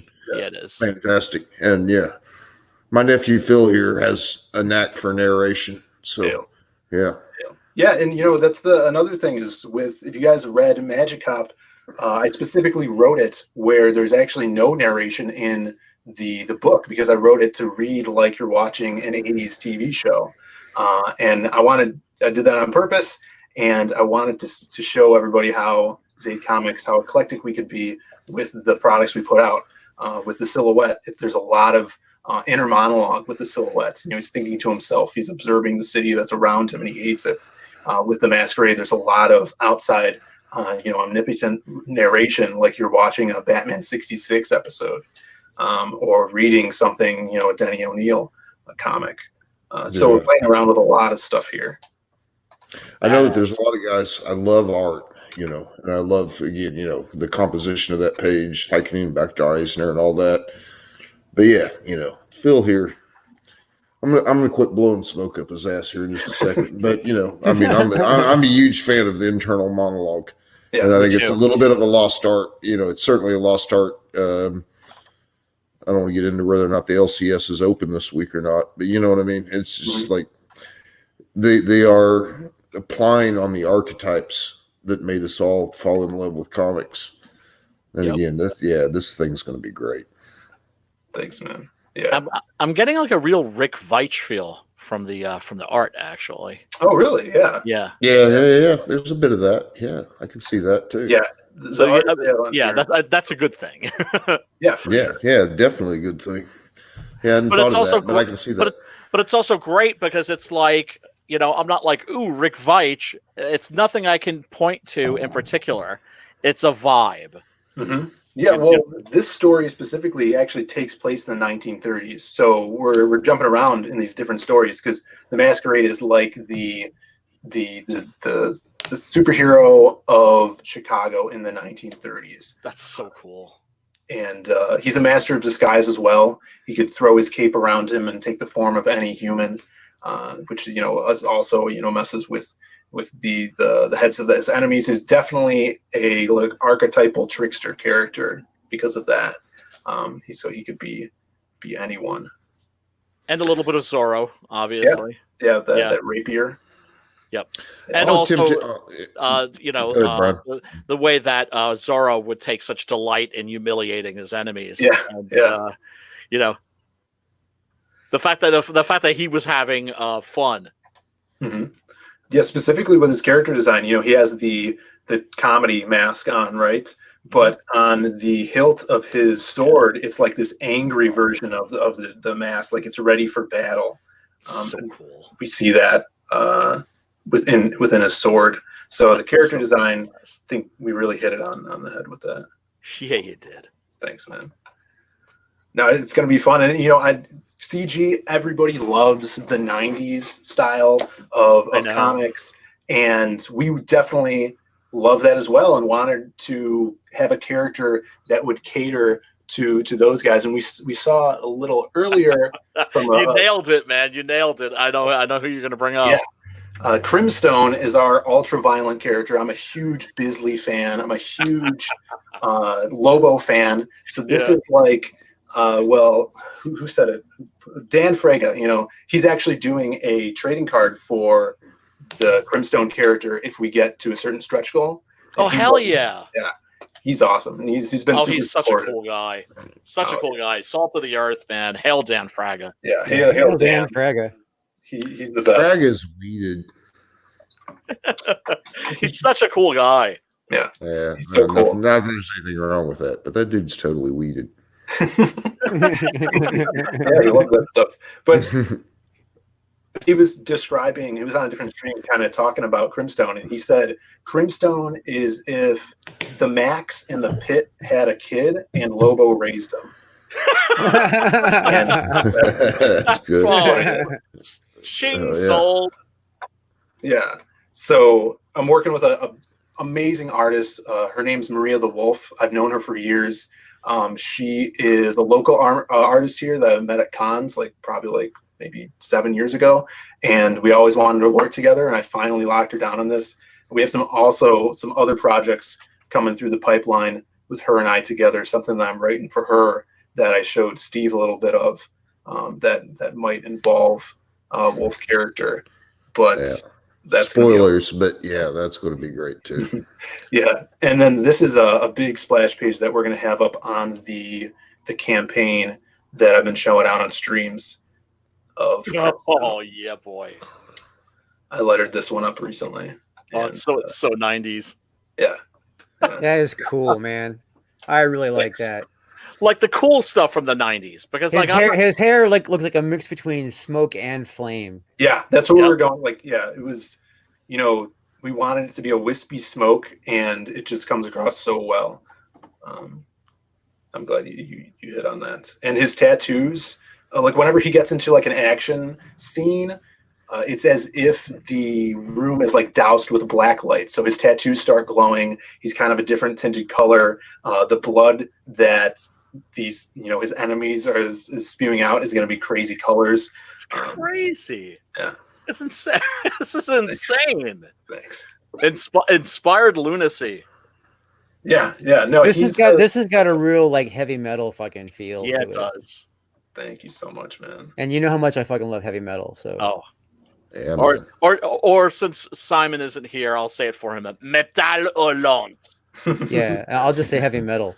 Yeah, yeah. Well, Metal Hollande, for those of you that don't know, actually means screaming metal. Yeah, for those who want to be pretentious. Metal. Fuck you, Drew. I'm sorry. You're number one.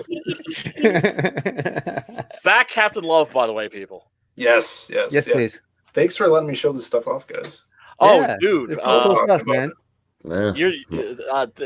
It's genuinely cool stuff. So okay, wait. I want to know: is he saying I'm going to kill you, or is he just saying skull fuck you? That's his attitude. That's just his demeanor coming through.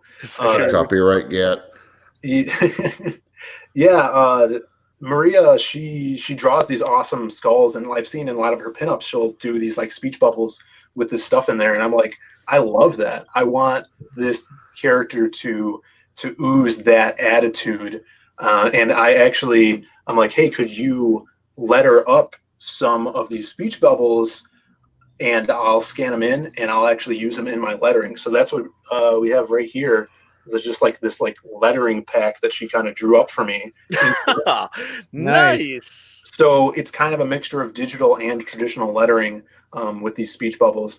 The way he speaks is a font that I created. So like this like lettering, I created that, and kind of had to hand lay these down to make the weirdos and that shape that goes around the balloon. Yeah, so just having the most fun I can with all these characters, man. It's crazy because every time I start lettering a page, I'm like, this is my favorite story in the book. And then I go to another story, I'm like, damn it, this is this is my favorite story in the book. It's so cool. It's a dream come true to have all this talent in this book, man. Most definitely. Yeah. And they ride motorcycles, so Crimstone's a chopper guy. I would hope. I would hope. Now, what do you use for your lettering? Do you use a specific program, or is it?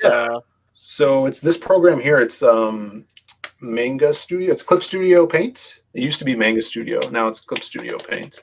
Yeah, that's what I use for all of my lettering.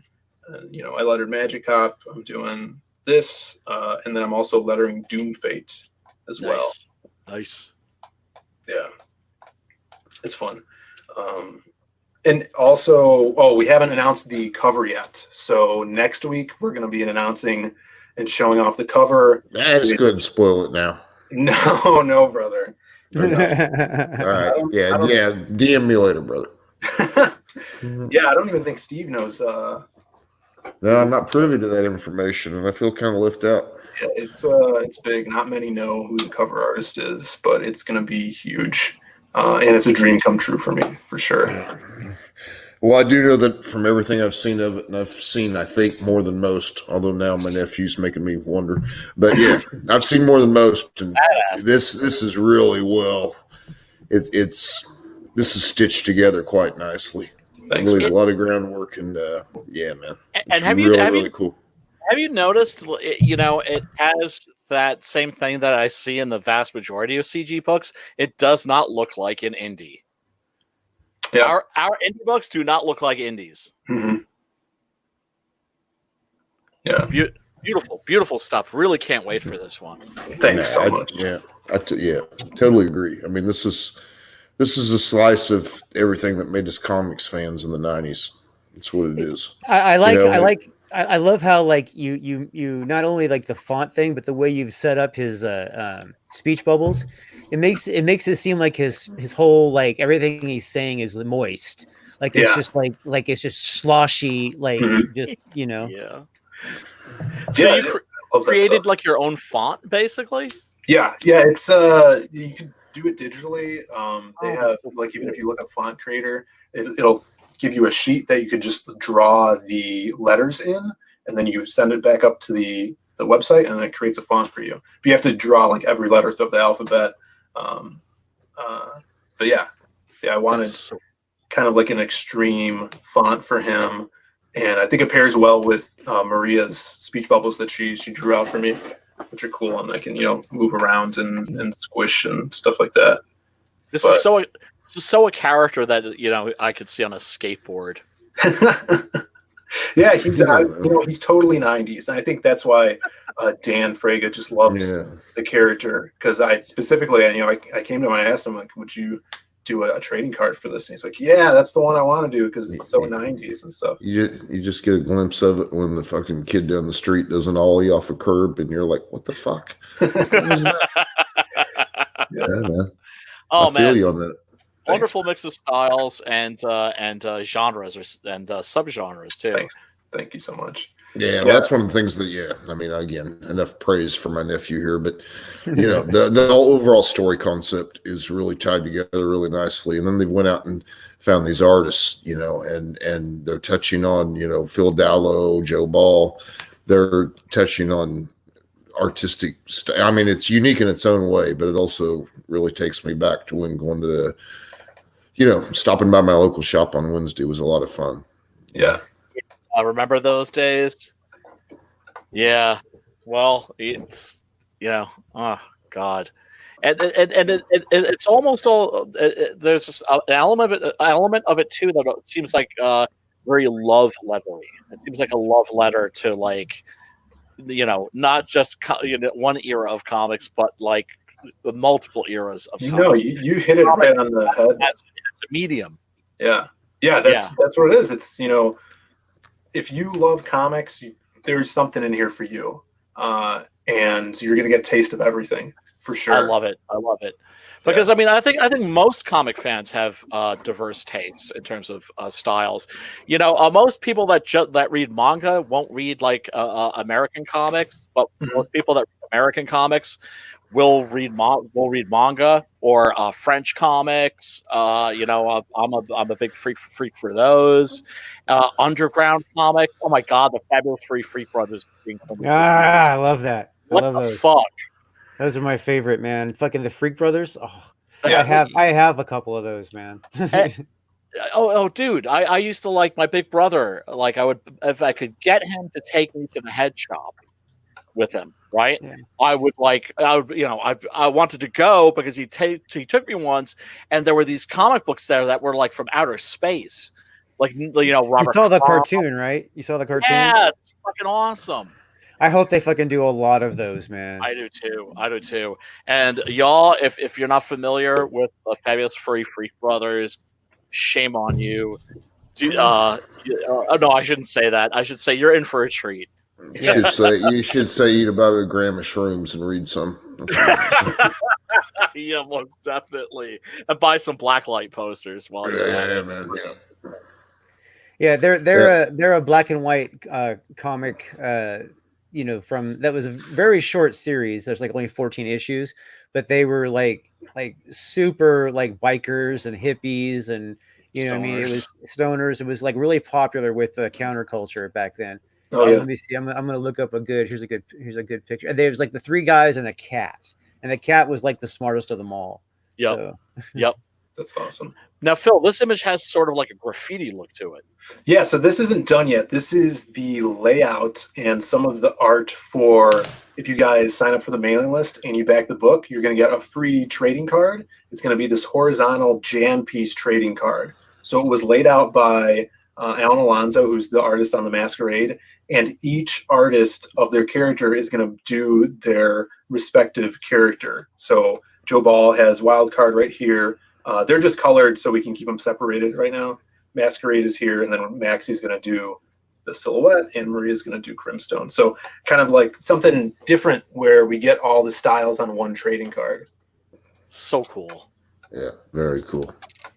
All right, I'm gonna jump off you for just a second. Yeah, let's see that. So again, boom, bring up the. Whoa! Oh, this is cool. I like the art style. This is the Fabulous Freak fantastic. Brothers. Yeah. That's really cool.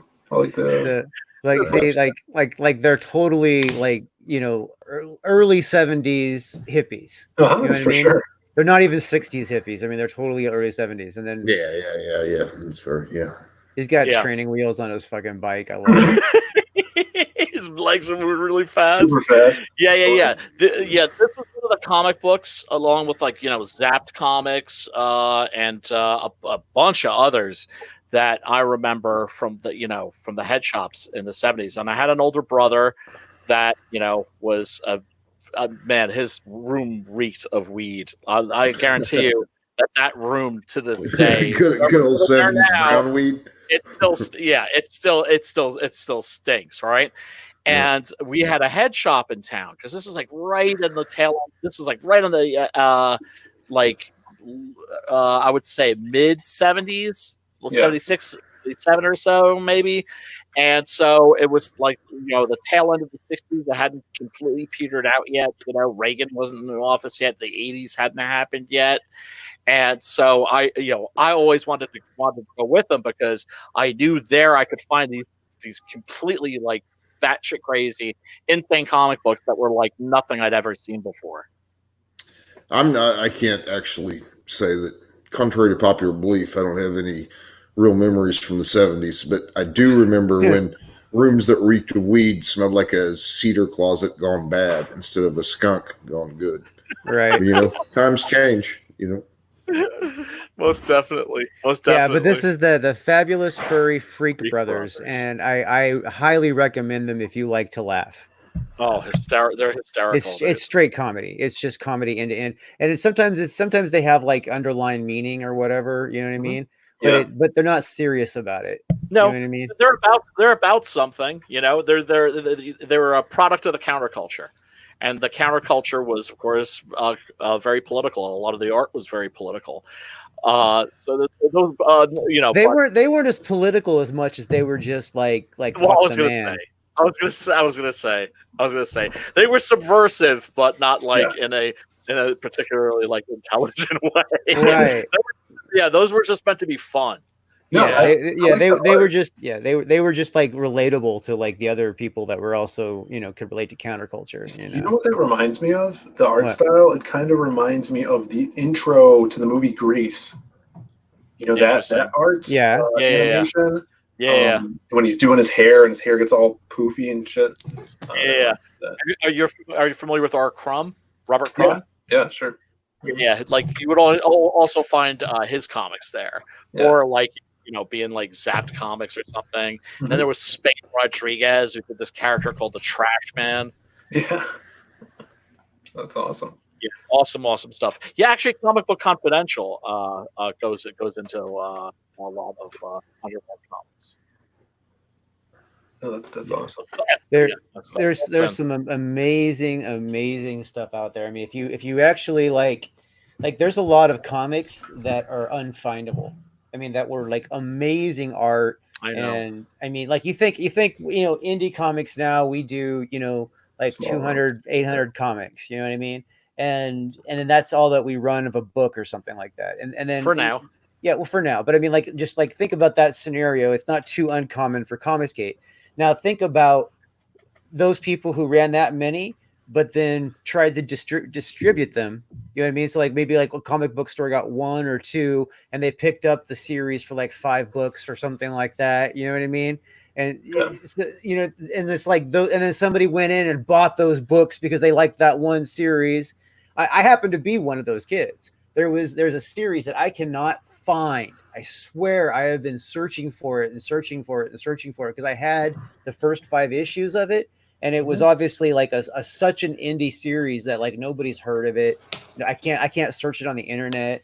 You know what I mean? And it's got a super generic name too. That's the funny thing about it. Are you sure about the title? Yes. Okay. Yes. Okay. Yeah. All right. No, I am because I mean I had them for years and years, and then they were thrown out. And you know, this is like a little bit of a non sequitur, but I'm trying to think. Thomas Jane, the guy who was in the Punisher movie from 2007, I think it was. I remember thinking that dude's a brother, because he said that when his parents' house burned down, he was heartbroken because his collection of Warren magazines of like creepies and eeries and shit were in the house, and went up in smoke. A buddy of mine lost his vintage LP collection the same way. You know. Yeah. It's just stuff. It's just stuff, people. That's why I'm always happy to part with shit. And if I know somebody's like into something and I got it, I'm like, okay. It's just one of those things. Like if I had that comic book series now, and the fact that nobody's ever heard of it and how old it is, it'd probably be worth a fortune. Because I mean, the art was amazing. You know what I mean? Scare, certainly. Yeah. It was. I think it was, and I remember it was a little on the intellectual side, because I was fond of those comics that, you know, that were kind of like smarter. I think that's why it didn't do so well, because comics that were intellectual in the early 80s were not very popular. You know what I mean? Was this a Spinner Rack comic? Did you find was it on the Spinner Racks? Was this was this. Okay, so like when I was a kid, there was one comic book store in my town, right? And I mean, this was like, I mean, there was probably more comic book stores, but there was only one that I was aware of, and it was like a true comic book store, and it was about the size of a really small liquor store, and it had just like racks around the walls of comics, and it had, you know, it had like really old collector's issues, and then it had the latest stuff, and then there was like a section indicate, you know, for like, you know, what they called new comics, which now we call indie comics, but they were called new comics then, because comics were all, you know, any new label was a new comic, you know, back then. And so, and I picked this one up. I was looking at it, and the art was so pretty. And I remember the girls were fucking hot with low cut shit, and it was like super sexy.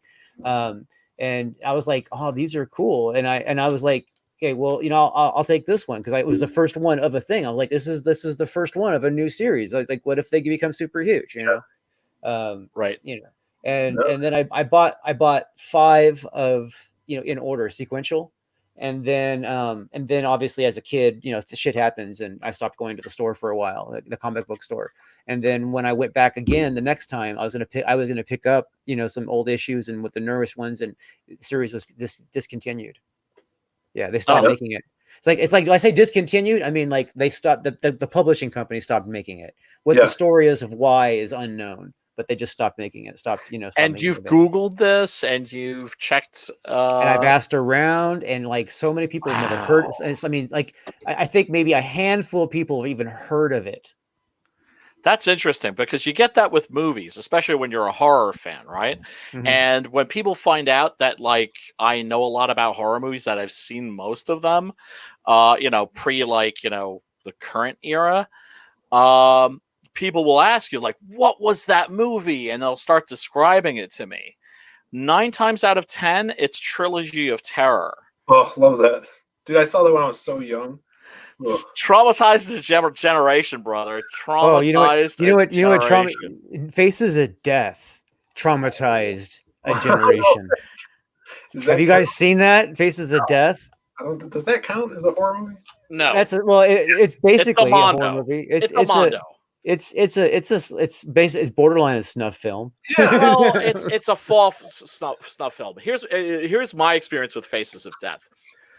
I wouldn't go near it, right? It was in the horror section. My brother was like, yeah, man, let's watch people getting killed. It's a stuff movie. And I'm just like, well, like maybe it's newsreel footage of like people getting like shot to pieces during a war or something, right? I'm like, All yeah, kinds of crazy stuff, man. I'm like, you know what? I'm not about that. And I went to my room, right? And my brother and his stoner friends were watching it. And about a half an hour later, I hear a knock at my door. Like, hey, Brian. Like, yeah, what's up? We need you to chime in on this. Like, we need you to come down and take a look at this. Yeah. I'm like, I told you, I'm not watching that shit. Like, no, you need to take a look at this, because you need to settle like a dispute. I'm like, okay. And I came down and I watched some of it, and I was like, you guys thought this was real? I mean, it was like mock executions and shit like that. Right. And I was just like, but then again, it's like decades later, people thought that the Blair Witch Project was real. So, you know, the P.T. Barnum's law, but it wasn't even done convincingly. That's the thing, you know. I was just like. And I couldn't believe that this was something, you know, I would see it on the shelves, and you know, it would kind of creep me out, but not like in a cool way. I was just kind of like, ugh. Yeah. And then I was just like, I can't believe that I thought this was something sinister. Yeah. You know? That was my Faces of Death experience for sure. And when I was in junior high school, we would watch that all the time, and like we would get like hella drunk and just sit and laugh and laugh. That's so bad. Yeah, it's in a genre that's referred to as the Mondo. The Mondo films were like exploitation movies that were like documentary style. Like Shocking Asia is one of the more famous ones. Yeah. Or Mondo Cane. Mondo Cane is probably the most famous. And so, you know, you'd see this shit from like around the world, and some of it would be real, you know, like this festival in India where people drive skewers through their skin and they don't bleed. they put themselves into a trance, and it's one of those amazing cases where you see the power of the human mind over the human body. You know, like how if you hypnotize somebody and you tell them that you're burning them with a cigarette, they'll get a blister. Like that. Like these people would work themselves into a frenzy and run skewers through their mouths and through their skin, and they wouldn't bleed until I think after the ceremony they come down from the trance, and then it would start gushing. But then they would intersperse that with fake executions. I remember one they were eating monkey brains, and that was really bogus. It was it was it's crazy. Yeah, it's not my cup of tea, but I can understand the appeal for some people. Yeah.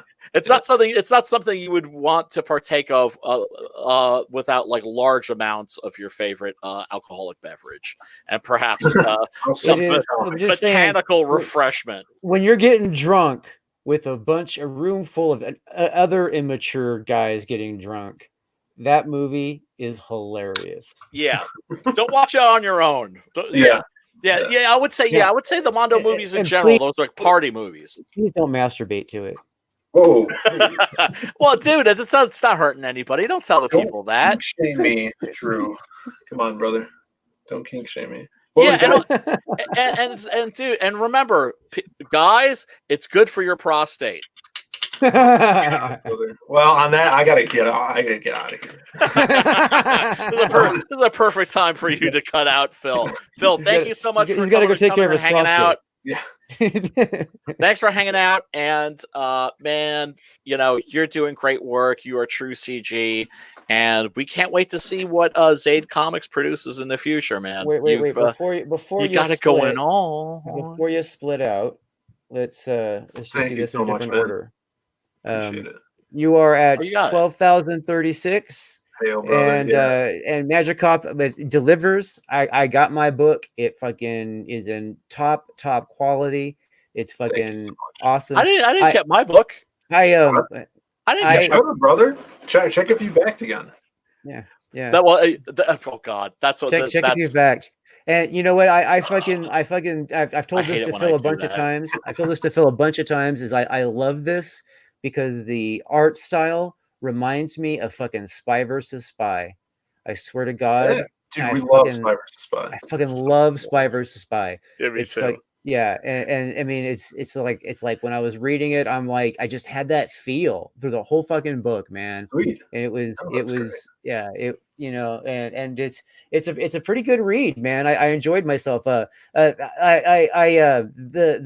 pages with the fucking video treatment, that fucked with me. I have to say that fucked with me. I was like, you know what I mean? And my eyesight's bad enough as it is, so fuck. Right now. But that was super creative. That was super, and you know what I mean. And it wasn't like I was confused by it or anything. I mean, maybe because I already knew what I was getting into because it's been explained before I got the book. Yeah. But yeah, that visually that fucked with me. And then the flashbacks with the 3D treatment was also weird. Yeah. No, thanks guys. I appreciate it. Thanks for having me on here. It's awesome, man. And get that. It's everybody. If you fucking haven't got Magic Cop and you got a fucking few bucks to fucking throw at a good book that's gonna fucking deliver right away, right? There is right here a $25 signed book version. Yep. That will fucking ship to you fucking near fucking next day. I mean, I don't know how long you guys ship weekly or fucking monthly or whatever. But it usually takes a week to get there, so we ship. Go to the post office the next day after we package everything up. So it ships near immediate, man. That's fucking righteous. Yeah. So if you're looking for some monsters, a werewolf sidekick, a wizard with nice baggy sleeves on his Don Johnson jacket, and sexy mermaid hookers. Yes, brother. Yes, yeah. Thank you, Hail the chat. Thank you for getting us over that 12K mark. That's amazing. And Phil, I have to apologize. I am backer number 257. I thought for sure I'd back this. Oh, thanks, brother. We were shipping them out, and we'll get yours out tomorrow as well. Hail, brother. Well, if that's 257, that means you went up, right? Let's see here. Dun, dun, dun, dun, dun. Where's that? It always takes a fucking minute now to fucking update. It's embarrassing when that happens, but yeah, it's like when I don't have any money, I always click the follow, and so then I think that I backed the campaign. I end up thinking I backed something. And I'm like, oh, it happens to all of us. Man. There's so much stuff that I still need to back. You know. Yeah, me too. There's projects I want to back, and then you know what I mean. Then I'll get to it. It's just that you know, it's you know, when you have like so much money out investment on a project, it's you know what I mean. Well, that's and it's like we're writers and we're paying these, you know, amazing artists to right. And I still backed 60 fucking, you know, campaigns. And if you know that's like fucking like $1,500 a fucking comic books, you know what I mean? So it's like, it is. But there's so much good looking stuff, you know. It's like for sure. It's like, you know, it's like I can honestly say that like all the books that I've backed and that I'm backing are they're not like pity backs. Yeah, no. Well, no, not at all. I mean, it's a good problem. Not at all. Not at all. It's a good problem to have. You know, we've got all these great books coming out in Comicsgate. Not everybody can back every one, but they've got so much to choose from. There's so much talent, you know. And yeah, Brandon and Phil, they're doing one hell of a job. You know, they're at the front of the pack. And got it going on. Yeah, man. You know, but yeah, I mean, I think everybody. You know, for anybody who gets discouraged, more and more like your local comic shop, where you can go in there and be like, "I'll have one of these, and I'll have one of these, and I'll have one of these." And I think that the, you know, like Six Gun Gorilla, right? I think it's a really great looking book. That kind of thing, you know, it rises to the top, you know, and for some people it will, for some people it won't. But you know, it's great as a Comicsgate consumer to have so many choices out there. Really high quality work. Diversity of genre. Yeah, there you go. Yep. Yeah, definitely. Although I don't think we have any romance comics yet, do we? Well, let's stay away from that. And meanwhile, Phil's got all the, you know, he's got all the diversity of genre you could possibly hope for. Yeah, And man. the soon to come Lost Pages. And nephew, if I don't get some back channel information on who that cover artist is, you're disinvited from Thanksgiving. You know, you can just get your own Easter dinner. All right, brother. You're gonna eat a knuckle sandwich for Thanksgiving. Yeah. I want to be in the know, brother. You know me. All right. Yeah. All right. I'll get Take that care, over. Phil, man. Yeah, Take yeah, care. get that right over. When I wake up, I want to know. Okay, tomorrow, brother. Soon I'm enough. gonna tease you with the artist, and then maybe I'll make you wait to see the cover. he's gonna tell you one letter at a time for an hour. Yes, on the hour. If he All wants right, brother. stuffing at Thanksgiving, he'll spill the beans. Yes. See you guys. Have a great night. Hell Cheers, yeah. Phil. Man. Yeah. Thanks for coming, brother. Hell the Diaz brothers. And Pepper Potts getting some love. Yeah, I fucking got Dorian over here on the desk sleeping. They were both on my desk sleeping just now, and now Pepper's all like in my lap. She's gonna start purring into the mic in a second. You know how she does. Oh yeah, I can hear her. Anyway, so we have been going for 4.5 hours. This is Yeah. probably the longest Yeah, live you've stream been we've going for done. 4.5 hours. I did 4 hours on Jumpstart. We do, yeah. I don't mean to cut off your ending, worries. but I got to go to bed too. And yeah, dude. Thanks so much for coming in, Steve. A real pleasure meeting you, brother. No, yeah, Brian. I think Six Gun Gorilla looks great, dude. And Thanks, I'm brother. pleased to have a little piece of it in the thing that I worked too hard on too long this morning. But we do have physical proofs are on the way. The launch of Jumpstart is all too imminent at long last. And both you guys, you know. And shoot me a DM or something, so with your so you can dox yourself, and I can shoot you a review. I was just kidding, brother, but I'd take one, you know. I mean, because fuck, it looks great. But yeah, I mean, just hell, you guys, and yeah, Jumpstart is launching soon, and you are two of the guys that I would like to have in the next one. Both you, Brian, and Andy. Yeah. Oh, thanks, brother. I got ideas, man. I know, dude. You know, don't get me started on scheduling. We wouldn't do you like that, brother. All right, well, we're gonna sign off. And Steve, if you want to hang out, we can chat a little in the back end also. Yeah, man. Right on. Can I take these headphones out? Yeah, that'd be great. everybody, thank you for coming. Thank you so much. So glad to have you here. Please subscribe, like the video while you're here. We do horror talk on Monday nights, Tuesdays and Thursdays. We do indie comics interviews. That's where we focus on comics and new comics, and hopefully they're all good. Usually they look pretty good. Obviously, we sometimes we have creators that are unproven because everybody's got to start somewhere, and we give people a chance. We give people the benefit of the doubt until they give us a reason to think they're shit. Amen. Amen. Hell, We give them a chance. hell, everybody. So- I mean, I'm sure I'm preaching to the choir, but like, sub, and ring Drew's bell, and yeah, Smash that like button. yeah. Smash those Back Captain Love, back Six Gun Gorilla. Yes, And, please. Thanks, brother. Yeah. Thank you Stay very much, tuned for everybody. Roll in the Thank you, Bathtub folks. here in about a So week. Launch grateful the to Jumpstart. everybody. So grateful for everybody to helping me get to the 10K club. You know what I mean? It's 5 figures is a good feeling. Let's just keep Booyah. it going. I want to see fucking Captain Love get to a point to where it's guaranteed to be forever. You know what I mean? Obviously, I'm going to push it forever, but obviously, life might get in the way. So let's make this thing successful enough to where it's guaranteed. That would make me happy. So I'm not saying that every one of you is going to be held responsible. Yeah, we're keeping a ledger. Exactly. Everybody, What's that on the receipt? we are You keeping a didn't ledger. bag me. All right, No, I brothers. mean seriously, one more time.